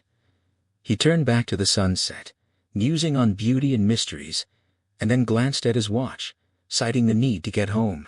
He thanked Karras, said he felt much better, and then asked a favor if Karras ever met a man named XIII. He should tell him that Elvira was in a clinic and all right. Karras, faintly puzzled, agreed. Kinderman then asked about seeing a film together sometime, and Karras murmured a soft, non-committal, soon. The detective chided him for always saying that, and then asked another favor to stop running around the track and just walk. Karras, with a faint smile, said he would. The detective nodded, resigned to the same answer, and started to leave, but he stopped, reached up and squeezed Karras's shoulder, and delivered a playful farewell from Elia Kazan. Karras watched him waddle away, feeling a mix of fondness and wonder at the strange turnings of the human heart. He looked up at the pink-washed clouds above the river, and a line from a poem he once loved surfaced in his memory, along with the ache of a psalm that had once filled him with joy. He pressed a fist against his lips, trying to quell the sadness rising in him, and dared not look at the sunset again. Instead, he looked up at Regan's window. Sharon let him in, saying nothing had changed. She was carrying a bundle of foul laundry, and excused herself to put it in the washing machine. Karras thought about coffee but heard the demon croaking viciously at Marin upstairs. As he started toward the staircase, he remembered the message for Carl. He turned to ask Sharon, but she had already disappeared down the basement steps. He went looking for Carl in the kitchen, but only found Chris. She was sitting at the breakfast table, elbows propped, staring at a photo album filled with candid shots and scraps of paper. She looked up with a wan, exhausted face, and said Carl was on an errand. She mentioned coffee was percolating. Karras glanced at the percolator, and as he did, Chris got up and quickly left the room, her face averted, murmuring an excuse. Karras looked down at the album. There were photos of Regan, a young, pretty girl blowing out candles on a birthday cake, waving from a dock. On the opposite page was a child's poem, a tender expression of love, and a wish to create a sculpture of her mother. The simple beauty of the words hit Karras with a deep, aching pang. He couldn't bear it. Karras saw the child's signature rags and the exuberant declaration of love beneath the poem. He squeezed his eyes shut, unable to bear the weight of this accidental encounter. He turned away, waiting for the coffee, gripping the counter with his head bowed. He commanded himself to block it all out, but the images remained. As the percolator thumped and bubbled, his hands began to tremble. Compassion swelled into a blind, helpless rage at disease, at the suffering of children, at the cruel corruption of death. The fragments of the poem echoed in his mind, taunting him. The rage dissolved into sorrow and frustration. He couldn't wait for coffee. He had to act, to try to help. He left the kitchen and passed through the living room, glimpsing Chris sobbing on the sofa while Sharon tried to comfort her. He looked away and climbed the stairs, the demon's frenzied roar from Regan's room washing over him. He forced himself not to listen, the last line of the poem still haunting him. Entering Regan's bedroom, he realized he'd forgotten his sweater. He shivered in the cold and glanced at Regan, whose head was turned away, the demonic voice still raging. He shuffled to his chair, picked up a blanket, and only then noticed Marin's absence. Remembering he needed to check Regan's blood pressure, he wearily rose and shambled toward the bed, then pulled up short in shock. Marin lay sprawled face down on the floor, limp and disjointed. Karis knelt, turned him over and saw the bluish tint of his face. He felt for a pulse, and in a wrenching instant of anguish, realized Marin was dead. The demon raged, mocking him to heal the dead priest. Karis groaned a desperate denial, shaking his head in disbelief. He drove his thumb savagely into Marin's pale wrist, as if trying to force life back into it, but there was nothing. He sagged back, breathless, and saw tiny pills scattered on the floor. He picked one up, nitroglycerin, and understood with aching recognition that Marin had known. He'd known he was dying. Karis looked at the old priest's face, tears blurring his vision, and remembered Marin's gentle command to rest. The demon continued its vicious tirade, hurling obscenities at the corpse. Karis began to tremble with uncontrollable fury. He tried to silence his mind, to not listen, but the demon's words kept coming. As he tenderly placed Marin's hands in a cross on his chest, the demon croaked a final obscene mockery and spat on the dead priest's eye. It laughed wildly. Karis stared numbly at the spittle. He didn't move, couldn't hear above the roaring in his blood. Then, in slow, quivering jerks, he lifted his gaze. His face contorted into a purple snarl of pure, electrifying hatred. He hissed a challenge at the demon, taunting it as a loser, a failure. Regan splattered him with vomit. He ignored it, goading the demon to leave the girl and try him instead. He spread his hands like hooks, beckoning, inviting it to enter him. The next instant, Karis's body jerked upright, his head snapping back to face the ceiling, then convulsing forward. His features twisted into a mask of unthinkable rage. In strong, spasmodic jerks, as if fighting against an invisible resistance, his powerful hands reached out to clutch Regan's throat. Downstairs, Chris and Sharon heard the commotion, Regan's terrified scream, Karis's fierce shout, then stumbling and sharp impacts against furniture and walls. Chris knocked over her drink, as a violent crashing sound breaking glass echoed through the house. They raced up the stairs and burst into the bedroom, finding the window shutters ripped from their hinges and the glass shattered. They rushed toward the window, and Chris saw Marin on the floor. She gasped, ran to him, and knelt, calling out in horror. Sharon's scream cut her off. Chris looked up and saw Sharon at the window, staring down at the steps with both hands to her cheeks. Sharon hysterically cried out that it was Karis. Chris got up, moved to the window and looked down. Her heart seemed to drop from her body. At the bottom of the steps, Karis lay crumpled and bloody, a crowd gathering around him. She stared in horror, unable to speak. A small, wan voice called out from behind her. Chris turned, not daring to believe. Regan's voice came again, tearful and confused, asking what was happening. Chris saw the tears of confusion in her daughter's eyes, and suddenly she was racing to the bed, weeping with relief and joy, clutching Regan, and realizing it was truly her. Downstairs, Sharon fled the house and ran to the Jesuit residence hall, urgently asking for Dyer. He came quickly. She told him. He stared in shock, then asked if an ambulance had been called. Sharon realized with horror that she hadn't thought of it. Dyer gave instructions to the switchboard operator and raced out with Sharon, crossing the street and pushing through the crowd. He heard the indifferent murmurs of the bystanders. At last he broke through, and for a heart-stopping moment, he was frozen in grief. Karis lay twisted on his back, his head in a pool of blood. His jaw was slack, but his eyes held an odd fixed shine, as if staring at a distant horizon. Then his eyes shifted to Dyer, glowing with elation and something like triumph, and then with an urgent plea. A policeman told the crowd to move back. Dyer knelt, touching Karras's bruised face with a tender hand. He asked if he could talk. Slowly, Karras reached up and squeezed Dyer's wrist. Fighting tears, Dyer leaned close and asked if he wanted to make his confession. A squeeze. He asked if Karras was sorry for his sins. The hand released, then squeezed again. Dyer traced the sign of the cross and recited the words of absolution. A tear rolled from Karras's eye, and the pressure on Dyer's wrist increased, holding firm as the prayer finished. Dyer leaned close again, beginning to ask another question, but the pressure abruptly slackened. He pulled back and saw the eyes filled with peace and a profound, ineffable joy. They stared at nothing in this world. Dyer gently closed the eyelids. He heard the distant wail of an ambulance. He began to say goodbye but couldn't finish. He lowered his head and wept. The ambulance arrived. They put Karras on a stretcher, and as they loaded him aboard, Dyer climbed in and sat beside the intern, taking Karras's hand. The intern kindly told him there was nothing more to do and urged him to stay behind. Dyer shook his head, his gaze fixed on the torn face. He said he was coming.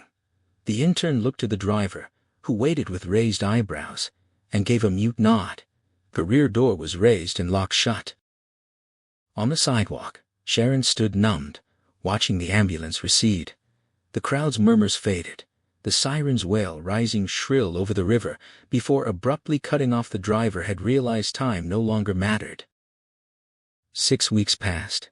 Thin June sunlight streamed through Chris's bedroom window as she folded the last of her clothes and closed her suitcase. She told Carl it was all ready, and as he moved to lock it, she went to check on Regan. They were catching an afternoon flight to Los Angeles, leaving Sharon and the Angstroms to close the house. Carl would drive the red Jaguar cross-country. Regan stood by her own suitcase, clutching 2 stuffed animals, staring down with childish discontent. She complained there wasn't enough room. Chris gently told her she couldn't take everything, that Willie would bring the rest, and urged her to hurry so they wouldn't miss the plane. Regan agreed, and Chris went back downstairs. At the bottom of the stairs, the doorbell chimed. Chris opened it to find Father Dyer, his face long, who'd come to say goodbye. She insisted he come in for coffee, and they sat in the kitchen making pleasantries as the others bustled about. Chris spoke of Marin's funeral, surprised by the dignitaries. Then a silence fell, Dyer staring into his cup. Chris, reading his thoughts, gently affirmed that Regan still couldn't remember. Dyer nodded, still downcast. Chris picked up a rose from her breakfast plate, twisting it absently. She murmured that Karras had never even known the real Regan.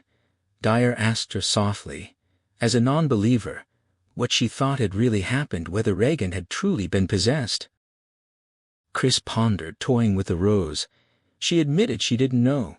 She mused that if God existed, he must be exhausted, never speaking. But the devil, she said, was different. She could believe in him, she confessed, because he kept doing commercials. Dyer asked, if all the evil in the world made her believe in the devil, how did she account for all the good? Chris, struck by the question, nodded thoughtfully, admitting she'd never considered that. She was reminded of something Dyer had said at Karras's burial, that for a Jesuit, death was a beginning, a feast of celebration. When she mentioned Karras's problem with faith, Dyer confirmed it. Chris shook her head, unable to accept it. She'd never seen such strong faith. Carl announced the car was ready. Chris called out they were coming, and she and Dyer stood. She told him to stay. She'd only be a moment. Dyer nodded, his thoughts drifting to Karras's last moments, the shout, the running steps, the leap. Something there nagged at him. Both Chris and Sharon had been vague, but he remembered that look in Karras's eyes, something like joy, and a glint that might have been victory or triumph. The thought inexplicably lifted him. He walked to the entry hall and leaned in the doorway, watching Carl help stow luggage. He heard Chris and Regan coming down hand in hand. Chris kissed his cheek, and he assured her with a feeling that it would be all right. Regan met him politely, and Chris, checking her watch, announced they had to go. Dyer remembered something and pulled out a holy medal and chain St. Christopher that had been Karis's. He offered it to Chris. She stared at it for a long moment, then took it, slipping it into her pocket with a quiet thank you. As she reached for Regan's hand, the girl stared fixedly at Dyer's collar, then suddenly reached up and kissed his cheek. She seemed puzzled by her own action. Chris, eyes moist, led her away. Regan said goodbye. Dyer wished them a safe journey home, and Chris called back she'd call from L.A. He watched them get into the limo, Regan staring at him through the rear window until the car turned a corner and vanished. From across the street, a police car squealed to a stop. Kinderman climbed out and hurried over, calling that he'd come to say goodbye. Dyer told him he just missed them. Crestfallen, the detective stopped in his tracks. The detective's face fell as he confirmed they were gone. He turned to look regretfully down Prospect Street, then back, shaking his head with a mournful sigh. He asked about the girl, and Dyer assured him she seemed fine. Kinderman nodded, saying that was all that mattered. He glanced at his watch, declared it was time to get back to work, and turned toward his car. But he stopped, turning back to study Dyer with a speculative look, and asked if he liked films. Dyer said he did. Kinderman stepped closer, announcing he got passes had sung for the Biograph tomorrow night. In fact, Dyer asked what was playing.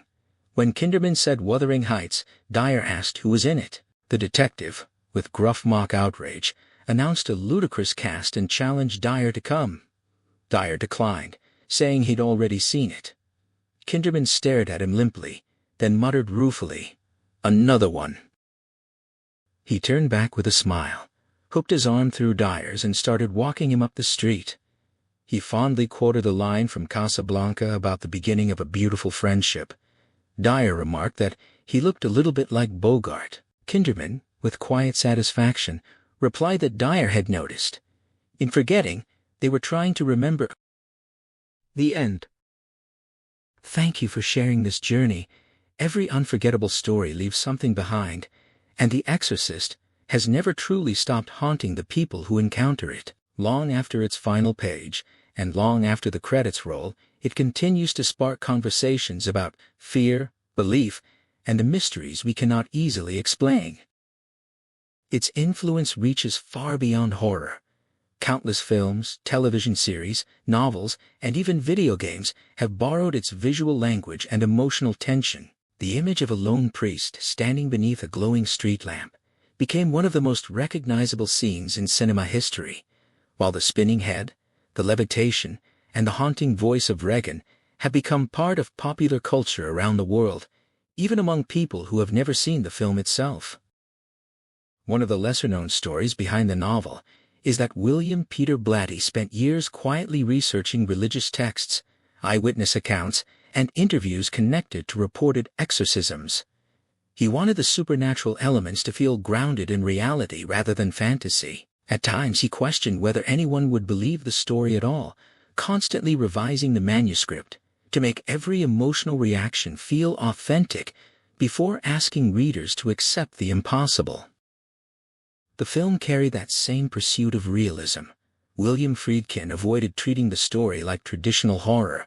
Instead, he filmed it with the precision of a documentary, making ordinary locations feel unsettling simply through careful observation. Owen Roizman's restrained cinematography and Dick Smith's revolutionary makeup effects worked together to create fear that felt tangible rather than theatrical.